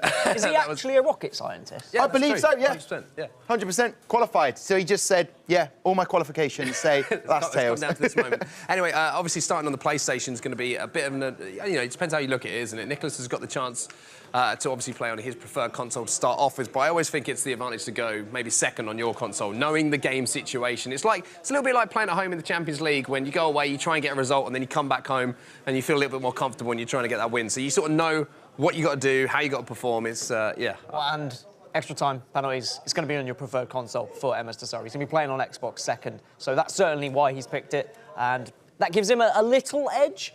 If Xbox players didn't already have the edge, because some say that PS4 going on to the Xbox is a little bit harder in terms of controllers, but the amount of players here that can now play on both consoles, is just... Most of them practice on both, yeah, because of these situations, so, it's kind of a... And if they don't, Christmas is coming up, might buy the other console and then... If they win this, they can buy a lot of them. Wow. OK, I like that idea. Gentlemen, I'm going to ask you, because I'm going to ask everybody at home as well. Here's the thing. On our Twitter, at Gfinity, we're going to put a poll up. Who would you like to see win the cross-console grand final? A, if you want to say that MS Dasari is going to win it, put that. And if it's B, you think Nicholas, well, you can put that. There's no other option, obviously, unless you want to say it's Onset or Dan Gaskin, but we're not going to put that. It's just 2 options. Who is going to win this cross-console grand final? Gentlemen, put you on the spot in a nice way. Let's discuss it. Let's break it down. Who do you think is going to win it? After you. Who do I think is going to win it, or who do I want to win it? That's the question. I want an Xbox champion to continue, because I'm an Xbox player. However, I think Nicholas, he might have this one. I'm going with Dasari. He's got the record in London. It's his second home, and the way that he performed in the Xbox final, I can't say no. He always goes against me. He always goes against you, but I like that, yin and yang. Also, the interesting thing is there, we saw, could it be the hat-trick for F2 Techs? Well, it could be the hat-trick of wins in the UK for MS Dasari. Now, listen, while we let the players get ready before our cross-console grand final, let's have a look at the best goals throughout the tournament so far, because there could be some gems coming up. What do you make of these ones? The F2 Techs versus MS Dasari. That's a bit of a wonder goal right there. Yeah, one that maybe MS Dasari wasn't really expecting. Just smashed in on that left foot. You expect finesse to come out of there, and yeah, we have seen some phenomenal goals this tournament, that's for sure. Yeah, different types of goal as well. You have the long-range strikes, you have the technique there, and then you have the the jinking runs and the strikes from distance. You can see the variety of different ways there are to score, and you can see how these pros kind of know every single aspect of the game. That looks impressive there. That's the time finesse shot. If you get into a position there, that's a pretty common way of scoring that goal. Neymar there with a pretty comfortable. Didn't want to go with his finish, head. but His I really hope that the Mo Aubameyang one is in here, because for me, that was the kind of standout individual skill moment of the game. I mean, that was a huge goal there to win. That was actually getting Surrey back into it, I think. Neymar's got such fabulous hair, you don't want to mess it up by headering it, do you? Absolutely not, and I'm sure the characters will be thinking about that. But a lot of these goals were incredible, but you've also got to put into the factor in when they scored those goals. Yeah. It came in quarter-finals, semi-finals, even group stages when potentially they could be eliminated. That's how important some of these goals were. It's what makes them extra special. So it's not just the sort of how glamorous that goal looks, it's about when it happened on the pitch. You're saying that makes it such a better goal because of the time that it happened. Is that what you're breaking down? Yeah. Some of them, like this one, he was already like technical master. He was already 6 goals up, and that was just a beautiful goal. But however, some, even if they were just your normal finesse shots, it was the time that it happened. But that is just exemplary, I think Chris Tunn would say. Aye, Chris Tunn, exemplary. Exactly. That is exemplary, ladies and gentlemen. There it is, the back of the net. The keeper's going to be furious picking that one out. Chris Tunn is a poor man's Ray Hudson. So there you go, best goals. If you had to pick one just off the top. Mo Aubameyang, just because of technical skill, it's something we didn't see a lot of. You know, flicking the ball up to yourself, clicking that right stick in and then hitting the overhead kick. Thank you for entertaining us. Yeah, and we have had 2 fantastic finals already on the Xbox and the PS4. You're expecting the same for this one, Dan Gaskin? Yes. I think this is going to be a great final, but a very different one. We had quite a bit of goals scored in that last PS4 one, but I think this could be quite a cagey affair. 2 very solid defensive players, like to pass it around in the middle. I think both will probably be playing 4-2-3-1, might cancel each other out a little bit. So first 20-30 minutes, if there isn't a goal, we could be looking at something very cagey and very scary. Yeah, there are the players getting ready now. As some people have asked, I know my mates have said, what do you do when the games are going on? That is a good question, and I can answer for Dan Gaskin. You might be backstage, open a few packs up of your own. Did you manage to bag any beauties? Of course he did. This is Dan Gaskin. Literally the most insane pack luck in the world. I did get 4 86 pluses and 2 informs, including Dembele. Unbelievable. What do you put your luck down to? Is it just the way you carry yourself? Blow drying your hair in the morning, I think, is key. As you can see. That's why I struggle. There we go, now we know. There you go, the admins are behind rocket scientist Ali. A beautiful moment last night after while we're just waiting for the guys to set up, I'm not rambling to take any more time away from getting down to the action. But Ali, good guy. I saw him on the old tube and I said, I'm just going to read my book, mate. So knowing full well what his role today was, going to be checking the coin. But the players getting ready. What preparation will they be doing right now? Break that down for me. Just setting your team up, you know, making sure that all your player instructions are right, making sure that your controls are right, etc., etc. I mean, I want to focus on what these guys have got to do to win this game. You know, you've got Dasari on one side who's shown, you know, that he can dominate a game in that first leg. That's kind of where he beat Tex, in my opinion, coming out of the gates hot. And then you've got Nicholas, who has that kind of the ace up the sleeve of that 4-2-2-2 formation where he's managed to score so many goals and kind of flick a switch from playing that slow, defensive, methodical play and kind of prodding and poking, looking for openings to score, to sort of an all-round, much quicker, you know, more aggressive attacking style. And I just feel like that could play a lot into it. If Dasari's first leg is strong here on his away console and then he goes back to the Xbox in the second leg, I think that's where it could be determined. So I think a lot of this game depends on this first leg, even the first 45 minutes of it. I think Nicholas has scored over 70 goals in, what, like 12 games of FIFA, or 24 games of FIFA if you consider both legs. And I think that's what MS Dasari is going to be focusing on. How do I stop those goals from being scored? If he's done his research like he clearly did with Tex, he knows what Tex is good at, he pressured him, he made sure he wasn't giving him the space out on the wings because Tex was fantastic there. If he's done the same research here in the final, then MS Dasari should be able to tactically win this one, but it's whether it's going to come down to tactics or maybe just mechanical skill. Obviously, they're both winners. Now they get to be an extra winner in the grand final on the cross-console. But is the job done for them in terms of getting those global series ranking points? The opportunity. Never done. No, I know it's never done, but when you approach the tournament, do you reckon these pros are looking at it and going, look, I need to get the points, that's the most important thing. I can get some money as well, great, well done me. And if I can show the FIFA community what I'm all about, then it's a job done. Because at this stage right now, it's just a bit of pride on the line, really. I feel there's only one thing these pros are thinking of when they come into the tournament is, I want first place, and then if they get knocked out of the tournament at any point, they'll go, OK, all right, how many Global Series points have I got? OK, that's kind of it's a reactory thing. So that's the last thing. Exactly. It's like they're not worried about that until they get to the point where they have to worry about it, to be honest with you. You know, I bet they all know how much prize money's on the line for first. I bet they all know how many global ranking points there are on That's the the board for competitive first. element of them. They only think Outside about of first. that, I don't think that they'll probably have to ask someone because that's all they're interested in. Of course, like no extra points for finishing this. They both get the same amount in this grand final. Are they both going to be qualifying for the World Cup with the amount of points they have now? Probably. They're going to get there, but you want to be able to be at the top, get a good seed, yada yada, and both the players are just crazy. Okay, well, let's refresh, let's relax for a second, because when we come back after a break, we will have all the action of the cross-console grand final. We'll see you in a second.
Bienvenidos a todos, señoras y señores. No se despisten, que empieza lo bueno.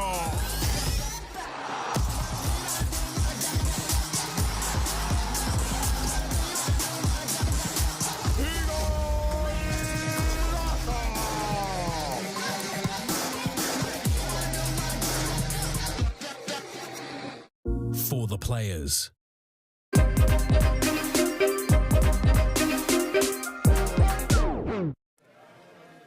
Here we are then at the Gfinity Arena, ready for the FUT 19 Champs Cup. It's interesting, gentlemen, we were just chatting through that break. These are the two most consistent players of FIFA 18, and now they're proving they're back up to the pace where they need to be for FIFA 19. And we're going to see this in the cross-console grand final. Yeah, it's taken them a little bit of time to adjust. You know, FIFA 18, these definitely were two of the most consistent players, always, you know, in conversations at the start of the tournament for who's going to win this tournament. So, as I say, slow start for them both, you could argue, because of the high standards that is set during FIFA 18, but now they've started to get used to the meta, they've got used to the move of the goalkeeper, we've sort of talked about it quite a lot, but it's so true, it does take some time to adjust.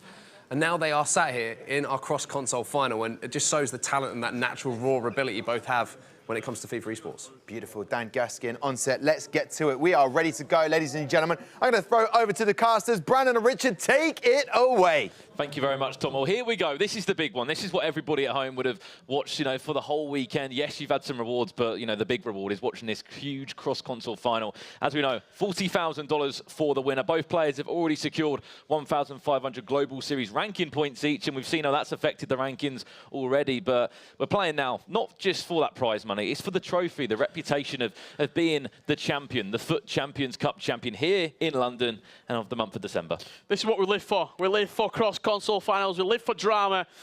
We live for big Xbox players, big PS4 players, giants of their representative consoles clashing against each other in once-in-a-lifetime matches.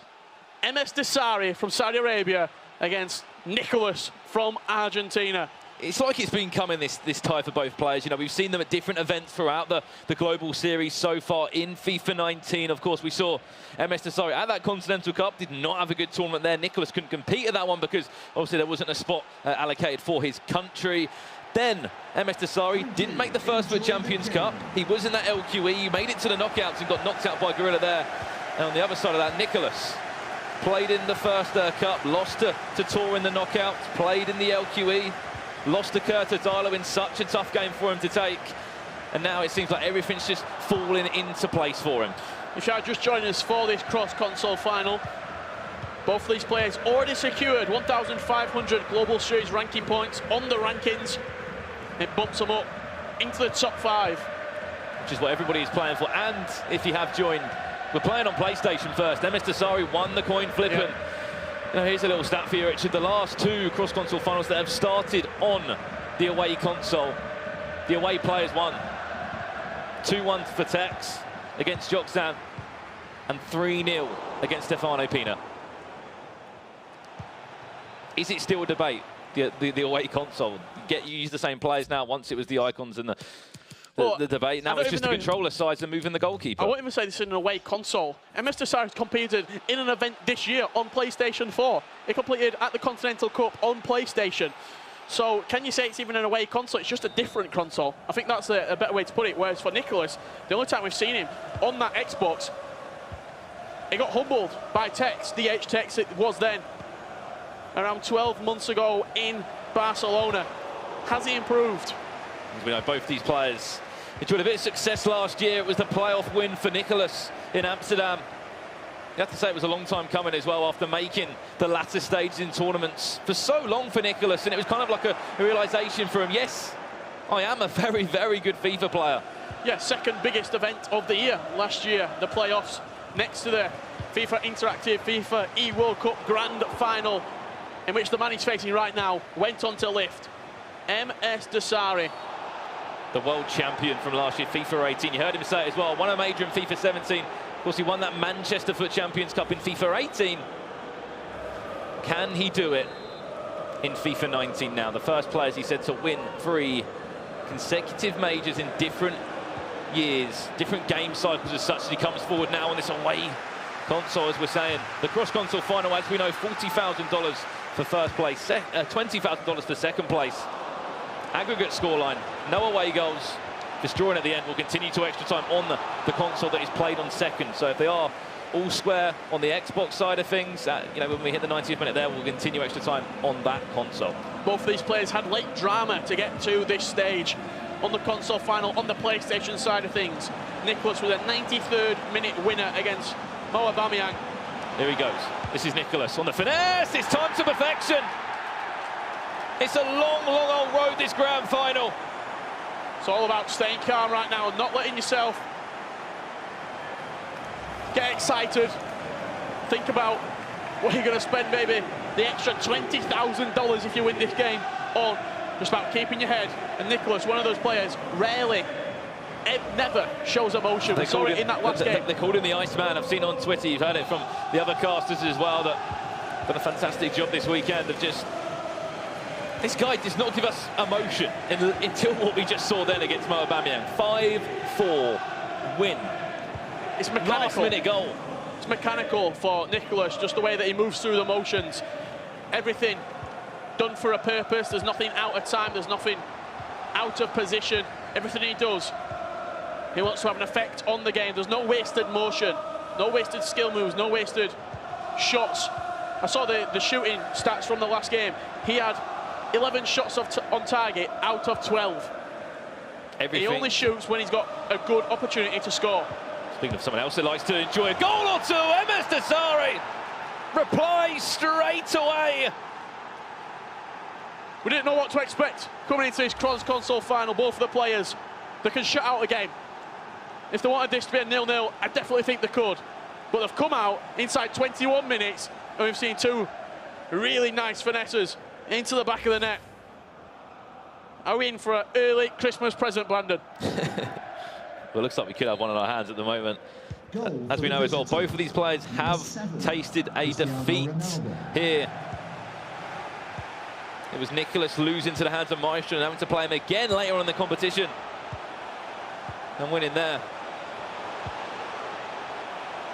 And MS Desari just pulling his way through. Of course, the game he lost was in the group stages. Went 6-1. Nicholas 7-0, the only player out of the 64. Yeah, I believe he lost to Tim Latka. Did MS Desari, 3-1. As we know, the competition started back on Thursday. It was a different format for the players. 64 players came here from all over the world, 21 different nationalities. And now the 2 that remain is an Argentine and a world champion who is also from Saudi Arabia. First time in a while, no European presence in this grand final. And the first time as well, Richard, that we've seen a different player in a final. This is our 4th grand final, our 4th, event final of the Global Series Continental Cup. We know what happened there. We'll come on to that after this attack now. Ball through. Here's Hullet. And a great tackle, but just recapping on what we've seen so far in FIFA 19, obviously Joksan against the Stranger. The Continental Cup there, that was a PlayStation-only competition. F2 Tex against Joksan. The first FUT Champions Cup in Bucharest, in the LQE in Bucharest. F2 Tex against Stefano Pina. This is a different final altogether. Yeah, some fresh blood in this cross-console final. MS Desari and Nicholas both deserve to be here. Both had huge hurdles to overcome. F2 Tex is a huge hurdle in itself. Mo Alba as well in that final. Exactly that. And what a game that was on both sides. They were such good games, so exciting. Go one round before that, 2-1. He beat Stefano Pina, last week's grand finalist. The quality is everywhere, Richard. We don't need to go into depth with it that much. We can see on the screen, Desari beating his, friend, the Royal as well, who you have to say, he just lost, potentially, in a semi-final, right? A console semi-final. Did you see it about half an hour ago? He's cheering for him in the crowd, getting him to do his typical celebration MS Desari does, hands behind the ears. We talk about sportsmanship across esports, any sport. Look no further. We'll be seeing a repeat of that celebration in around 30 minutes' time. Oh, well, Nicholas, they're putting a stop to this fantastic run from MS Desari. MS Desari, look at the space he's got. Eusebio, can he play it back over? Saw the idea. Alexandro just stands strong and says, no, thank you. I think Dan alluded to it earlier on the desk. Extremely heavy in the cross-console final towards the Xbox. I believe the last time PS4 player did beat an Xbox player in a cross-console final, I'll tell you, just after his attack. Ronaldo cuts back inside. You can tell he's looking for the finesse, and it's easily read by Manuel Neuer. Look at the Club World Cup 2017, where Marcuso beat Rafsu in that final. Since then, Xbox domination in the cross-console finals. Last attack now in the first half, in the first leg. As we said, we are on PlayStation. This is your grand final, the cross-console final. The best player on PlayStation up against the best Xbox player from this event. And at the moment, we are all square heading into half-time. A fantastic first half of action. It was Nicholas that opened up the score. He's only had one shot as well. That first half was flown by. 1-1 at half-time. 38% possession from Nicholas. Not what you tend to see from his games, but MS Desari being the dominant on the ball retention. Nicholas is switched into that 4-2-2 right now. Let's see what sort of game that attacking flair in the final third can he bring to the table. Can it disrupt MS Desari? Here's a few stats to you as well, Rich. MS Desari concedes 1.33 goals a game average. And then back onto that as well, Nicholas, 1.50. We know they both score goals, don't we, Richard? Yeah, they both score heaps of goals. Nicholas has been prolific all the way through this tournament. Looks like back post cross. MS Desari, Eusebio. He's still in possession. If he can just get rid of that, well played. The point to address, as we said, they both scored, they both netted over 70 goals throughout this tournament. And you can see why they're in the final. Not conceding many and scoring heaps of them. Still 1-1 here. Looks like switcher play, potentially from Nicholas. Can he find a way through? No, he can't there. As we know, Nicholas was under that transfer market banner for a long time. We were like, where's he going to move to? Where's the big move? And as we're approaching that FIFA 19 launch, the new competitive year, out came the move to FC Basel. And what a roster they have got.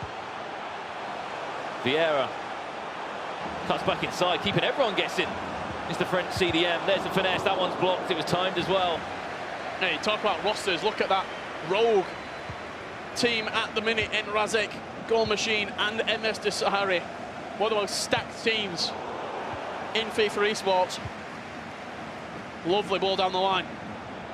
Eusebio, again, simple cross all the way over. Cristiano Ronaldo was waiting for it. Been utilising a lot of crosses on MS Desari. I'm interested to see where you're watching that Mo Alba game, seeing that he might be susceptible to a cross to that back post. Seeing Messi on the field as well, Richard, which you don't always tend to see unless it's a sub. However, I know, obviously, one of his teammates, MS Desari, Goal Machine, he enjoys using Messi bird cam as well in centre midfield, as we know. Of course, they're playing on these esports competitive accounts. And they can use a number of players up to a certain day. Here we go. Here's a chance. It's finesse. There's Messi on that left foot. We know it's so deadly. Saw it all year last year on FIFA 18. What story that will be. Messi firing Nicholas into the lead to Argentine. Heroes in their own right. Messi on the pitch. Nicholas on the virtual pitch. This game really it's even in the perfect balance for anyone that's home as is a neutral here. you know, you're new to competitive FIFA. It's shaping up at the moment for a really good second leg where both players are going to have to come out and attack. And do you feel as though Nicholas has to take a lead going on to the Xbox side of things where he's less familiar, though? You would say that. You would say that, Richard, because obviously, you know, the main difference, if we're looking really in depth, obviously the controller side, which can affect moving the goalkeeper. If you are a player that does move the goalkeeper, we heard a few players already talk about that. Yeah, especially that right analog stick, slightly positioned differently, PS4 to Xbox One, so could be a hazard potentially for Nicholas. He has just queued up all. He's not happy with something on the pitch, wants to make a change. MS Desari, not going to let it happen for the foreseeable future. MS Desari's happy to keep it at 1-1 in this Nicholas, game. he's that adamant he wants to make a change. He just booted the ball out. No time to waste for the Argentine there. And it's going to be a big call as well. R9 coming off for Eusebio. Eusebio and Neymar both coming on. You rarely see that. You rarely see someone just launching the ball out of play because he's that. He wants to make a change that quickly. He knows MS Desari's not just going to keep the ball out of play and give you a pause for free, is he? So he took the risk himself. Yes, he's giving back possession. Goes perfectly what Mark was saying earlier about he's very strict with his substitutes. He used to bring on his centre mids last year, 45, 50th minute. He could have played the ball there to Ronaldinho, but just seems so happy and content in possession. Is MS Desari will get a chance now, though. Cristiano Ronaldo out to Hullet. But oh, lovely fake shot. Oh, and a lovely goal as well for the man on the away console. Could have easily taken the shot early. Basically had a fake shot to open up a pocket of space. Watch it again. Keeping in line there with the left back of Alexandro. Just bursting away. And now he's 2-1 up. This year on FIFA, unpredictability breeds success. If you can got something different in your locker, a fake shot, a scoop turn, something that your opponent is just not expecting, 9 times out of 10, you'll create a good opportunity from that. People are robotic in the way that they defend, with expecting that finesse over and over again. You mentioned about how important this game is on the PlayStation side, Richard. They haven't had too much experience of seeing Nicholas go over to the Xbox side. You know, you mentioned back in Barcelona in FIFA 18. Here's a chance now if he can win that. No, he can't. Neymar jumped up and just about soaking up that pressure is MS Desari. We saw MS Desari up against Stefano Pina, who was at this event and on the away console. Seemed quite happy. Look for that threaded through ball down the line. CR7 is offering it. That's the right back. Eusebio coming on. He nearly played him on as well. Walker was out of position. The two centre-halves are just keeping Eusebio. Pele to Ronaldinho. He's going to have a shot. Wasn't really troubling the keeper too much, though. Yeah, very audacious, that attempt. Ronaldinho on his left foot outside the box. No real angle to work a finesse or a near post shot. So, and this here, you can see, look at the score. We know these two do not, you know, give up goals easily. They do score quite a few. You can see how good defensively both these players are. When you're seeing a scoreline this low in a competitive game of FIFA. Of course, we are here at the Gfinity Arena. It's all live in London. Pull it. Play it through again to Cristiano Ronaldo. He's got the ball again outside the boot. Well done. A great finish again from MS Desari to put him 3-1 up. What a first leg he is having here. Perfect first leg for MS Desari. Been in this position before in that cross-console final only a couple of months ago against Stefano Pina in London in a big game. Lovely little through ball to Cristiano Ronaldo, who just pokes it past the goalkeeper at the near post, outside of the right boot, into that top net. Now he's 3-1 up and he's set himself up fantastically. It seems like he just thrives under the pressure in a big final, Richard. You look at the FIFA World Cup final, if there's one final you're going to be pressured in or worried in. Nicholas, here's a chance for him. Hullet with the shot. Oh. Keeper was moved as well. It took a kind of deflection on the way through. No, he didn't. It went through the legs. Yeah, keeper were left. Rooted there in the goal. Stranded. It was on target. It could have been deadly. Comes again though, MS Desari now. Remember, he's playing on PlayStation. Looks no different to an Xbox player here. Will win a corner, and he'll be happy to win that. Just over 3. Oh, we're going back to someone else now then, apparently. I thought it was a clear deflection out there for a corner. Could have been offside, potentially. Just when that ball did bounce back up, but Nicholas going to try and get one more attack. He will get one more. What's for Neymar on the overlap? Alexandro wants to use him. Yes, he will. Neymar all the way across. Front post flick on if he was there for Cristiano Ronaldo just to get his head onto. You mentioned about a result was needed for Nicholas in this game. MS Desari. he played the E-Club World Cup on PlayStation. He doesn't really care what console he's playing on. He played the Continental Cup this year, 2 months ago on PlayStation, and hung in there. Oh no, not again. MS Desari back inside. Cristiano Ronaldo, 4-1. It came, it saw, it conquered. MS Desari, England is his second city. Every time he's in England, he always puts on a performance. You go back to Manchester last year, FUT Champions Cup winner there. You go to the final in London. He just seems to thrive off playing his FIFA in the UK. But it's a clean air of England, potentially. Who knows? Someone asked him after the game. What's he like about England? 4-1 up. I have to say again, you know, you look into the Fury away console, home console, he's 4-1 up on a PlayStation. Doesn't faze him. He'll play on whatever. There we go. First game concluded 4-1 result, Richard, to MS Desari. Bear in mind, both these players do not concede goals. Nicholas, as we said, averages like 1.50 goals a game he concedes. Went unbeaten in the groups he did. He's just lost 4-1 there. You can have all the stats you want. You can look into the game as much as possible. You can analyse it over and over again with the stats, with the statistics. But it's all about showing up in that grand final. It's all about playing your best FIFA at the perfect time. And MS Desari seems to be one of the best pros around at doing that, at performing when the lights are shining bright. What a performance. What an incredible game, on his unfamiliar console. Now we switched over to that Xbox One. What a performance from Desari. Looking at the most goals scored as well between, of course, the cross-console final. You look back, of course, to the first FUT Champions Cup in Bucharest. That was a 2-1 win there, of course, for Tex against Joksan. And then you look to the LQE. That happened the week after. That was a 3-0 to Tex against Stefano Pina. Now we've just seen a 4-1. MS Desari in cruise control. But coming into that game, I said it before the game even kicked off, there wasn't an away console for Desari. Yep. It felt as though, for Nicholas, this could potentially get a little bit ugly in that second leg if he's not used to that Xbox controller, if he can't get used to that manual goalkeeping, potentially. So, Nicholas is going to have to pull something out of the bag. I don't think we even expected that game. However, it was Nicholas. Yeah, Nicholas had the best start in this. He played through to Ronaldo. Simple finesse for him to put him 1-0 up after 17 in-game minutes. The player that was on his home console, we have to say again. Yeah, while the highlights are rolling, a few of the stats from the game. MS Desari, 7 shots, 6 on target, with 60% ball possession. Happy to keep the possession. That was what that was the goal, of course, that made the game 1-1 there. Cristiano Ronaldo. Cristiano Ronaldo-esque finishes we're seeing in all these competitions at the moment. That's the reaction from him there when he got the goal. Nothing, not getting too carried away. Of course, his family member behind him there and his coach just saying good job. It was 1-1 on the 70th minute. Desari rattled in 3 goals in quick succession and just killed this game potentially. That was a great goal there, Richard. We can see it on the replay. A lovely ball there. Through to Eusebio. Could have easily went inside. Could have easily went to the far post. Didn't need to. Dropped the shoulder. This was the 80th minute, she said, Richard. Rattled him 3 goals in 20 in-game minutes. Cristiano Ronaldo that time. We're thinking 3-1. Okay, maybe that's enough there, MS Desari in the first leg. However, he wanted more. Yeah, perfect example of this game of why you always need to be switched on for the entirety of the 90 minutes, because no matter if it's minute 1 or minute 90, when you're playing against someone as dangerous as Desari, he will punish you. 4-1 on the 90th minute, CR7 once again. Carl Walker as well. They're just holding on, or just holding the line really for MS Desari's Cristiano Ronaldo to just be played through. Added time of 2 minutes.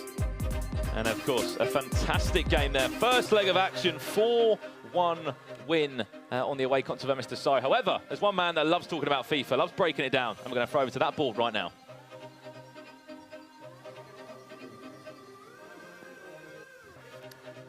Thank you very much, guys. Yeah, we're here up at the analyst board, or what I've given Breakdown board. Breakdown board, Mike's board is what I want to call it, because, well, no one else has been allowed up here. It's been a little bit hostile any time someone comes near. It's like a dog with its food. Start growling at you. I don't think I'm territorial, I'm just saying. Well, there's something you want to talk about here, especially within that game.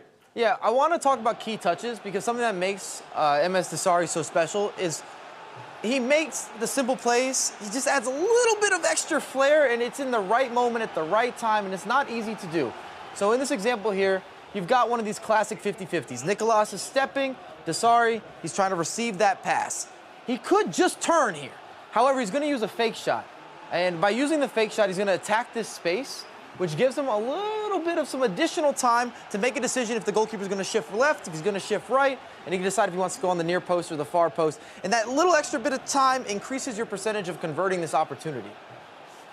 And that's exactly what you're going to see there on the near post. Makes it look easy. This is on his away console. He's got to be licking his chops. Yeah, well, the question here is, what could he have done differently there? Nicholas, what is it that would have made that a little bit more in his favour? Could he have used something like the offside trap to potentially push his defenders out and maybe catch him offside? Well, it's all about kind of reading that situation. So if you're going to go for it, which is what Nicholas does here, then you take the gamble. If it gets behind you, there's a lot of space, there's a lot of opportunity. And a player with the quality, the standard, and just being in form. I feel like MS Dossary is in form right now. He's not going to miss those types of opportunities. Not today, not tomorrow, not yesterday. I mean, the man has grown into the competition, and he's got to be feeling good going into the second leg. Speaking of the second leg, Richard Buckley. And we have Brandon over there. You guys ready to get into the second leg? We are indeed, Mike. And you heard it there. Fantastic stuff from Mr. Chris Trout and Mike LaBelle, of course, breaking down all the action throughout the weekend. I don't think I've ever heard my name shouted as loudly before, so thanks for that, Mike. Something to take away from the weekend. Thank you, mate. He said there, Nicholas, about gambling, you know, not gambling as such, but going for the game. He has to make the gamble as such and go, right, I'm going to play, three at the back. I'm not maybe three at the back, but I'm going to go for the game. What are you smiling at? You're just looking over to the guys on the desk. Dan Gaskin giving me his prediction. All the team there. We're going to jump into this other game, though. We're going to go back to the home console of MS Dasari as Nicholas, you could say, travels the short distance of about 10 yards away to his away console on PlayStation. He looks focused as ever. He needs 3 goals, remember, to pull this back. First things first, I want to see something different from Nicholas. It seems to be much more attacking when it goes into that 4-2-2. Show me that from the get-go. You're 3 goals down. There's no point playing in a 4-2-3-1 until the 60th minute and then making changes because it's already too late. Start with a 4-2-2 and show me something going forward. Because in that last game, it pretty much a Dasari masterclass, I think it's safe to say. As we said, it was 1-1 until the 70th minute. And MS Dasari just turned it on. The confidence was just oozing out of him in the last 20 minutes there. Scored 3 goals, put himself in great stead for this second leg. But here we go, this is your grand final. This is your second leg. And at the moment, if you're a Saudi Arabian FIFA fan and you're an MS Dasari fan, you're going to be over the moon because he's 4-1 up, coming back onto his home console. If you don't know what we're saying, 2 legs as always in the cross-console final. Your best player on PlayStation, which is Nicholas from this tournament, up against MS Dasari, that Xbox player. And first goal is everything. Nicholas gets it, starts to apply the pressure slightly to MS Dasari. There was a coin toss, as we know. MS Dasari was like, you know what, PlayStation first for me. And if this result goes his way, genius move from MS Dasari, play on your opponent's preferred console first, and then... Do you feel like when you're on your home console as such, Richard, on that first game, do you feel pressured to get that result? And then sometimes it ends just not going well. Here we go. It could be a chance back for Nicholas now. There it is. Okay then. Johan Cruyff. Gifted with kind of like a dispossessed ball at the back there. 7 minutes in game.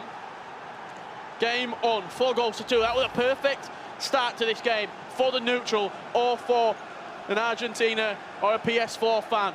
But the point I'm trying to make is as such as that's the 3rd time now, Richard, that they've had a cross-console final this year, and every single time that we've started on PlayStation, the Xbox player has won in that first leg.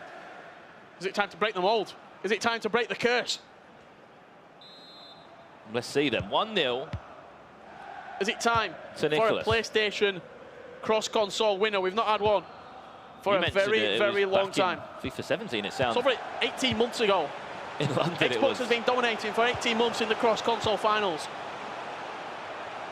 E-Club World Cup, as you mentioned, Richard, back in London ahead of the grand final. What a tournament that was.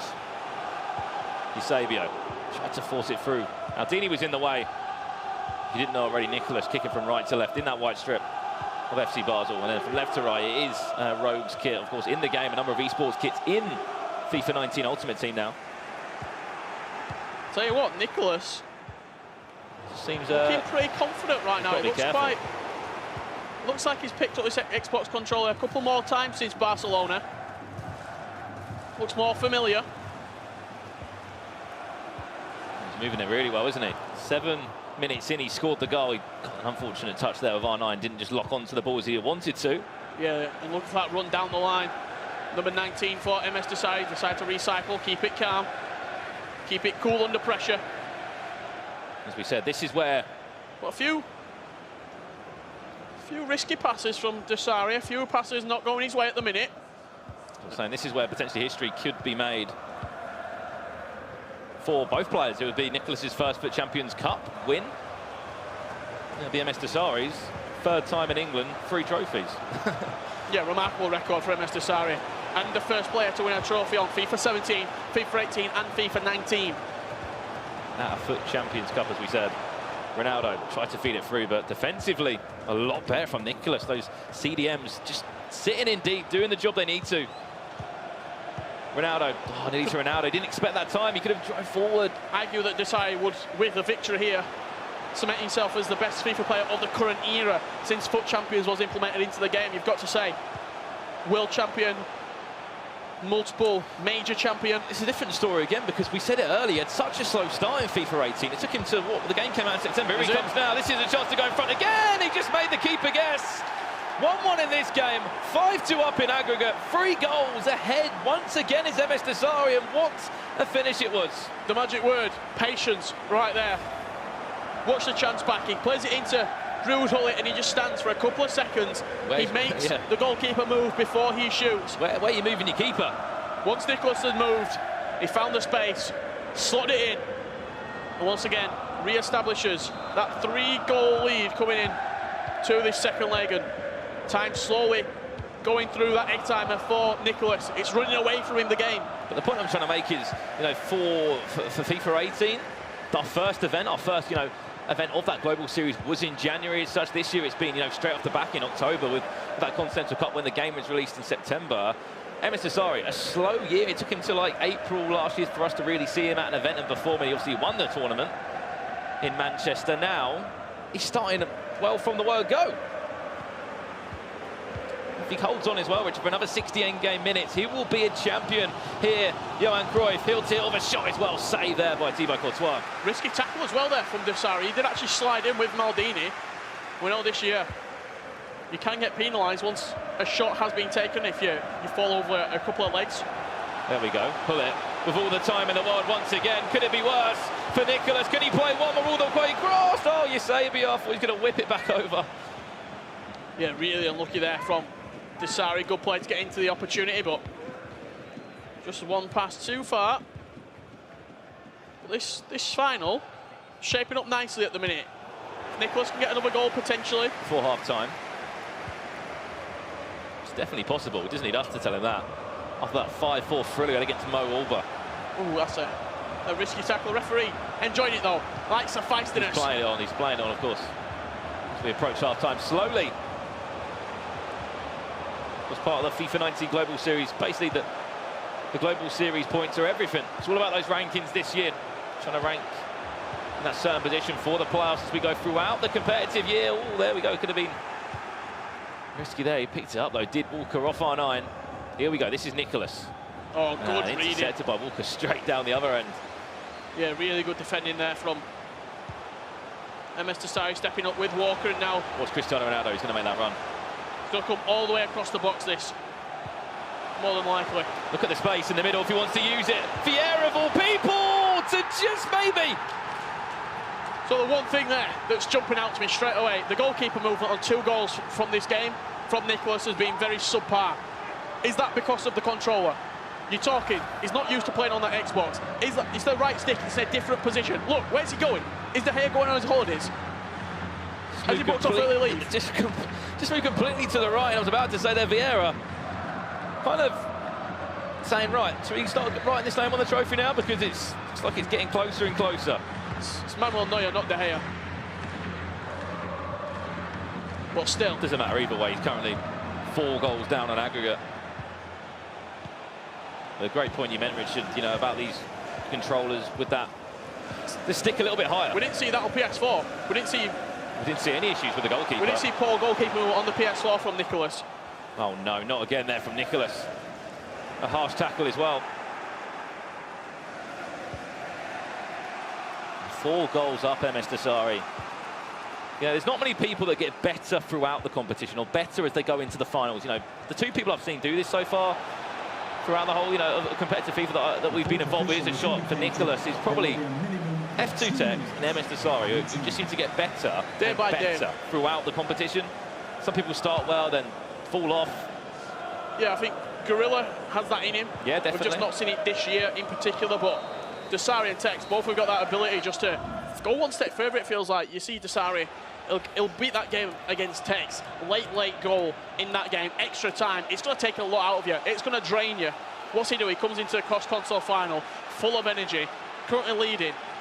And that man in the crowd, you can see there, the Royal, obviously a very good friend of MS Desari. They've played against each other as well in the last 4 on the PlayStation side, where Desari won 4 goals to 3, and it's great to see him supporting his mate all the way through, potentially to lifting that trophy. We did see a formation change from Desari, switching into that 4-3-3 second variation, with the CDM just sat behind 2 central midfielders. The wide players as well. As Nicholas does pull more men forward, if he switches to a 3 at the back, you've got 3 attackers, always against 3 defenders in that situation then for Desari. So, counter-attack, central. Ronaldo to Eusebio. Eusebio now in a bit of space for Nicholas. Oh, well read there by Rio Ferdinand to just stick his leg out and say, no thank you, Cristiano. 4-0 and a half, or 4 goals and a half, I should say. Can it be done? Can it be done? And you have to say, if we do see a comeback, probably one of the best comebacks we've ever seen. And Mr. Desari has other ideas.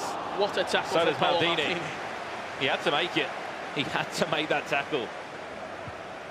Whoever wins this will pick up $40,000. That trophy as well. That trophy is going to be lifted 6 times in FIFA 19. And it's crazy to think we're already literally minutes away from the 2nd time in this global series. That trophy will be lifted 5 times in total, I believe, by only 3 people, potentially. Rocky, Desari, and Tex. Which is crazy to think. Repeat champions. We know Rocky's qualified for a tournament next, beautiful. so we might see him potentially coming back to lift it. And what a story that would be as well. Eusebio coming forward here for Nicholas, looking to create just something to restart the engine. Ronaldo, heavy touch, and Kyle Walker easily clear that away. And who else? R9 winning the header like he usually does. It's a reason he's in every single team. Ronaldo to Vieira. This is MS Desari, the world champion, showing to us that, I can still do it on FIFA 19. I may have had 1 or 2 rough tournaments earlier on in the year, but I'm ready to lift that trophy. 4-0 up, he still leads. Rough tournaments only by his standard. A top 16 and a top 8 finish is not a rough tournament for the normal player, for the normal pro. That's an unbelievable start to the year. For MS Desari, we're questioning, has he still got it? Has he adapted to the game? Has he got the new meta? Of course he has. He's a world champion. World champions just stay hungry for more and more and more. After lifting that trophy, as we said, in London, he want to do it again. He's wants to be the first ever minutes back-to-back. away. Here we go. Nicholas, there's a goal. 65 on the clock. He's got himself a goal back. 2-2 in this one. 3 goals in 25 in-game minutes. He smiles. Nicholas, I don't know if he's smiling to say it's over, or he's smiling to say, OK, finally, I've been able to find the back of the net against MS Desari.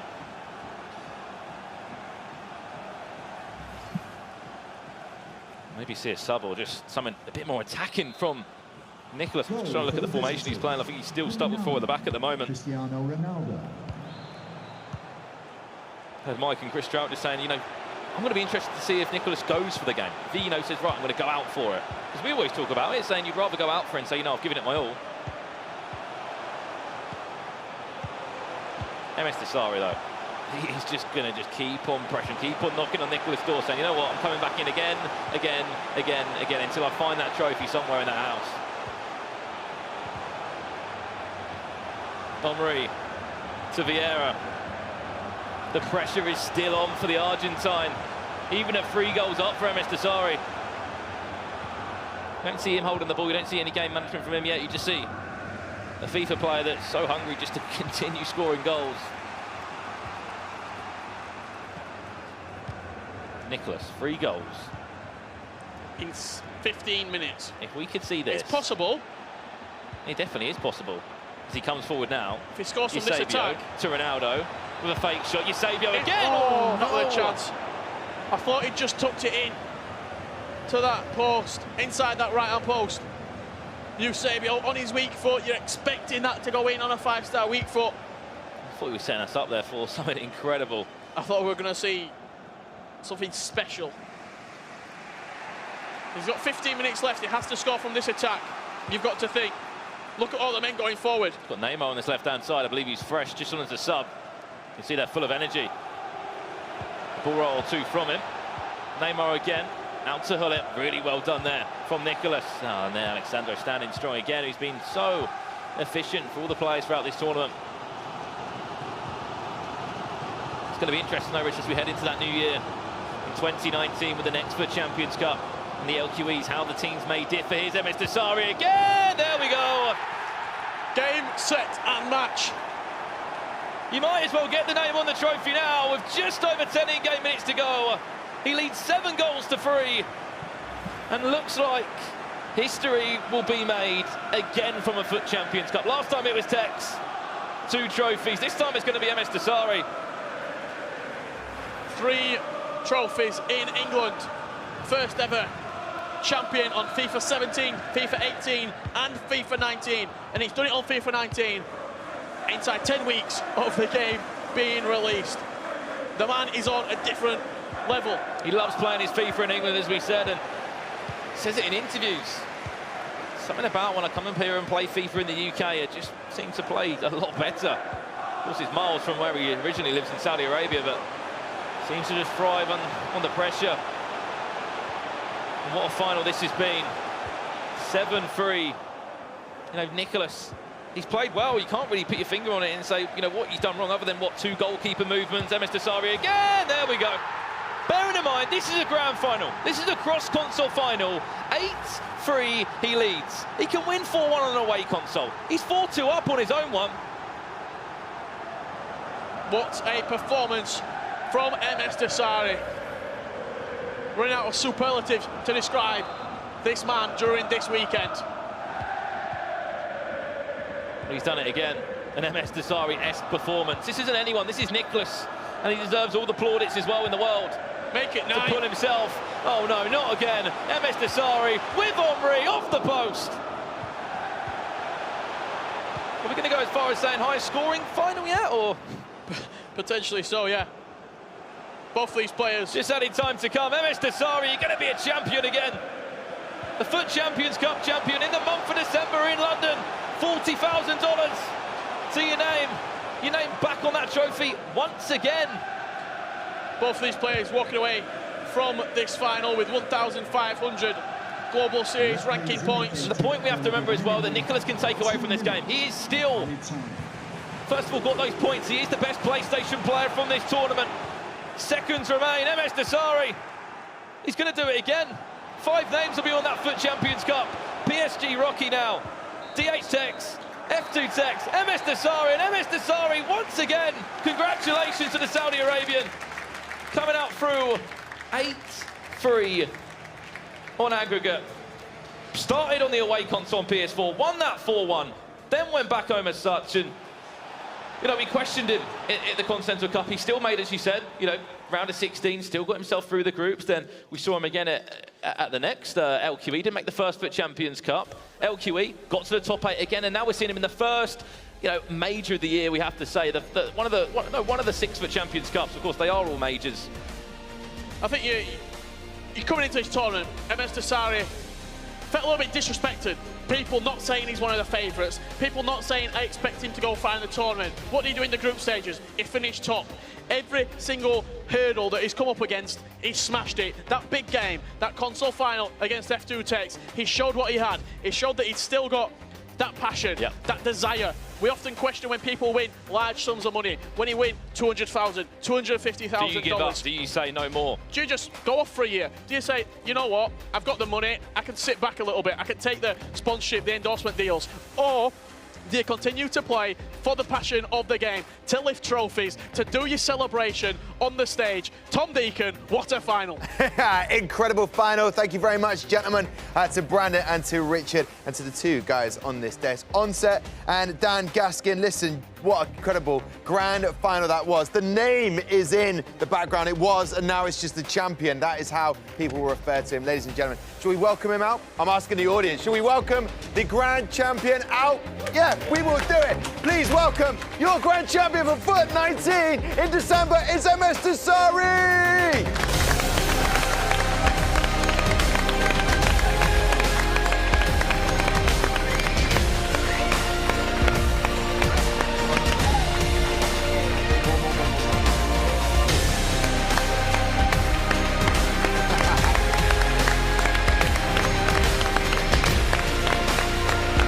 Congratulations, MS Dasari. Talk to me. What does it feel like to kiss the trophy again? You've lifted that trophy once before. Have you missed it?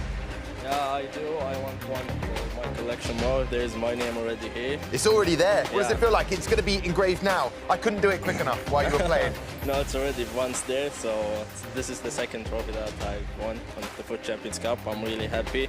I want to give this to all my friends who enjoyed the day. They're applauding right now. They've been cheering you on. Did you feel their presence throughout when you were playing today? Yeah, I do, and I want also to thank my family and especially my fans. They was incredible, and they was upset that I lost on Bucharest, so I hope this makes up for it. Makes up for it. Yeah, you kept saying, let's see. Come on, actually, we'll leave it for a second. Is that all right? I'll look after it. I'll look after it. Come and join me on the desk at MS Dasari. You're champion again. Congratulations, lad. And listen, I've got to ask you, MS Dasari, let's get down to it. I'm going to give you that mic there. What does it feel like? Because some people, do you think they didn't give you the respect you deserved going into this competition? Yeah, to be honest, there was a lot of speak. Let's say that I'm not good at FIFA 19. I hope the score in the grand final shows them how good I am. They're so good on set, Dan Gaskin. When you put it into words, he dominated in that grand final. It didn't feel like a final. It felt like a group stage match. And that's no disrespect to Nicholas, but that's how rampant this guy is. It was an enthralling final. And I remember back at Paris Games Week, your first tournament in FIFA 19, you weren't looking that fresh. I think you turned time finishing off, didn't you, at that tournament? I didn't know anything about time finishing and goalkeeper movement. And so was that the tournament that really showed you, look, I need to put work into the game, I need to change things up here? Yeah, exactly. It's two, I think it's two things new on FIFA 19. If you don't put it, then you will not go far. So immediately, the day after, I trained about it, and yeah, as you can see, now I'm champion. Yes. Champion again, 3 out of 3 in the UK. What is it about the UK? Richard was saying, is it maybe the fresh air, which we couldn't understand because London's not exactly the freshest place. But what is it about the UK? Do you just feel kind of at home here? Yeah, I feel like home. There's my family also lives here, so 3 out of 3 over in UK and 4 tournaments, 4 majors, FIFA 17, FIFA 18, FIFA 19. Nobody has done that. So I'm really glad, and I hope I can continue to perform to defend my real world champion title. That's what you're building towards. Onset, what did you like about MS Dasari's play? It was a Dasari masterclass. This was what we saw last year a little bit. Before every tournament, everyone's going, you know, Dasari's the man to beat. Dasari's the man to beat. How important was that win against Tex, though, today? Did that sort of restore your belief in winning tournaments again? Because you kind of come up a little bit short against him and some other players at the start of the year. Does that make you think, I'm back on top, I am #1 once again? Yeah, Tex is one of the best players, if not the best, in FIFA 19. It was my toughest game, of course. He's a really, really good opponent. But yeah, I felt like when I won against Tex that I'm back on the top. You are indeed back on the top. We've been thoroughly impressed and entertained by you today. So thank you from me, but thank you from everyone as well. MS Dasari, without letting you sort of forget about what you've just achieved, what happens next now for MS Dasari? I still have winning mentality. I want to win trophies as much as I can. I don't care about money. I just really care about trophies and sending back home again some trophies and gift for my fans because they deserve the top, the top, the top. Indeed, they do. Listen, MS Dasari, I don't know if you've been watching throughout the day, but we've been breaking down some of your plays. Mike LaBelle and Chris Trout are going to do exactly that over at the touchscreen right now. Thank you, Tom. Yeah, we're here for another breakdown on Mike's board.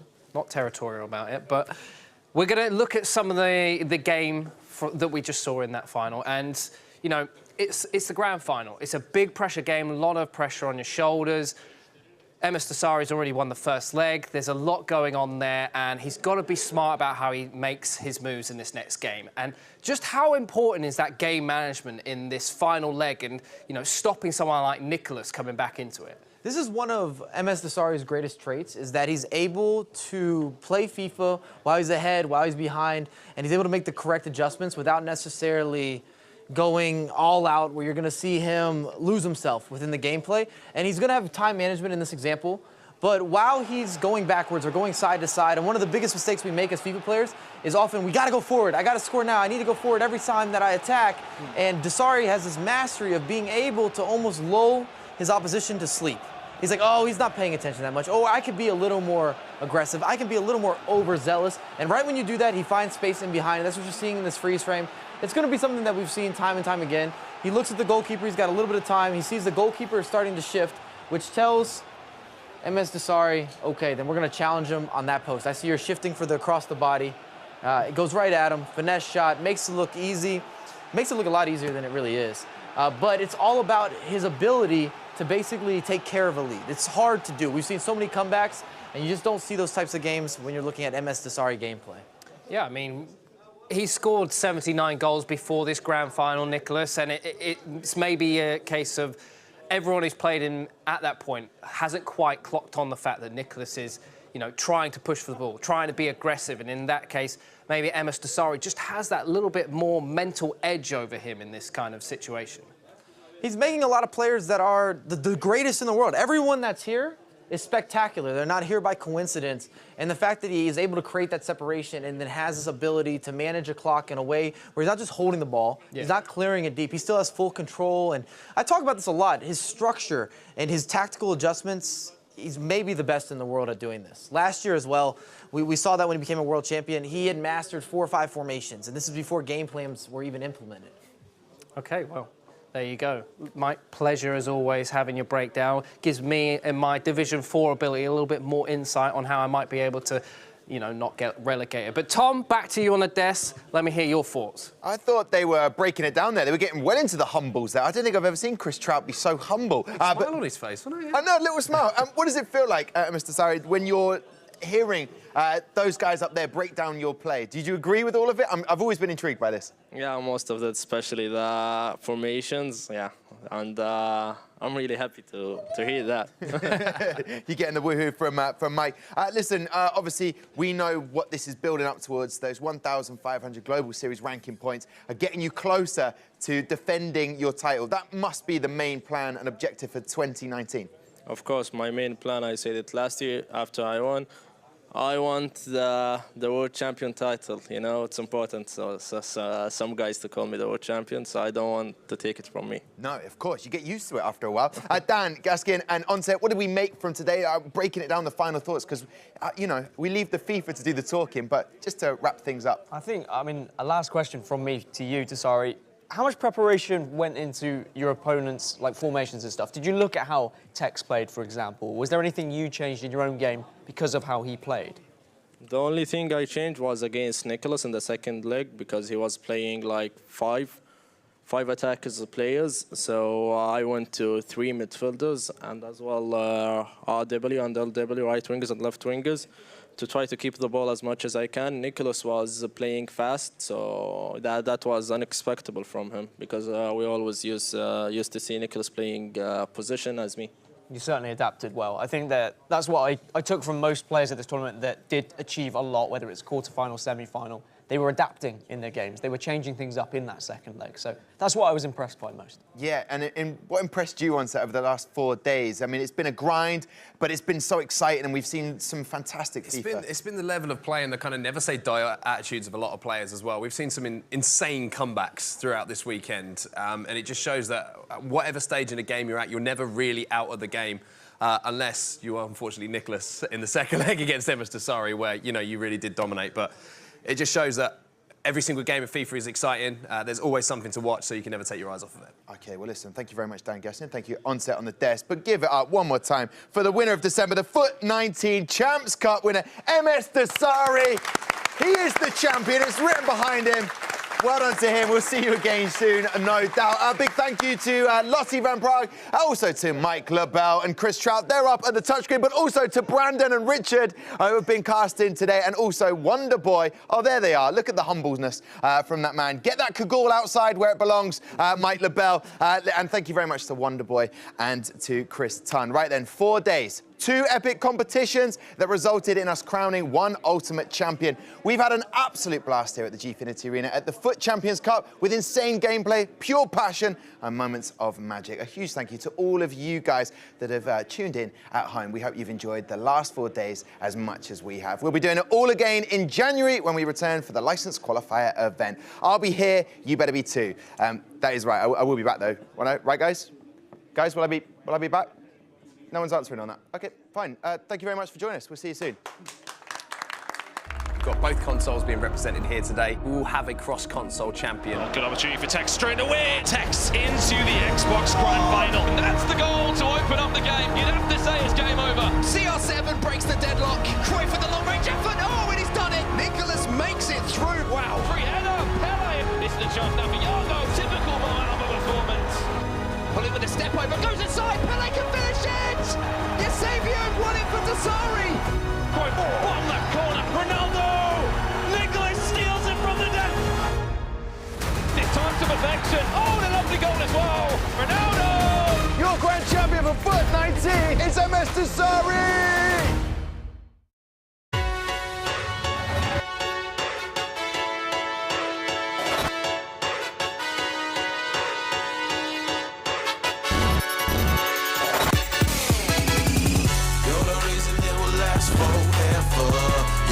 Staring back up in the mirror. Cause it's special when you stand out from the rest. When you know that you're